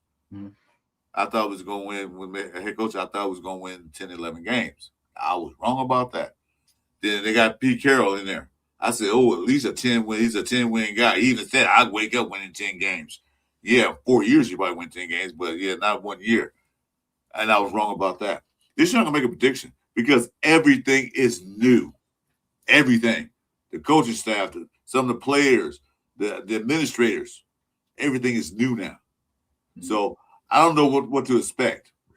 I'm just, you know, and I've said it on here too, you know, on your guys's, you know, on this great show that you guys got going. You know, I've said, you know, as long as we look competitive, you know, the head coach didn't lose the locker room, and you know, we somewhat are seeing like legit football, you know what I'm saying, and some progression. You know what I'm saying? Let's see some progression from Dante Thornton this year. Let's see some, you know what I'm saying? Let's see Jack Best not only be, you know what I'm saying, the first down guy, but let's see Jack Best, you know what I'm saying, break some tackles and take one to the house, you know, this year. Let's see some of those things. Let's see Genty not get hit in the back of the, you know, right. behind the line of scrimmage. Like that's what. Those are the things. Those are the wins that we need to be marking up next year. You know what I'm saying? This upcoming season. And then from there, let's, you know what I'm saying? Then you can start saying, okay, let's see how this secondary comes together. Let's see how the Stooks and Stokes you know what I'm saying, and masses come together. Let's see how, you know what I'm saying, let's see if Powell Mal cannot be just a rotational safety, but actually solidify himself where we're not having a heart attack when he's out there on the field. You know what I'm saying? And blowing coverages. Like, let's take those types of wins this year. Don't necessarily look for it as, oh yeah, we're gonna win 10 games and we're gonna be in the playoffs and we're gonna steal a wild card spot, or we're gonna sweep the AFC, you know what I'm saying, the AFC West. It'd be nice if it happened. It'd be nice, but you know what? I don't have my. Oh, that would be wonderful. But let's go to Realville at least once. I was saying that's the reality of it is you shouldn't expect that. Don't go ahead and say like, oh, we're playoff bound. No, not. We're not even getting out the bottom of the cellar of our division first. We got to fight our way out of that first. That's step one. Not being the fourth place. Excuse me, fourth place in the division where there's only 4 teams. We got to fight our way out of that. We got to beat our divisional rivals. We got to fight that first. Then you can talk about maybe the playoffs or maybe trying to make a run. But first, we got to do that first. You know, what else was I going to say? First, we got to do that. And then you talking about like with Gentry getting in the backfield. People still think our wide receiver room is trash. I don't see it that way. I don't. I see reason why they look trash because we had a trash offensive line and a trash quarterback and a trash offensive coordinator and a trash O-line coach. It was a mixture of everything. Look, we looked at that, and you can keep cooking, but we looked at that situation, and none of us could really put the finger on who it was as to why our offense was that horrible. A lot of us said O-line, a lot of us said Chip Kelly, a lot of us said the quarterback, and none of us could come to a conclusion as to why that offense was what it was. It was all combined on one thing. You know, if one thing fails, everything else is going to fail. So it was all put together, you know. You like I said, I'm using hyperbole here. You have a tire that takes 5 lugs. If you only have 3 lugs on it, 2 lugs on it, that tire's gonna fall off your truck, and then you're gonna crash. Right. But if you at least got 4 out of 5, you can roll with it. But you can't roll with only 3 lugs. That doesn't work. And so that's all combined. It was the offensive line, and this and the stupid coach. Excuse my language. It was the play caller, Chip Kelly. It was the quarterback, Geno Smith. It was all combined to make those 3 lugs fall off the tire, and then you roll off the side of a cliff. You know? So, like I said, what does it say? Let me see if I get it right. Somebody help me out. The broken cog don't make the machine run. And we had a bunch of cogs that were broken. Bunch. So you can put the blame on anybody you want to. Take your pick. It was all combined to make the offense look so bad that we can score over 13 points a game. Go ahead, Twan. Sorry, I was wanting to rant right quick. Go ahead. What you guys say? No, you're right on everything. Like, you know, and everybody, you know, the easy scapegoat everybody wanted to, you know, put it on was blame Geno, but it wasn't just Geno, because again, you start looking at even some of it to come to Geno's defense a little bit. Geno was trying to work with this offensive line behind the scenes and stuff like that. Geno was trying to do a whole lot for this team for him to get grilled every week. But I mean, yeah, some of the blame was on Geno, but there was enough for it to go around. Everybody on the hospital, you know, that saying everybody's a suspect. Everybody was a suspect on the offensive line. The usual stuff. I mean, on the offense, the only person that got no pass to me was Gentry. That was the only one. It was Gentry's fault. No pass. It was a rookie, so technically he did pretty good. No, but you can't blame Gentry because he don't go up there and call the offensive sets and call for blitzes. His main thing is get the ball and run. If the guy's in the backfield before you get the ball, there's nothing he can do. Yeah, exactly. So you gotta stop talking about 7, man. He got us Mendoza. You know what I mean? Hey, come on now. Can we talk about that? Can we get off of Geno? You know what I'm saying? For those he helped us out. Geno helps us out for the future. So thank you, Geno Smith. How you rooting for? Thank you, Chip Kelly. Thank you. Thanks out to Pete Carroll, Brendan Carroll, Chip Kelly, Geno Smith. He helped us get the number 1 pick. Appreciate it. Brendan How you- Carroll got to throw how him in you- there too, man. Brendan did his thing on that old line, boy. How you cheering for a tank, but you No. also beating up Geno? No, but see, the thing is, That's what. No, I'm not. with I'm our not saying you Geno- specifically, but there was people out there that was literally cheering for a tank. Hey, after 10 they was games, beating up after on our Geno. 10-game losing streak, I was in that group because we were closer to the top of the draft than we were playoffs. So I mean, there's no point Yeah. of being mid and then getting a mid pick, and then you know what I'm saying, because this is what we needed. We just are prideful ass organization. You know, we sometimes we can't be prideful all the time. Pride comes before the fall. Sometimes we have a lot of pride in us, and you know. And But after sometimes years of pride comes losing, before the fall. Like if we could be as prideful as we want to, but we're not gonna get nowhere. Sometimes we gotta take these lumps, but we gotta make this season count. That's why I was pissed when the draft, like you said, that Crawford pick. I was like, bro, I didn't go through these damn losses for nothing. You know what I mean? Like we didn't go suffer through this bad, terrible season just for us to be terrible again. That's not my goal. My goal is to let's get what we need. Let's get a high pick. Let's get what we need. It's not about the league. It's about what we need as an organization. And we needed this reset. We needed a rebuild. right? And we've been too stubborn to do it all the way.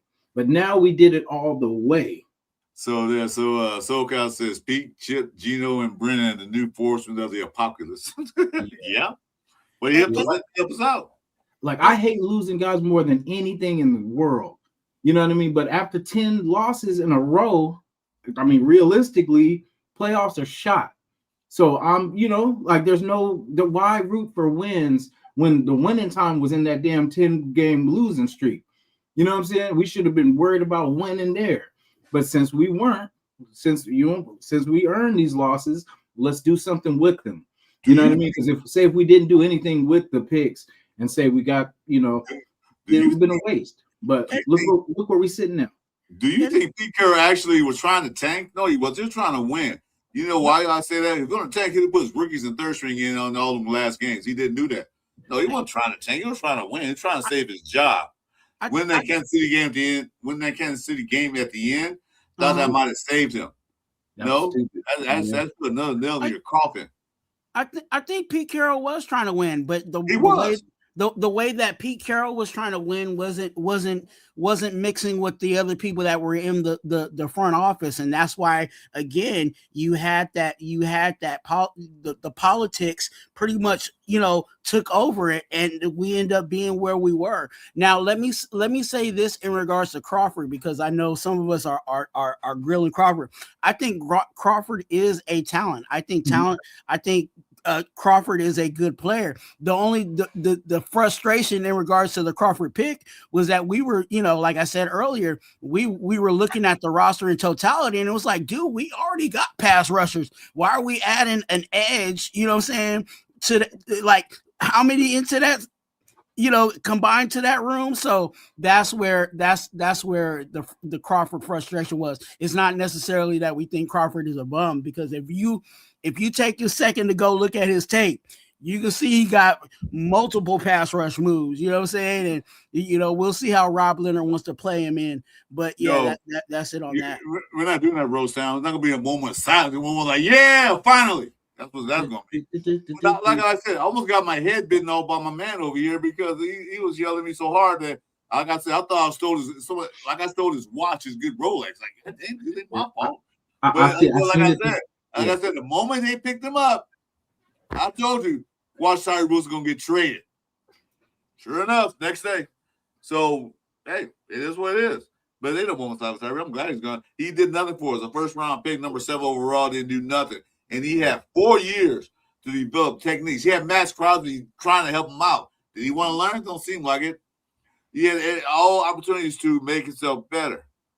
Didn't work out. He was just a big, giant guy that gets bull rush. Yeah. Now, to put on top of these 2 wins that I said we we're going to have, like the thing that might be the wild card is the defense. But it depends on how. Because like I said, I have faith in the defense. I know we're going to get the ball back. We're going to But the thing is, like last year, they got the ball back for us, and we couldn't do nothing with it. We would just give it right back, or three and out. So that's why I worry. If we can get the ball back enough, yeah, it gives us a better chance to score. But we got to score some points. That's the thing. We're not going to be able to hold teams under 13 and all this kind of stuff. The league is getting faster, better, stronger. You know what I'm saying? We got to be able to score 20 points at least. You know what I'm saying? To be able to, and our defense could probably keep us under 15. You know what I mean? If they, you know what I mean? If how it's looking. What was that first game against Kansas City? How many possessions we had? 30. Yeah. 30 possessions. You get that in the first quarter, absolutely ridiculous. But yeah, I see your point that we need to score, and I don't think that we're gonna be in that situation again. I think we're gonna have a chance to hold the ball, get down there and score some points, whether it be touchdowns or field goals. But I think we'll get more touchdowns. We're gonna do field goals. Hope so. But we got the Tokyo toe, man. Hey, have you watched them? Yeah. Okay. Yeah. Hey, his first game was an Oakland Raider game too. We played it a little bit earlier, but they were asking him like, how did you get into football and stuff like that? And he said he was out on the West Coast. And I'm thinking they were gonna say Niner or something like that, but he said, yeah, I went to a game in Oakland. And then he was like, yeah, it was the Raiders against the Browns. And then that's where we beat them. I think it was 45-42 or whatever. It was a big battle back and forth. But yeah, that was cool. And then he ended up with us. So full circle. Yeah. Because that was a while ago. Oakland Raider, you know what I'm saying? Like he went to us years ago. Hey, I'd rather take Tokyo Toe than Twinkle Toe. That part. That boy got his own nickname in his cut. You know what I'm saying? They already got him as the toe. No, I'm just saying, Matt. Matt G, Twinkle Toe. Yeah. Tokyo Toe versus Twinkle Toe. That's gonna be the battle. Yeah, I hope Tokyo Toe wins that battle, boy. No offense to Mr. Well, G. I think that's why they brought him in, because I don't see because like you said, Mr. Gay there really didn't do anything last year with the 49ers. And I'm like, why are we picking them up? And I guess, just to have somebody there. But, here's a list. It just popped up. Sorry to make it pop up that quick. But there's where's he at? Right there. Bottom. Yeah. Tokyo Toe. Tokyo Toe. And then, and Twan, I don't know if you noticed that. Did you see the UDFAs that we picked up? Yeah, I saw the list. It's attempting to cover up some of the places that we thought, we still needed concerns, right? Mm-hmm. We got a few linebackers in there, you know what I'm saying? That was one of the things during the draft. If you were watching, listening to me during the coverage, I was like, hey, we need to get a linebacker. We need to try to pull trigger on a linebacker. Well, they brought some linebackers in to, and we'll see.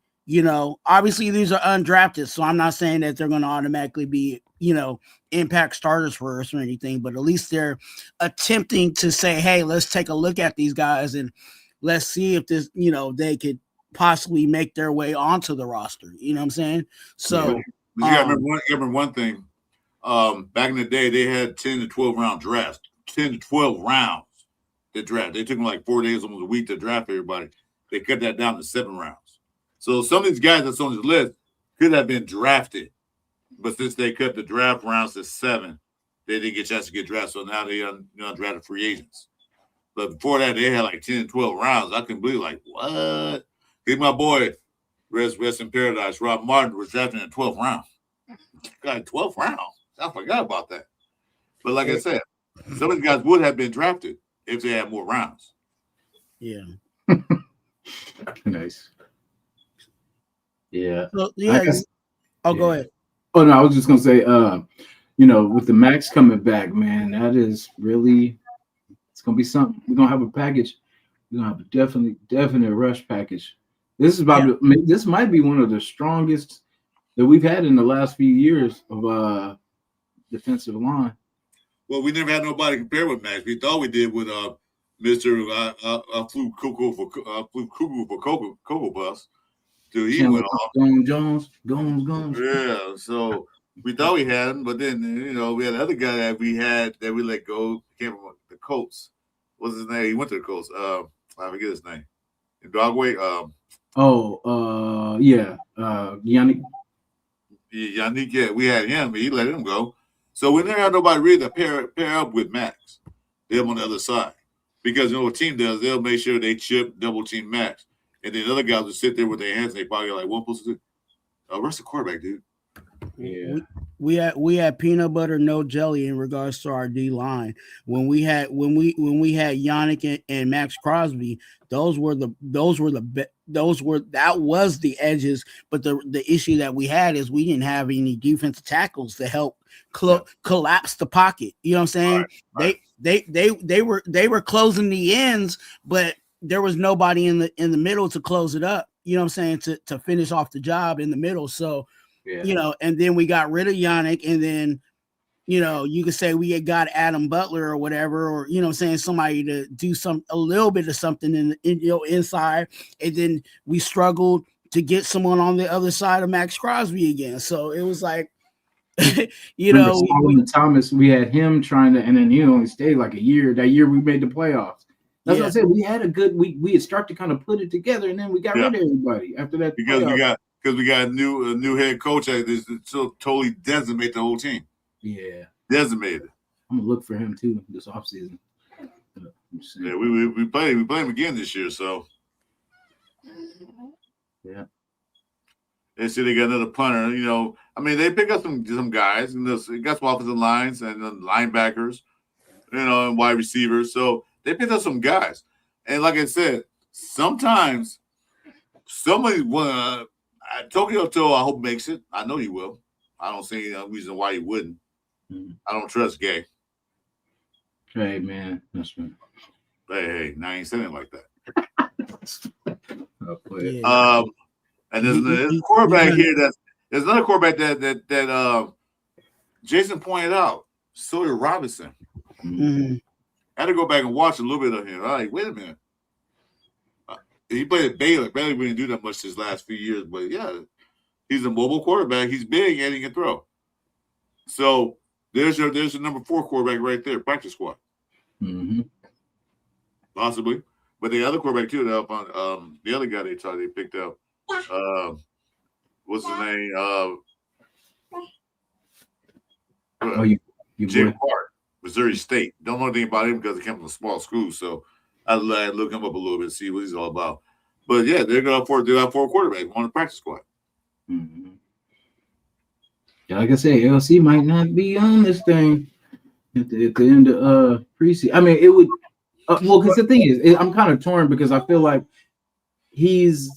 knows this team, he knows this, but it is a new scheme, he's not what's his name's guy. He's not Kubiak's guy. Yeah. You know what I mean? So basically, ALC is going to be on a team for the simple fact that he's another veteran. Although he has played as many downs as everybody else, but he's still a veteran in the league. He has played some games, 17 total. Yeah. They're not going to get rid of ALC and bring in another rookie quarterback and just have Kirk Cousins, because that defeat the whole purpose. ALC going to be there for that backup role. That's what it's going to be, the backup role. Like what Twan was saying. You can play ALC as someone like Kirk Cousins, and then keep Mendoza as an emergency just in case he happens to ALC. But not ALC, not yet. Like you said, next year, different story. But now you have everybody have a full year on their belt. Even the guys they bring in as UDFAs have a full year on their belt and can see. The only way ALC will be off of this team is if before his contract comes up, is if someone trades for him and we get some value for him. That's the only way that. Unleash, hit me on Instagram right quick so I can drop me a link. Say yo, then I'll give you a link. You can come in. Hit me. I'll say yo. I'll put you in. But go ahead. Because I saw Jason, this might be a long show. And then I saw Twan here. Hit me a link, dude, and I'll put you in. On Instagram. I don't know. I'm because I see where you guys are standing. I see that point too. I definitely see you guys' side of it too. I don't know. Something just tells me he's not gonna make it through. Because that's the thing. If he was gonna make it, they would have used him instead of Kirk Cousins. I mean, I get it. The Kirk Cousins contract, 1.3, you can't beat that. But if they were looking at it like a veteran quarterback that was able to, they would have just kept AOC for cheap and then not even got Cousins. You know what I mean? So that's why I say I think they're looking past AOC right now. I think they just see Mendoza and Kirk for this year.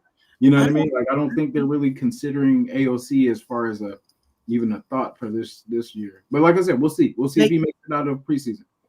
And no, I hear that too, but I think they already have like what we already have in our mind is that AOC is not a starter and that AOC is a backup player. So they're like, okay, we got, I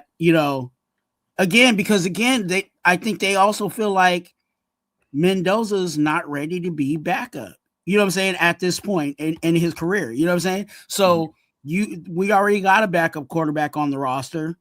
We need a starter, and that's why they brought in Cousins. So it could go both ways. We'll see how it plays out. But I think just how I see Spy Tech, and the way he's been moving lately is like he's not going to move you unless a team calls, you know what I'm saying, or he's already been quietly shopping that player and just waiting for someone to say, hey, yeah, we'll give you a 6th-round pick for you know what I'm saying, we'll give you a 6 or 7-round pick for AOC, and then we'll be like, okay, we'll make that deal.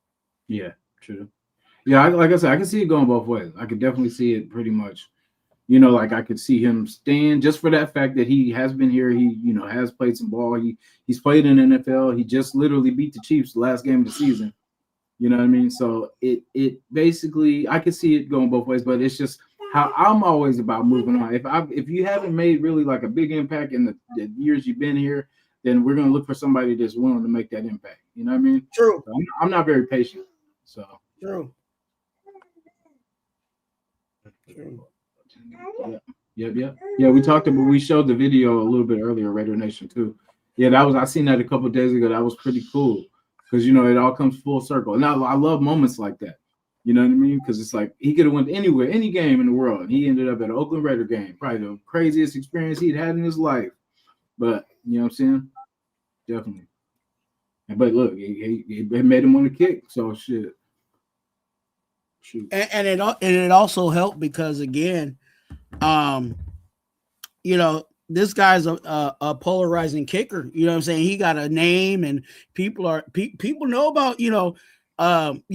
We're finding out about him, but a lot of people knew about Tokyo Toe. So with that being said, he could have went anywhere. You know what I'm saying? Because again, UDFA's it's a bidding war. All these guys got a phone call, not only a phone call, but they got, a dollar amount attached to them. Hey, we want you to come over to the Las Vegas Raiders for $700,000. You know what I'm saying? And then another team's calling in and saying, hey, we want you in for $900,000.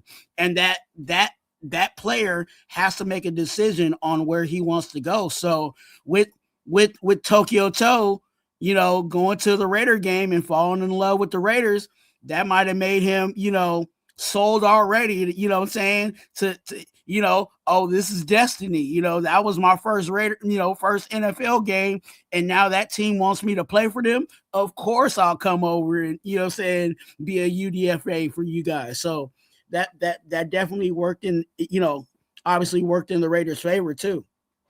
Mm-hmm. Same thing with I think that was the one of the factors in with Crawford too. Yeah. I think Crawford was excited to come. I think he did his like a visit or whatever. He came in. I think hearing from the call, mm-hmm. he came in wearing silver and black. You know what I'm saying? And was already kind of lightweight manifesting that he wanted to be here. He did want to work with Max Crosby. That was one of the reports that came out too. So that might have factored a little bit into why they selected him too. Also, in the draft because he wants to be here, and definitely, as fans, that's something that we want to hear. We want players that want to be here. You know what I'm saying? Yeah. Not here for just a paycheck. We want guys who want to be in play. We don't want you for a paycheck. We want you to play and help us win. And that's what they saw in him, and they said, "Okay, come on, you're here." And he not get that much playing time. He might get. You never know. But he's here against competition, but he's here for it.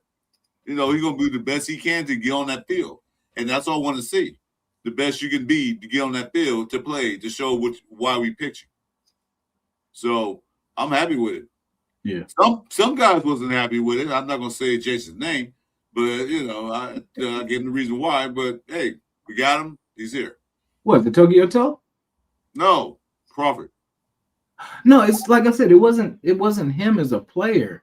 Like, it's nothing personal against him. It's just for the room, like, because safety, I got that because we didn't have a free safety.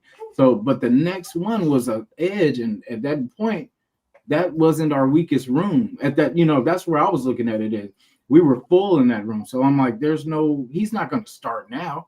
You know what I mean? That's a waste of a pick. That's how I was looking at it, just as far as a waste of a pick. Because, like, I feel like there was other rooms we could have, tackle or DT. You know what I'm saying? There's other, even though we have a lot of DTs, but I mean, there was a lot of good names of big space eaters that we could have did. But like I said, the player, he's a good player, and I like I said, I love that he loves to be here. But it just at that time of the draft, I just felt like that was not where we needed to go at that point, because that wasn't. And I still stand by that because I feel like he's not going to start. You know what I mean? So that was basically not a starter pick. That was a depth piece, because technically you just replaced Wilson, which is our worst person on that in that room. So technically he's pretty much where Tyrie, you know what I mean, for now, where Tyrie was. But it's nobody that's going to take over Max's. Damn well he's going to take a Max's spot. And then, we don't know if Kuntz is going to start. For that price tag, you would think that that's Kuntz. You know what I mean? For 11 or whatever it was, you would think that that'd be him starting on that other side, or Kwity Paye. You know what I'm saying? So, because I'm pretty sure Kwity Paye was coming to take Max's spot when Max got fake traded.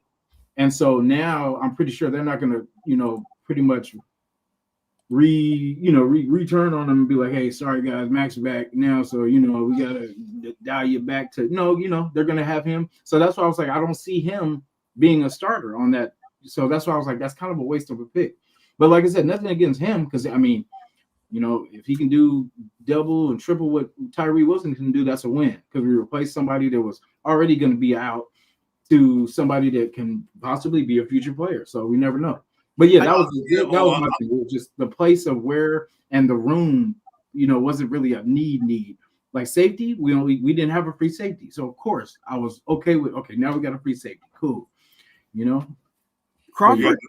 You got the link Unleash. I just sent it to you so you can come in. Crawford. Oh, go ahead. No, I was saying Raiders didn't want to come in, so I sent him a link so you can come in. Yeah. Crawford has, and this is why I think they got him where they did, because Crawford has a bag. Okay. And when I say he has a bag, he has multiple pass rush moves. So he might be early in his career. He might be that rotational guy that comes in on passing downs. You know what I'm saying? I'm not saying he's going to be like that third down, specialist for us, but he's going to be called to rush on those passing downs. Now that was similar to similar to Max Crosby coming in. Max Crosby had a multiple pass rush moves, but one of his downfalls, or one of his knocks, was that he had, he needed to get his body right. And I think that's the same thing with Crawford. I think Crawford needs to maybe gain a little more weight, and then, clean up a few more things, and he might be, he might start to slowly rise up the ranks. But right now, like you said, Jason, it's going to be probably Max Crosby and Kwity Paye as the main guys. But then behind that's where you're going to see, like a guy like Crawford and Kuntz, being, and Snowden, right? And, those are the guys that are going to be, in rotation for us at that edge position. Yeah, I like, okay, we need edges, but we got them anyway. Because like I said, we don't know what Kuntz is going to be like this coming year. Last year he didn't do too well until the end of the season. We signed him. We gave him one more chance, get him a 1-year deal. Say, come on, you prove yourself, and not then you can walk. But then again, he might be a signing trade, but we don't know.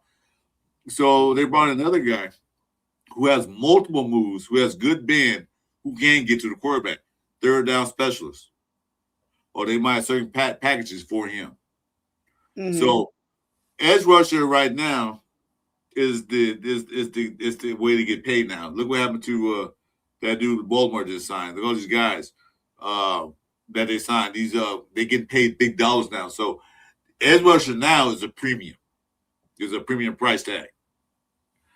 Next to quarterback, they're about them, and the receivers, they're the next highest paid people on the field, and then left tackles. So those 4 positions are the highest paid positions in the NFL. Not the D tackles, not the cornerbacks, not the safeties. Running backs, they're starting to come back up. Tight ends, not as much, maybe 1 or 2.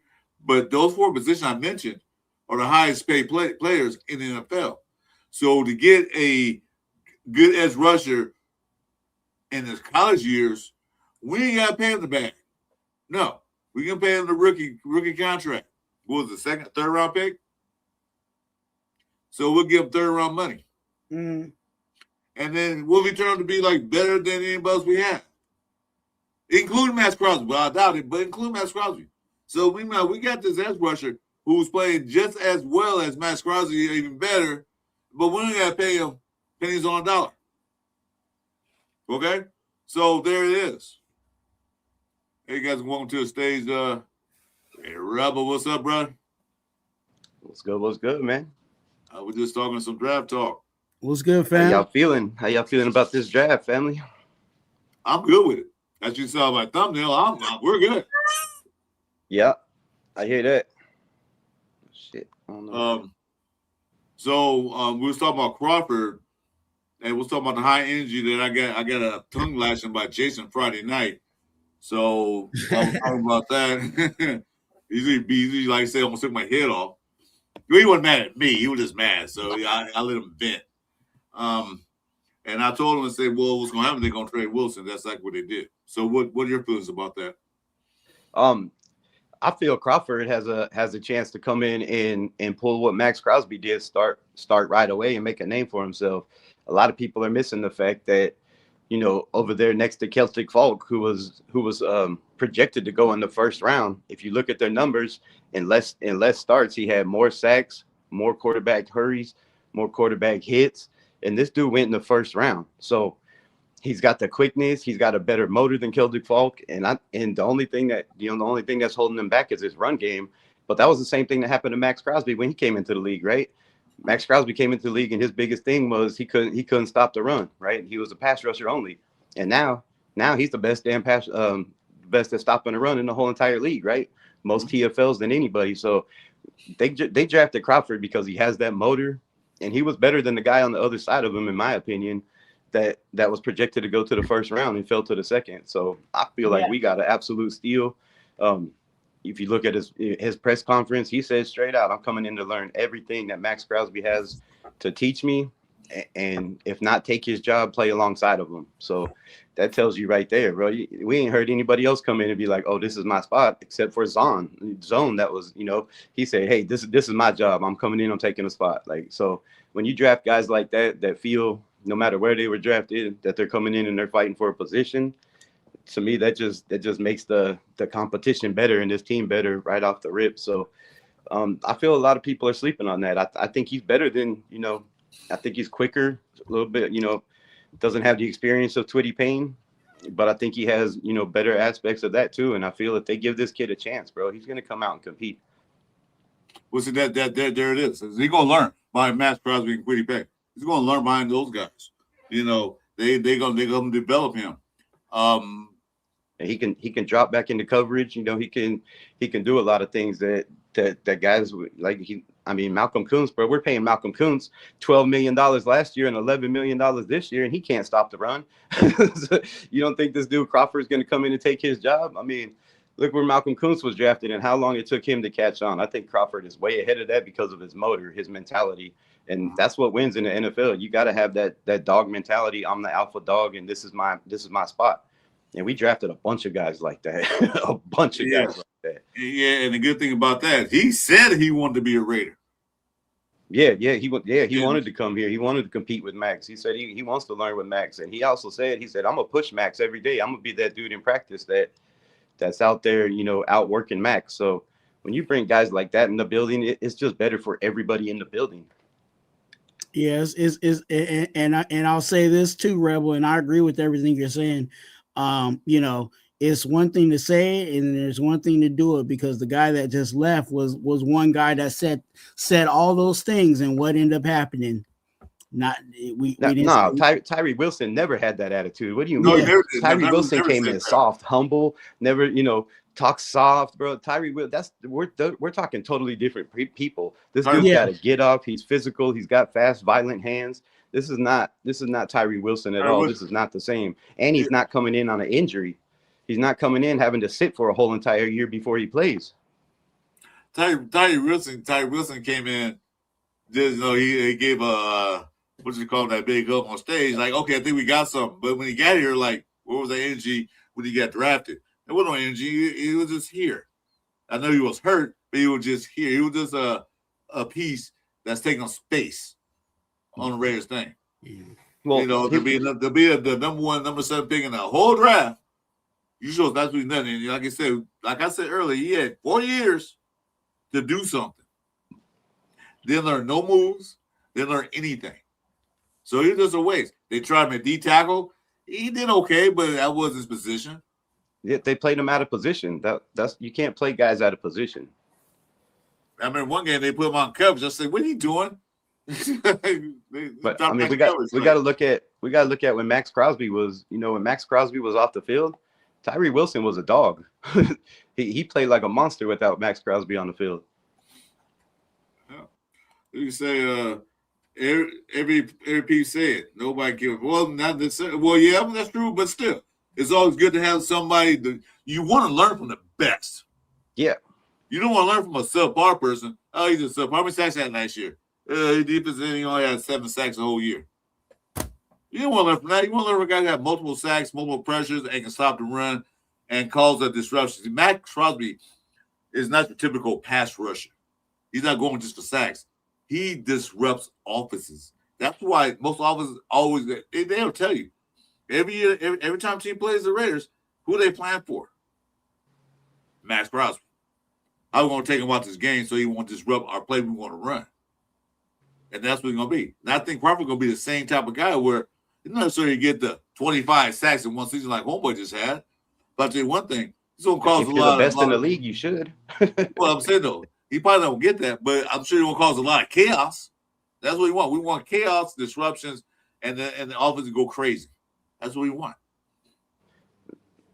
I just want no missed tackles and somebody that can set the edge and not let guys run through them because they're not doing their 111. So I don't care who that is. Yeah, remind me. Tyrie there and can't catch butterflies. And the Tyrie thing, man, we Raider fans are going to blame Tyrie because they didn't get what they wanted out of Tyrie Wilson, but you can't blame anybody but this organization. You don't draft a guy with the injury that you know is going to have to sit for a whole entire year at 7. That's not Tyrie Wilson's fault. And I would not be surprised if Tyrie goes over there and shows, why he was drafted, and maybe not why he was drafted in the first round, but why he was drafted in the first place, because I just don't think they used him right. And I feel like you're going to go to another team and they're going to be like, man, you're way better off on the inside. And he's a monster on the inside. The Tyrie could stop the run. He's long. He's good. He's at tackles for loss. He just wasn't out there enough to really do anything. And I've said this before. If you look at his first 2 years compared to Jalen Carter, the sacks, the pressures, all of that are very, very similar. The only thing that was different is Jalen Carter had 300 and something more snaps than Tyrie Wilson. Yeah, but those are two different positions. Jalen Carter was a defensive tackle. But that's where Tyrie should be, though. That's what I'm saying. He's not fast enough to be an edge. He's a big dude with no speed. Like you can't play the edge like that. And just like this year, Tyrie should have been drafted in the 4th round, right, Rebel? Oh yeah, I mean easily. No, like we drafted McCoy. Yeah, I mean, you drafted a guy that had no pass rush moves. You drafted him basically off of his size and his bulliness, and he was hurt. Like that was just a bad organizational move. And I think Tyrie Wilson takes all the blame for the Raiders being ignorant when it comes to drafting. Like that's all it was. It has nothing to do with Tyrie Wilson, because Tyrie Wilson was not ever put in a position to play. I mean, ask anybody around the league, brother. Like, put this man on the line. He has an 81-inch reach. He has long arms. He's big enough to get to the running back and stop the run, and get pressure on the quarterback up the middle. Right, the shortest distance between two spaces is a straight line. If you put that man in the middle and you give him straight line to the quarterback, he's gonna do his job. He's not athletic enough. He doesn't have enough bend to be on the outside to get to the quarterback. Mm-hmm. The play's already over by the time he gets there. By the time he gets off the line, I mean, he's slow as hell on his get off. He's just not him. So if they play him in the right position, Tyrie Wilson's I think he's gonna help the Saints. I thought it was crazy giving him away for a cup of coffee, man. Like that. Here's a one-trick pony. He only had one move, bull rush move. He had the second move where the tackle could stop him. He didn't have that arm sweep or the spin move. He had none of that stuff. So he was straight ahead. When he was playing on the left side, the last two games when Crosby was out, he had a straight arm where he was just bulldozing, those offensive linemen and getting one-on-ones. But that's all he had. He had a second move or a third move. He'll get him. You seen him out there working every single day in camp with Crosby. Every single day, he was doing the chops and the swims and and all of that. I don't know why he wasn't using it on the outside, but. Yeah. We'll see what he does over there in New Orleans, but I think they got a player. They got a steal on a cheap. I mean, a fifth and a seventh round for a seventh overall pick. Tyrie needed to play mad. That's the thing. He played too nonchalant, soft, nasty. And that's not Crawford. Yeah. Yeah. And I said, I don't know if you heard me when I was talking about Crawford. He has a similar, coming in. He has a similar, kind of path that Max Crosby had. Max Crosby had he had the multiple pass rush moves, but he needed to gain a little more weight and be a little more stout in the run. And I think that's similar thing with Crawford. And I think if he can get with, I'll say the MVP in the organization, Deuce Gruden. If he can get with Deuce Gruden, you know what I'm saying, and gain that weight, then just get that fool out the building, man. Hey, Deuce does his job. Twan, name me one player on this roster that you've seen gain muscle mass since they've come in the league. Find me one player on this roster that has got bigger. Zamir White biceps. Remember a couple years ago? That's it. But he did that on himself after he did that in camp. Remember the camp was over, and then 2 months later they showed his big ass arms. Like that wasn't him. And he fumbled. He couldn't keep the ball in his arms. Yeah, because he had too much muscle and you couldn't hold the ball in there. But there is not one player. There's not one guy on this roster that has developed a body or got bigger or mass since they were drafted to the Raiders. I mean, look at Max Crosby. He's been here 8 years. The dude got flabby arms like me. But you're in the building 24 hours a day. What is Deuce Gruden doing? I think Deuce is killing us, man. I think he's the curse. Get him out of the building. Hey, he's just using us for a free gym. Yeah, he's the curse, bro. You don't fire a head coach and then keep his son on the roster for 25 years later, man. Like, just get him out the building, get somebody else in, because I have not seen anybody on this roster put on muscle mass. Yeah, if anybody they've lost weight or anything. Yeah, I would have to go into it in depth and try to figure that out, because I think there actually has been, because there was, I forgot who, I think there was that one, we got rid of him, but it was a linebacker that literally turned, like he came in and he was like one way and then he looked a whole different way the next season, and it was like there was a jump in regards to him being a rookie to his second year. There might be one, but like I said, I studied this team in depth. I get I'm it. watching all these dudes like all of us do, and and you're looking at these guys coming in. You can just go look at them being drafted, and you look at their mugshots or look at them on the field. Like, none of these dudes are putting on masks. Our offensive linemen, you know, are still like, none of these dudes got big ass arms. Like, bulk them up, turn it into power, right? Turn that shit into power. And I don't see Deuce Gruden doing any of that. I know everybody in the building loves him, but I just don't see anybody getting bigger or stronger in that weight room. He got bigger, but he did in the offseason because he showed he has his own channel. I'm subscribed to it. I watched his channel. He did it all his own offseason. He wanted to get bigger and stronger because he knew what happened last year getting that backfield. He wanted to get bigger. He wanted to get stronger. So he did most of that on his own. Yeah, and he was working out there on his farm, you know. So you out there working, you know, throwing those hay bales. Me being a, you know, country boy too, I know what it's like throwing hay. That shit, you got 70-pound bales. You're throwing, you know, 3 stories in the air trying to get it on a truck. So that's the mere white. Them boys got to work out there. So yeah, that's the mere white. He owns horses. He has a horse farm. So yeah, that's why he looked bigger. But yeah, like I said, I just don't see nobody, you know, packing on pounds or getting any bigger or stronger or any of that since they've been drafted. I mean, look at Malcolm Kuntz. You can go back to Malcolm Kuntz. You can go back to Tyrie Wilson. Look at Tyrie Wilson the day he was drafted, and go pull up any picture that's current right now on his IG. It's the same person.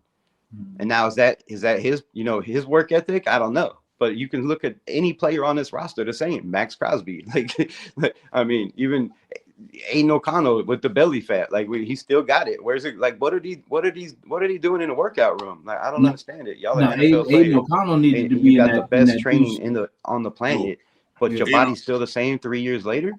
I used to always talk about his arms. I was like, bro, you gotta get in that weight room, bro. No, Aiden O'Connell, he come to my house, man, so I can get some food, so he eats so he get some muscle mass or something. Because him and Thor, yeah, come on over here, man. I'll feed you. I got more muscle definition than right. I'll get some carbs in there. But what quarterback really gains weight? Like most of the time, when the quarterback comes in, he is who he is. Like, they don't really move too much of that. They more work on their, you know, their flexibility and their elastability instead of, you know, because muscles, you don't have that flexibility. So that's why they, you know, some positions they kind of stay away from it. But like, what quarterback do you know, like, came in and then all of a sudden got like major gains? Jalen Hurts. I see DC. Remember when DC first came in? If you look at Baltimore Ravens quarterback, I mean, look at his body mass compared to when he first came in. He was a twig, right? Now, Lamar got some weight on him. You look at Patrick Mahomes when he came in. Patrick Mahomes came in like, you know, he's way thicker now. He's got muscles. He's got structure. You could see the structure in his muscles. Like, but you got to take accountability that's why he goes so far. When these guys come into the league, they're young adults, they're young men. They're between the ages of 21 to 23, 24. Men don't develop till later in their life. They don't start getting developed into a full-grown man until like in their almost like 25, 26, 27 years old. So these guys still were growing. Because some quarterbacks came to the league were like a certain height, and then all of a sudden they're like a couple inches taller. They start filling out later in life. But then you got to make sure you train them right. Make sure they train the right strength development. Like quarterback, you don't want a quarterback like Arnold Schwarzenegger. No. Maybe a defensive lineman, yeah. You want a quarterback to have the strength in his arm to throw the ball further, strength in his legs to run, to stand up there. So there's certain types of strength training that they do to these guys. Because you want the offensive lineman to have what? Strong arm, strong push. They ain't got to be yoked up. Because sometimes those guys are bodybuilders, not the strongest guys in the world. But they should be bulked up. Look at guys like Lyle Alzado. I'm talking muscle man. Look like a bodybuilder. You don't necessarily want. I'm saying like Lyle Alzado on the defensive line back in the day. Like, that dude was all muscle. He had no fat, all rock. And then look how easy it was for him to dominate. Yeah. Remember when DC would blow up? You look at Myles Garrett. Myles Garrett is, looks like a damn bodybuilder. Look how easy it is for him to dominate because he has muscle. He has strength. You're not just lifting weights to get bigger. You're lifting weights to get stronger, and that's what needs to happen. And for a lot of these players, they need to get stronger. Because you look Max. Because you look good in a wet t-shirt don't mean you're the strongest man in the world. But some do look like that, and they are strong. but you don't go to all that weight training stuff to make it look like Mr. Universe. You go to get stronger at your position, what you're doing. That's what he's supposed to do. I mean, Deuce Gruden like a Mr. Universe himself, but he's not there to make all these guys look like him. He's there I mean, he's 5'6". he's got 30, like 28-inch arms, and people are like, oh, he benches 500 pounds. But how far has he got to push it? You know what I mean? he ain't pushing that weight 40 inches like most people's arms are 35 inches, right? He pushing it 25 inches. Wait. That baby's getting big, bro. I was gonna say she thought that was funny too, Rebel. Yeah. See, she was like, she knows. She laughed too. She was like, yeah. So yeah. Anyway, so like I said, we'll talk about homeboy. So what else your take on the draft? So who was your favorite pick in this draft? Oh, it was Mike Washington all day, any day of the week. Of course, I'm a Razorback fan, so anytime you can get my Razorbacks in the building. They also pulled in Xavier Sori from a UDFA, which I think Xavier Sori is going to make this roster. That boy is quick. He's 6'3". He's 228 pounds or something. He got to put on some mass. But Xavier Sori, watch out for that dude. I believe he makes the roster. And then Mike Williams. Mike Williams is just a monster, bro. We have that 4.3 speed for that Thunder and Lightning for Ashton Genty. He's a little bit quicker, a little bit taller. He's got those, Darren McFadden strides with being 6'2". So that's what he reminded me of too. I feel like that was my favorite, of course, because he's a Razorback. But then Traden Stukes, man. Traden Stukes was, we needed a safety play very, very bad. You get, one of the top 3 or 4 safeties in this class very easily. And then in the 4th round, of course, Jamal McCoy, man, that's got to be the biggest draft steal in the last 10 years. I mean, in the last 10 years, easily. You look at this man he was the best corner in this league. Top 15. He was projected top 15. Every board I seen had him in the top 10. And I had, I've seen a bunch of boards where they had him, 6, 7, 8.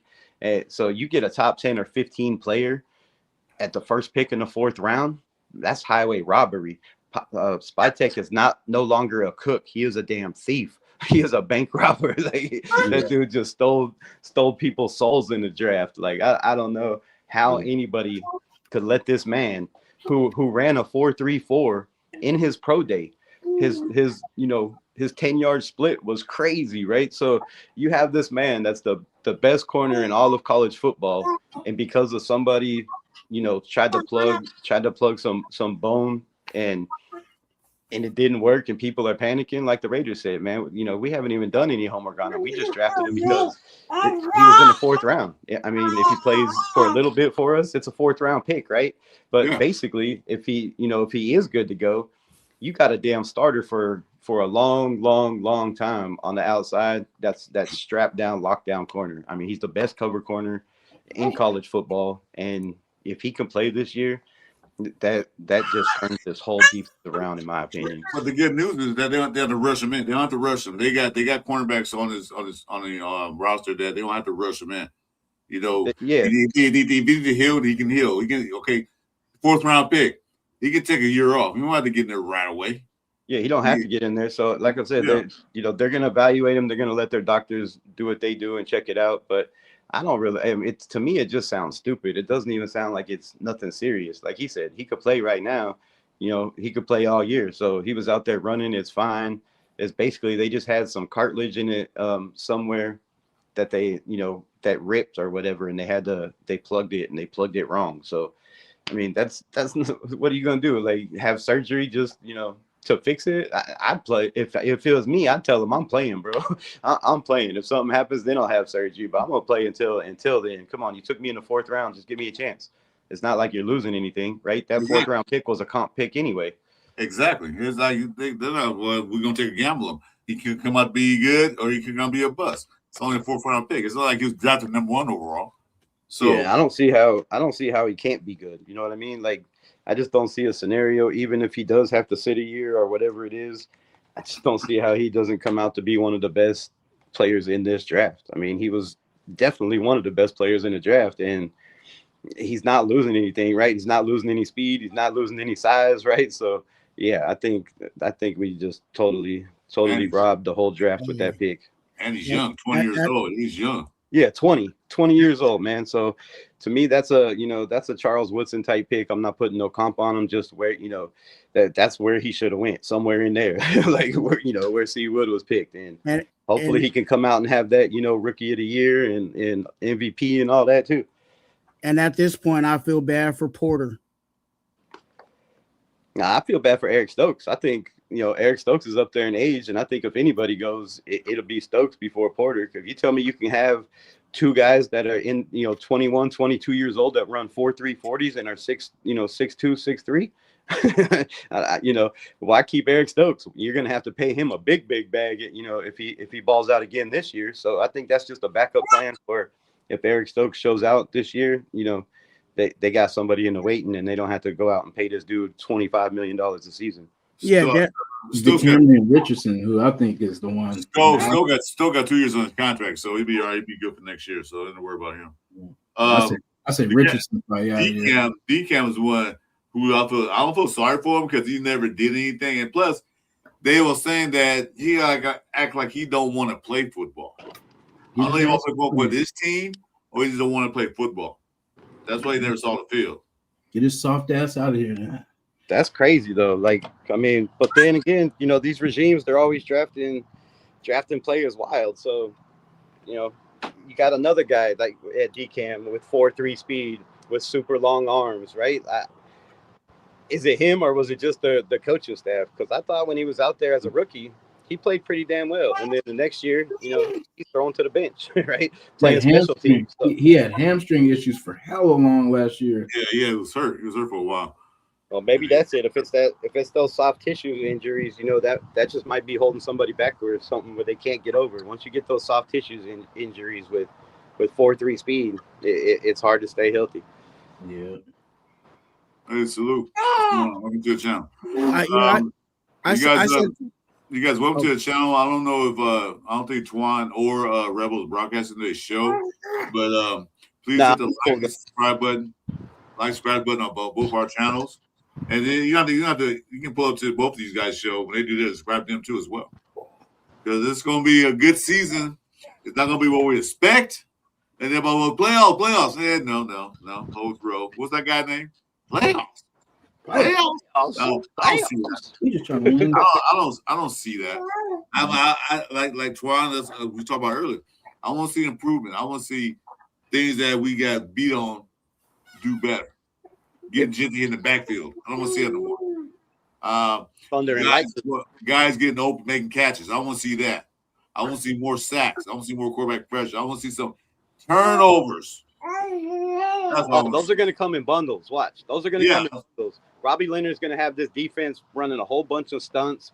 They're going to probably be in a nickel most of the time, and everybody else, that even with the 2 linebackers we have are still 4-4 guys. So we have nothing but speed back there, and I think we're going to just dominate teams on defense with speed and just overwhelm the shit out of them with stunts. Yeah, that's obviously I want to see all the fields, everything. Down possession on the offense. I want to see them hold the ball, go down and score. Get some plays in, get touchdowns, red zone offense. I want to see him not just kick a field goal. I want to see touchdowns.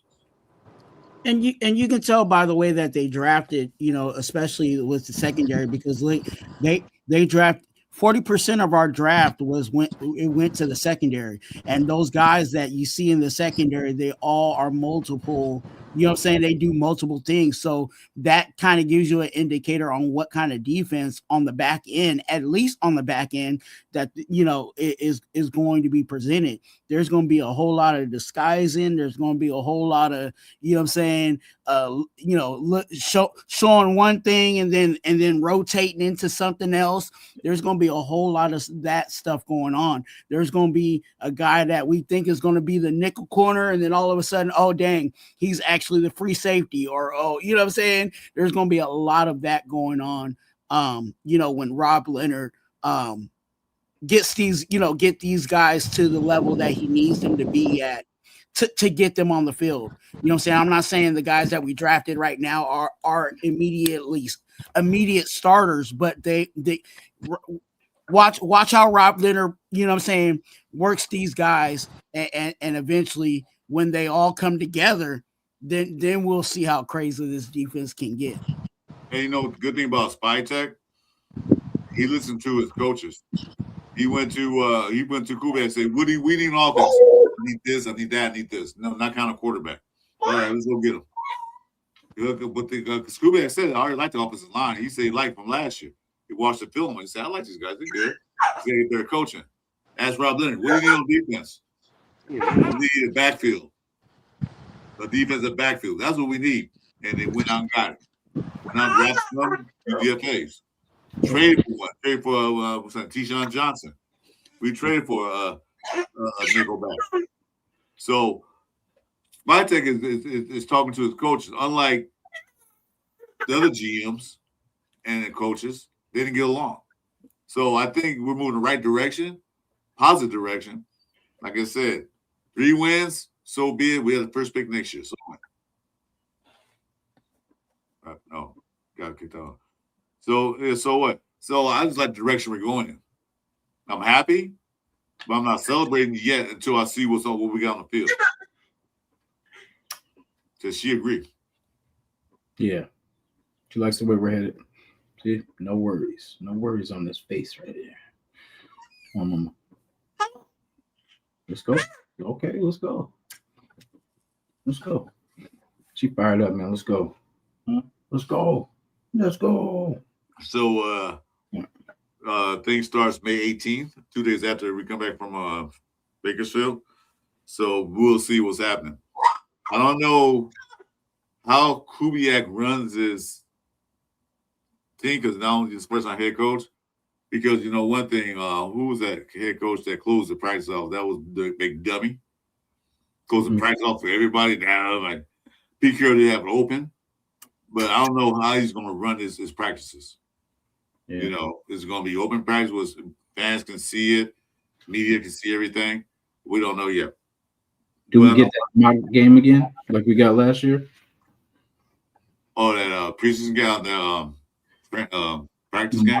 Yeah, that mock whatever we did where we lost Lonnie Johnson. I don't know if they're going to do that or not. I mean, that was the first time I saw something like that. That was cool. But I mean, it didn't help us, because we didn't win that many damn. I was thinking, okay, that'll give us a extra game before the preseason to get our team prepped and ready. But that did nothing. Oh, it hurt us because we lost a player. Yeah, the one free safety we had. Yeah, it was a good idea. You know what I'm saying? We're still, you know, in Las Vegas, we're still trying to win the city over. You know what I'm saying? We're still trying to ingratiate ourselves into, you know what I'm saying, the Las Vegas fan base. So having that game and it being a free game, you know what I'm saying, for people to come in and possibly be a Raider fan, like, yeah, that was a good idea, but I don't know if that'll happen again. Right. We'll see. Every coaching staff and every, you know what I'm saying, is a little different on how they want to do things. And again, it seems like we're consistent in that, you know what I'm saying, having new head coaches. So we don't know what this head coach is going to want to do.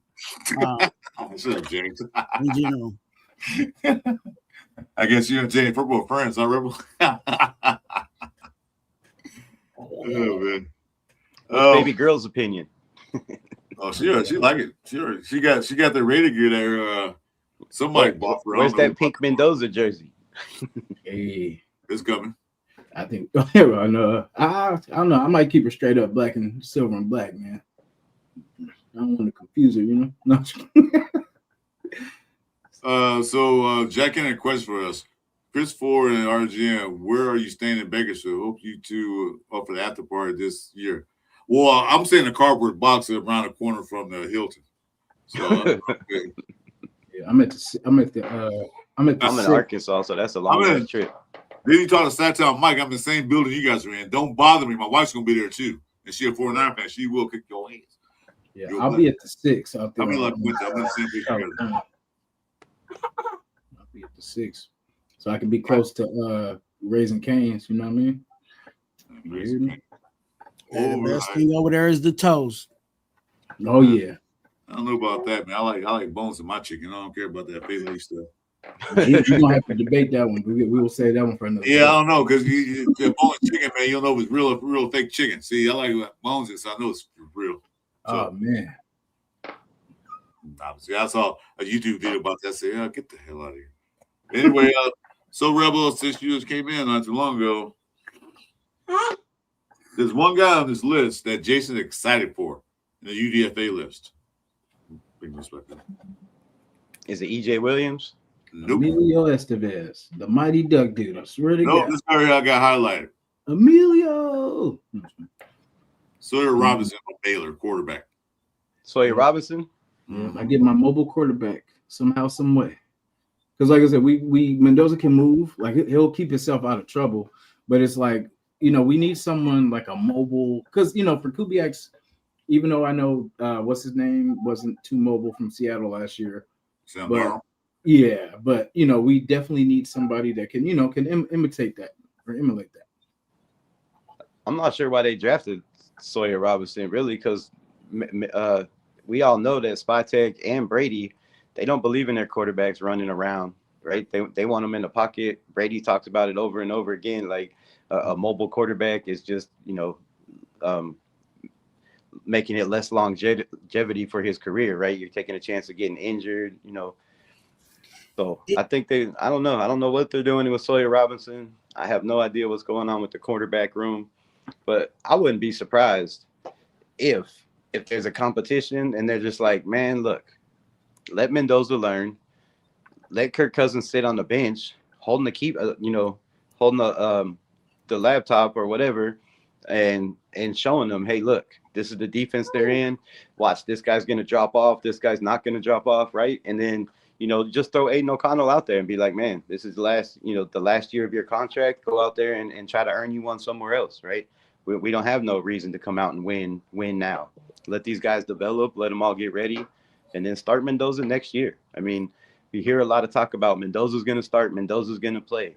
But if Brady has any say, I don't think Mendoza starts this year. I don't think he starts. He might come in after a few games, but I don't think he'll start right away.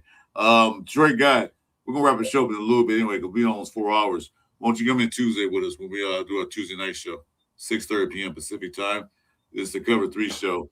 We're gonna wrap up a little bit. I mean, on 4 hours. I'm having breakfast yet. I gotta go eat. But anyway, he's not gonna start unless something miraculous happens. He beats out. He makes Kirk Cousins look like I don't know, bad.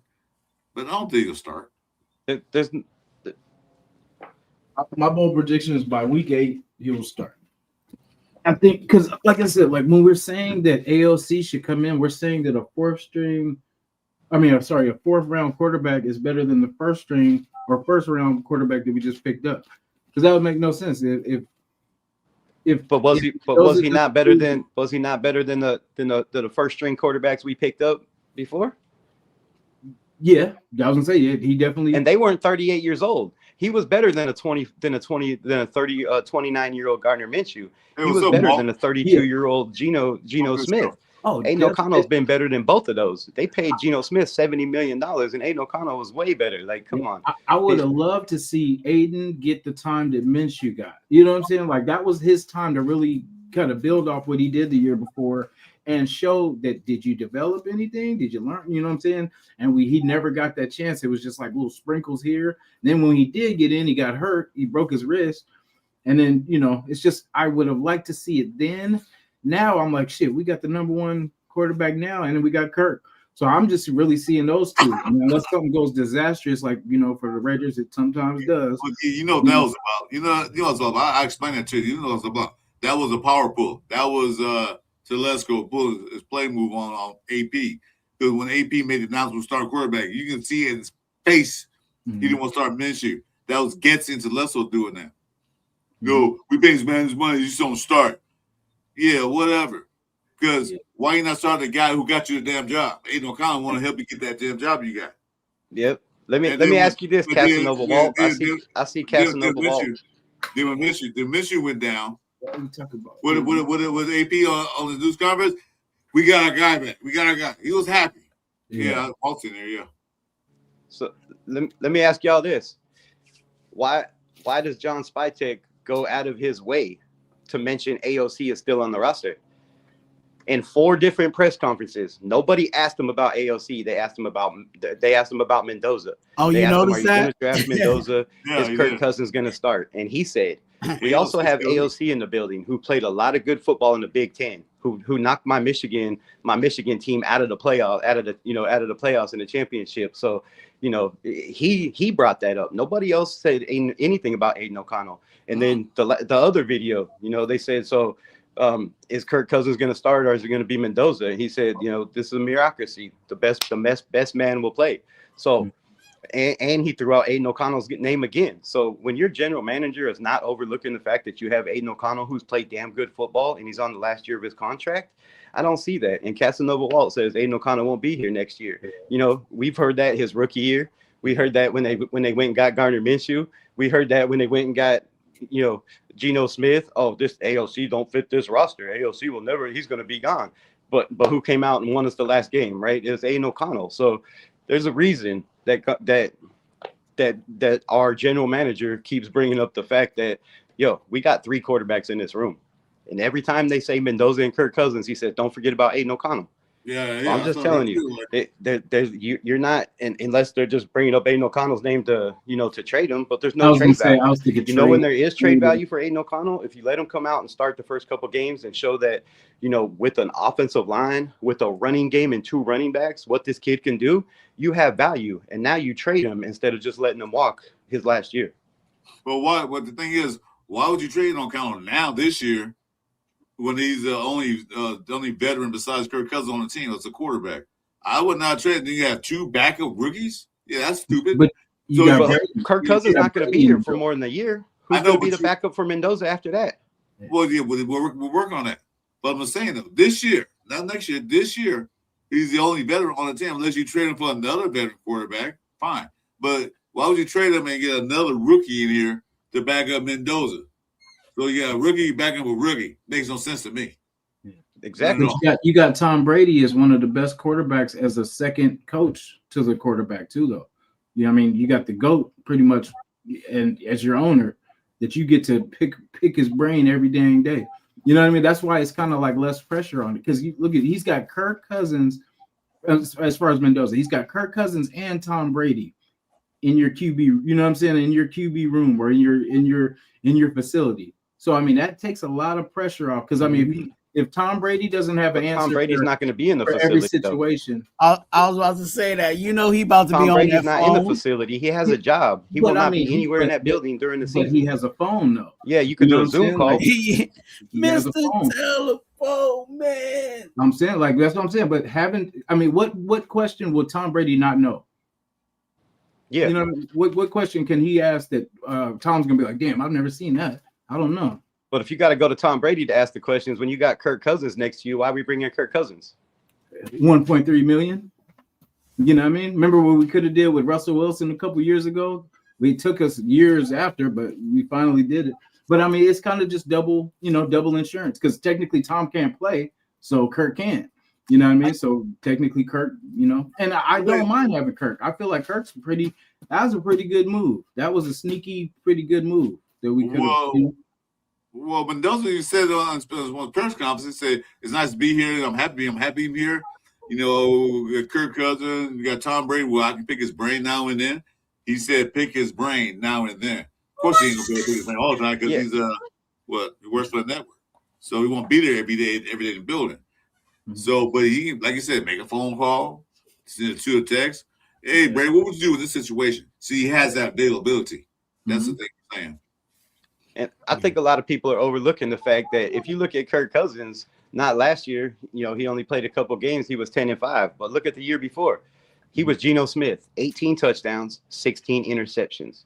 Do you really think they're going to relive that Come on. Do you really think they're going to look at Kirk Cousins and be like, we're paying him $1.3 million with a $10 million signing bonus, and we're going to just put him out there and, and just make the fans lose their shit because he's going to come out, if he comes out and plays like Geno? I mean, even last year he was 10-5. Like, that was a little bit better, but he played the last 3 games little bit better on a roster that had legit starters at wide receiver, a decent offensive line, and you have one of the best running backs in the NFL, if not the best running back in the NFL. So, Kirk Cousins, like, he just 2 years ago, he was 18-16, bro. 18 touchdowns, 16 interceptions. The dude is falling off. He's 38 years old, coming off an Achilles, and he said for a reason, I don't want to play if I'm not the best guy on the field, because he knows damn well he's not the best guy out there. Yeah. I just have more yes, one thing. They brought him in for one or two reasons. Probably to help out Mendoza, facts. And Spytek said that too. He also played under Kubiak, where he has best seasons ever in the NFL. So he knows how Kubiak runs his. That was 8 years ago. Doesn't matter. You don't. It does when you're 38. What they said, you said that coaches don't change their ways. They still have the same ways. Might be different plays here and there, but he knows how he runs his system. That's what I'm saying. That's what runs the plays. His system, where he runs it. He knows what Kubiak does. Where he likes to run. What type of plays he likes to run. Where he like to run, man. Now I go back to Garoppolo and Hoyer for that, because remember we heard that same noise with that too. Yep. That's why we brought Hoyer and Garoppolo, because they know the system and shit. Didn't look like they no, we bring for that. We bring for AOC. But everybody I'm talking about when we got Hoyer and Garoppolo. Remember when we had that coach? It was McDaniels, and remember they came from the McDaniels system, and that's why we brought them in, because they know the system. And then that's something that worked for us though, because we had a player ass in the system. Yeah, that's what I said. They were, for the system that they knew, they were ass. And that's what I'm saying. Like, I don't put too much stock into the system. I disagree with that, because the system that McDaniels ran when he had those guys, they had different type of players. We didn't have those players to run that system. Like I said, you got to look at the players that play in the system. Yep. That's not necessarily the players themselves, the players that play in the system. Some players play better in certain systems than others. Like, you see one guy jump from one team, he sucked at one team, with another team played better. Why? Because that team's system is a different system than he was in. So I look at the system where they ran. What the McDaniels ran was a system where he had certain players. He had those guys. I'm not gonna list them all, but he had those guys. When he got here, we didn't have those guys. That's why McDaniels decided to gut the whole team and bring in new players. That didn't work. Garoppolo, we had Devontae Adams. We had Josh we actually had an offense then. Like, we had an offense then. What you mean we didn't have nobody? We had Michael Mayer. We had Jacoby Meyer. We didn't have the players. Had the system. Devontae Adams was the exception case. But we also weren't doing. Wait a minute. Devon was coughing. I didn't finish. Devontae Adams can play anybody's system. That's how good he is. Right, but he also got. Go ahead.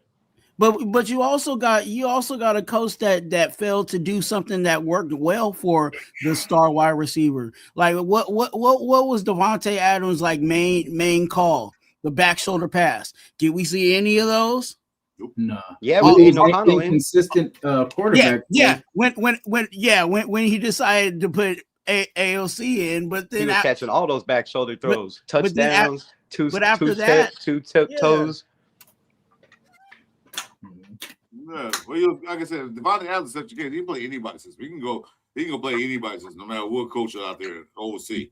I mean, he even played well in Getsy's system, which he's like, yeah, get the hell out of here. So,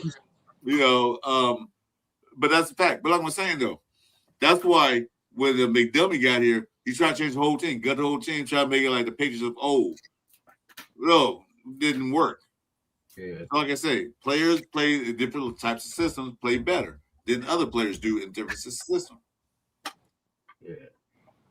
Garoppolo wasn't it either, because he was literally throwing balls. Like, there was no consistency to where he would place the ball. Yeah, 9 touchdowns, 8 interceptions. Yeah, it'd be in like 6 games. In 6 games. Or setting them up, setting them up for failure. But as far as like the roster, when we had Jacoby, Devontae, Renfro, Waller, we had a squad, bro. That's what I'm saying. We didn't have the defense, but then everything we do is backwards. We had the offense, and we were just going. We had a playoff team. Scoring enough points to finesse, but no. Well, we had a playoff team before McDaniels got here, and he totally gut that playoff team. But you also gotta think about this, right? We heard all that same shit like Jason said when they brought Jimmy G in, right? All the fans, this is the fans said, me included. But he played with Josh McDaniels, but he knows Josh McDaniels' system. We're bringing him in because he knows the system. And Jimmy G said himself, same thing Kirk Cousins said, this is a different system. They've changed it. They've evolved. They changed the language. They changed everything. This is not the same system. I'm coming into a new system. This system was 5, 6, 7 years ago. I don't know this system anymore. And Kirk Cousins said it himself.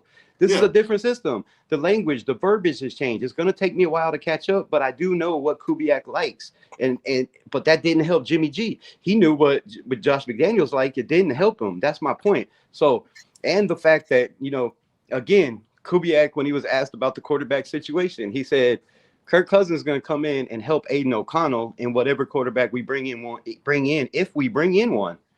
Which, you're trying to, beat around the bush, but still, he's saying, I think Kirk Cousins is going to help Aiden O'Connell. It's really going to help Aiden O'Connell and the quarterbacks in this room. So there's a reason, Coop, for me, I read between the tea leaves, right? And you don't go out of your way and mention a guy when he's not brought up. He's saying, don't forget about Aiden O'Connell. That's what he said. Don't forget we got Aiden O'Connell, who's played really good ball for us. 3 touchdowns. 340 yards and 2 touchdowns against the Chiefs 2 years ago, and we lost it because he was looking to the sideline when you got an earpiece and the ball was snapped. Come on, we should have beat the Chiefs then. We beat the Chiefs before. Aiden O'Connell's came in and played damn good football, and Spytek keeps bringing that up. So that just tells me that there's something going on where they believe in this young man. They've seen him in the building. We heard Pete Carroll said the same thing. Aiden's a damn good quarterback. We believe in Aiden O'Connell. He's won us games. He's played very solid on bad teams. That was what Pete Carroll said. He played solid on bad teams. We don't have a bad team no more. Who said that? Pete Carroll didn't say that. Yeah, Pete, go back and look at his interview. He said Aiden O'Connell. We believe in Aiden O'Connell. He's played good on bad teams. Well, why didn't he put him in when Gino got hurt for a minute? Gino came out there limping, he put him back in there. So because he knew if you put Aiden O'Connell in, that Gino wasn't getting back out there. I mean, it's obvious the love for Gino. Yeah. That's why he didn't play Kenny Pickett. That's why he played Kenny Pickett one game. It was like, no, take him out. Do you guys remember what Pete said about AOC though? Why he didn't put him in the game? He said the game slows down when they put AOC in the game. So, yeah, no, I was just saying. Do you guys remember when he said that? Oh yeah. Yeah, he said pretty basically. But I don't know. That's coming from Pete. So, but when was our game ever sped up though? Yeah, exactly. What's he slowing down? We had the ball that much making the 3 and outs faster or slower? Yeah, we better got the ball. I mean, we better have the ball. I think that's what he was trying to say. Basically, the speed. Yeah, the game slow. Yeah, the game slows down. With Aiden O'Connell in it. Yeah, I don't know, but I think you also have to look at it in Pete Carroll's history too. We know Pete Carroll is a quarterback pleaser, right? What was the issues that he had with the Seahawks was that he was giving all these concessions to Russell Wilson, despite how good or how bad Russell Wilson played. That's the same thing that he did with Gino. The reason why Gino, even when Gino was limping, out there on one leg or however you want to call it, out there, he still was conceding to Gino because again, put him out there limping. Carroll, that's his guy. You know what I'm saying? So he's going to do that despite even knowing, like you said, the facts that he knows about AOC and even the stuff that he said in the press conferences. He's still going to concede to whatever Gino wanted to do. And with Gino having the option to say, hey, I still want to go out there and play, Pete Carroll's like, okay, well, I'm gonna let you do what you do. Yeah. The same thing when all the fans said, Geno Smith's the savior, Geno Smith could throw. Geno Smith is going to turn this team around. What I tell y'all, Geno Smith is going to have, if he has a rough year, he will not get pulled because Pete Carroll cannot take him out of the game, and that's going to ruin our season. And that's exactly what happened. He started playing like ass, and they couldn't take him out. When you could have put in, Kenny Pickett and at least tried to do something. I mean, shit, you could have put in Cam Miller and not got him stole off the damn practice squad. Wasn't that a Tom Brady pick? I said Geno Smith at the beginning of the season. I said, okay, we got a quarterback that looks better than Minshew did on paper. Okay. I said, okay, we got rid of Minshew, so we got Geno Smith. Maybe he'll be better. I didn't say he's going to take us to the playoffs. No, I thought we were going to win 10 games. I thought because of Pete Carroll's history. But apparently I was wrong on all that. But First pass of the season. What we talked about this earlier before you got on. You might have been in chat. It wasn't all Geno Smith's fault. It was the head coach and all that. But still, as a quarterback, you're supposed to be a leader of the team. When you make a mistake, you don't go to the sideline, sit on the opposite side of the bench and pout like a little kid. You get up there and say, my fault, go to talk to the players, the offense, like, come on, you got to do better. He did none of that. No.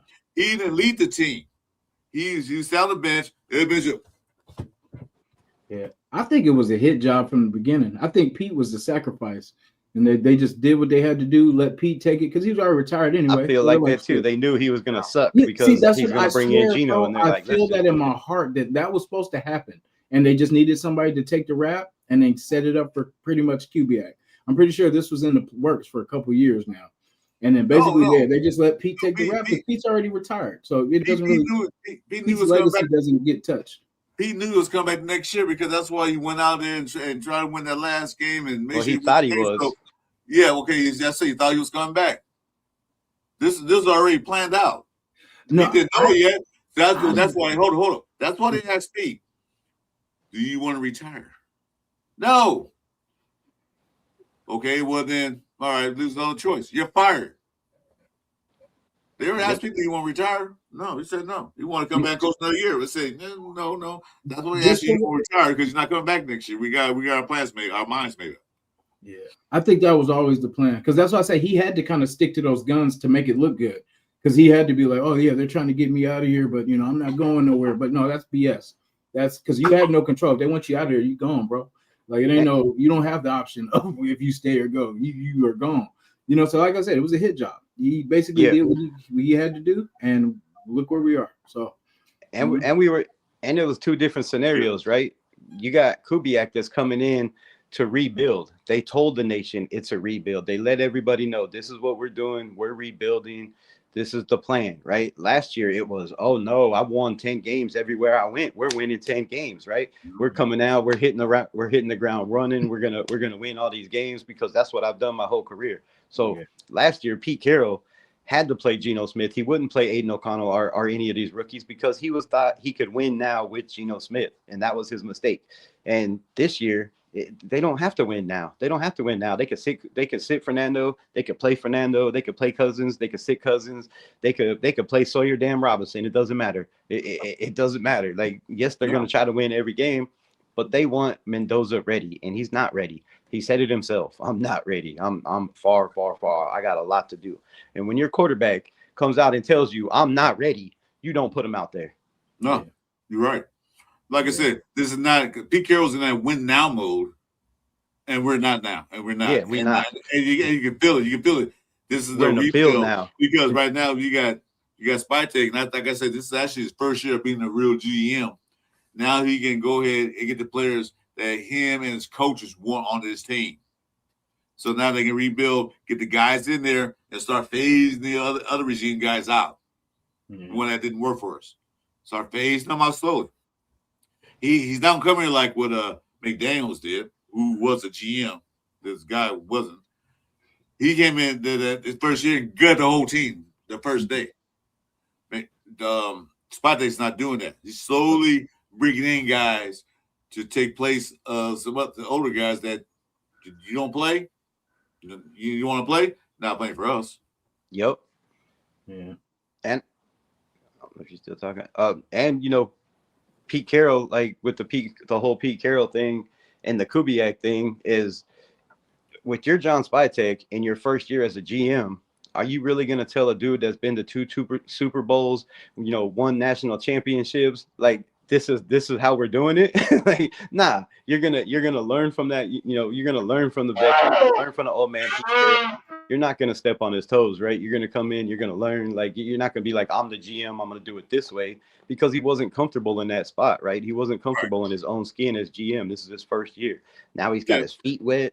Now he's got, he's got his place in the building. Everybody's starting to, buy into what what Spytek is doing with these drafts, and he's gilded. So now he's a lot more confident, right? And now he knows this is my shit.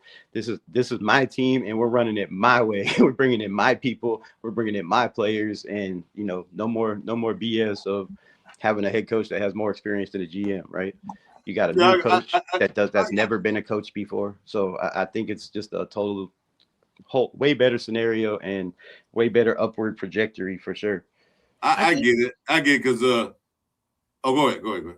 No, I think it could have worked with Pete Carroll, but the issue was that there was just too many. There was they had two different, aspects of where the team was and how the team was going to go. Like, yeah, it could have worked. Like I said, it could have worked with Pete Carroll, but when you have, Pete Carroll having an idea of where the team is going, and then the GM and the rest of the front office has another aspect of how the team's going, and it's not agreeing, then that's why we got what we got. So it seems this time, and this is still early. We don't know if there's rumblings, you know what I'm saying? Because this relationship is early with Kubiak and Spytek, but so far it seems like they're agreeing at where the team is, and even with the guys that they've drafted, you can kind of see that we're not trying to, necessarily win. Of course we want to win, but it's not like we got to win right now. It's like we're building 2-3 years down the road to where we can be consistently, floating in that, postseason, area. Yeah, everybody's on the same page, from the top to the bottom. Last year, Pete Carroll wanted to do this. Tom Brady wanted to do this. Chip Kelly wanted to do this. Brandon Carroll wanted to do this. Spytek wanted to do this. Now, everybody's in a collective group. They're all on the same page. They all have the same goal and the same philosophy of how they want to build this team. And when you get that, that's all you need. Exactly. Like I say, for many years, everybody's on different pages. The AP and the Lesko thing, they were on different pages. They weren't in the same book. Even with John Gruden. They weren't in the same book. Matter of fact, they weren't in the same library. They were all totally different, opposites of the spectrum. Even with Gruden and Mayock. Yes. Well, Gruden ran the thing. Mayock was just a figurehead. He was just a yes man. But now he's coming out saying, like, I wanted to say this, I wanted to do this, and Gruden saw the interview. Yeah, he's speaking out. But Gruden ran the shit. Well, that was Mark Davis' fault, because he told Gruden, you run the whole thing. 10 years, you do the whole thing, you do everything. I don't do nothing. That was Mark Davis' fault. But this year, it seemed like I'm excited for this season. Like I said, I'm not expecting a bunch of wins. I'm not expecting to go to playoffs. But I'm expecting to see the new and improved Raiders. And everybody else should be too. Patience and wait. Because remember one thing, y'all know this. You should know this. If you don't, something wrong, you must be on a rock. The Super Bowl is going to be held in the Allegiant Stadium in 2029. We'll be there. Yep. You can win football games with a bridge quarterback and a damn good running game in a top 15 defense. But you can't win games with no defense, a number one quarterback, and no running game. If you don't believe me, ask Joe Burrow. If you don't believe me, ask Lamar Jackson, right? Like, if you don't have a defense and a running game, it don't matter how good a quarterback you are. You have to have everything go together. But if you have a top defense and a top 10 run game, then you can make it with a bridge quarterback that doesn't turn the ball over and make mistakes. Exactly. I agree with that. Look at Flacco. He was a bad quarterback and took the team out to the playoffs. The Browns. Like, if he can do that to the Browns, come on. Yeah. So damn, man, I didn't know y'all been on here 4 hours. Yeah, we're about 4.5 hours now. I'm gonna let y'all get off. I know that baby's like, damn, get off the damn. I know. My daddy got a smoke break. Daddy got. Well, I told Jason this morning, so it might be a long show. I'll figure like 2 hours, 2.5 hours. But Twan popped in, you popped in, the chat's going crazy. It's like 40 people in the room. I didn't want to leave, but yeah, you can't leave when they're in there. Yeah, but anyway, we do got a show Tuesday night. Join us for me, Jason. Hopefully Chewy. You have to do the square schedule and everything's kind of changed, but we're back to Tuesday night, 6:30 p.m. We're gonna do our shows on the 30s, so watch out. Yeah. It's called the Cover 3 Show. We hope you guys join us for that. And before we leave, before we walk out the door, hit the likes, subscribe to our channels. Everybody channel, although they're not broadcasting from their channel, but still go to your channel, subscribe, and likes. I'm trying to get to 500, which it seems like it's an impossible task, but I don't worry about it. Hey, stay with it, man. I'm not worried about it. Can I say one thing? Yeah, go ahead. I think your boy from the Cover 3, Chewy's going through some shit with with his family and the pregnancy. So if we can get prayers in the chat, man. Oh yeah, that's right. He texted us about that. So yeah, Chewy's has some medical issues with the pregnancy. So you guys, like Rebel said, some prayers out to him. Yeah, man. All the prayers, prayer warriors are needed when you're going through shit like that. It helps. So yeah, why don't you? Twan, wants to say a prayer right there for Chewy, if you don't mind. Huh? I was talking to Twan. Yeah. Well, yeah, man. I appreciate y'all having me on. I'm gonna hop off here. Hit me up if y'all want me to pop on next time or whatever. Definitely. Man. No, appreciate you coming, bro. All right, Rebel. All right, man. Appreciate it. You have a good one. All right, yeah. What did you want again? Just to make it clear. Oh, we're going to wrap the show, but before we go, I want you to send a prayer out to Chewy because he's having some issues with his wife and his family and pregnancy. So he texted me yesterday. So before we go, what's the prayer for him? Oh, I've been talking to him. You want me to do it right here on live? If you want to, you don't have to.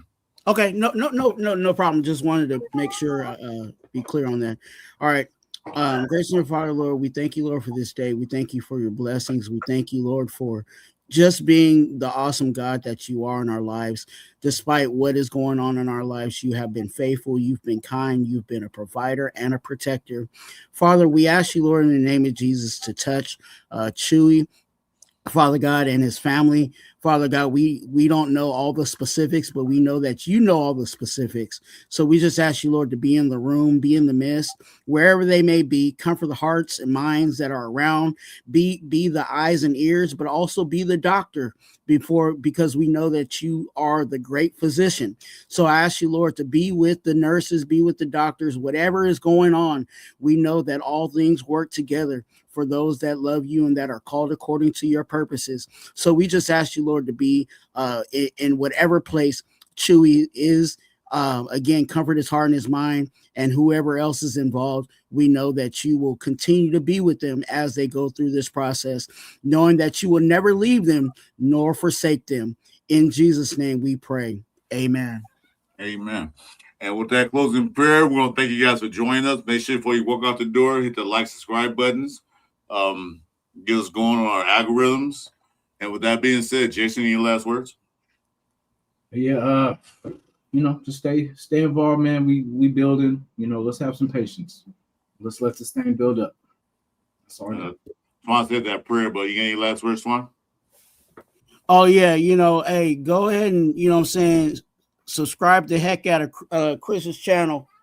You know what I'm saying? Go ahead and get that popping and subscribe to everybody. We all trying to do the best we can. I did 16 hours in the last, probably 20 hours in the last 3 days. So, we definitely trying to put in this work for you guys and do the homework. So definitely supporting anybody. The prayer that I sent out, definitely, if you ever need prayer, I put myself out there, hit me up on IG, and let me know what I need to be in prayer for. And, I will definitely be in prayer for you, and whatever's going on in your life. So hit me up at Twan, TWUAN on IG. If you ever need, a prayer for you or your family members, whatever's going on in your life. I do care, and I am concerned for each and every one of you guys. So please reach out to me. All right. Well, with that being said, I appreciate you guys coming in on a Sunday morning. You could have been anywhere, but you still decided to spend time with us this Sunday morning. We'll be back next Sunday morning with a different show, but stay tuned for Tuesday night. Maybe our special guests come in on Tuesday night with us because I don't know if you're going to be there. Probably not. So if anybody want to be a special guest on our show, reach me on IG. You got my IG account. It's posted in my page. Reach me if you want to be a special guest on the show. Reach out to me, and then we'll bring you in. With that being said, thanks for coming in. Enjoy the rest of your Sunday. God bless. Go Raiders! Yeah. I forgot the background music. Sorry, guys. Let's go. Let's go. I can't even do my voice right. Dang. It's all right. You're good. All right. See you guys. That's what the draft does.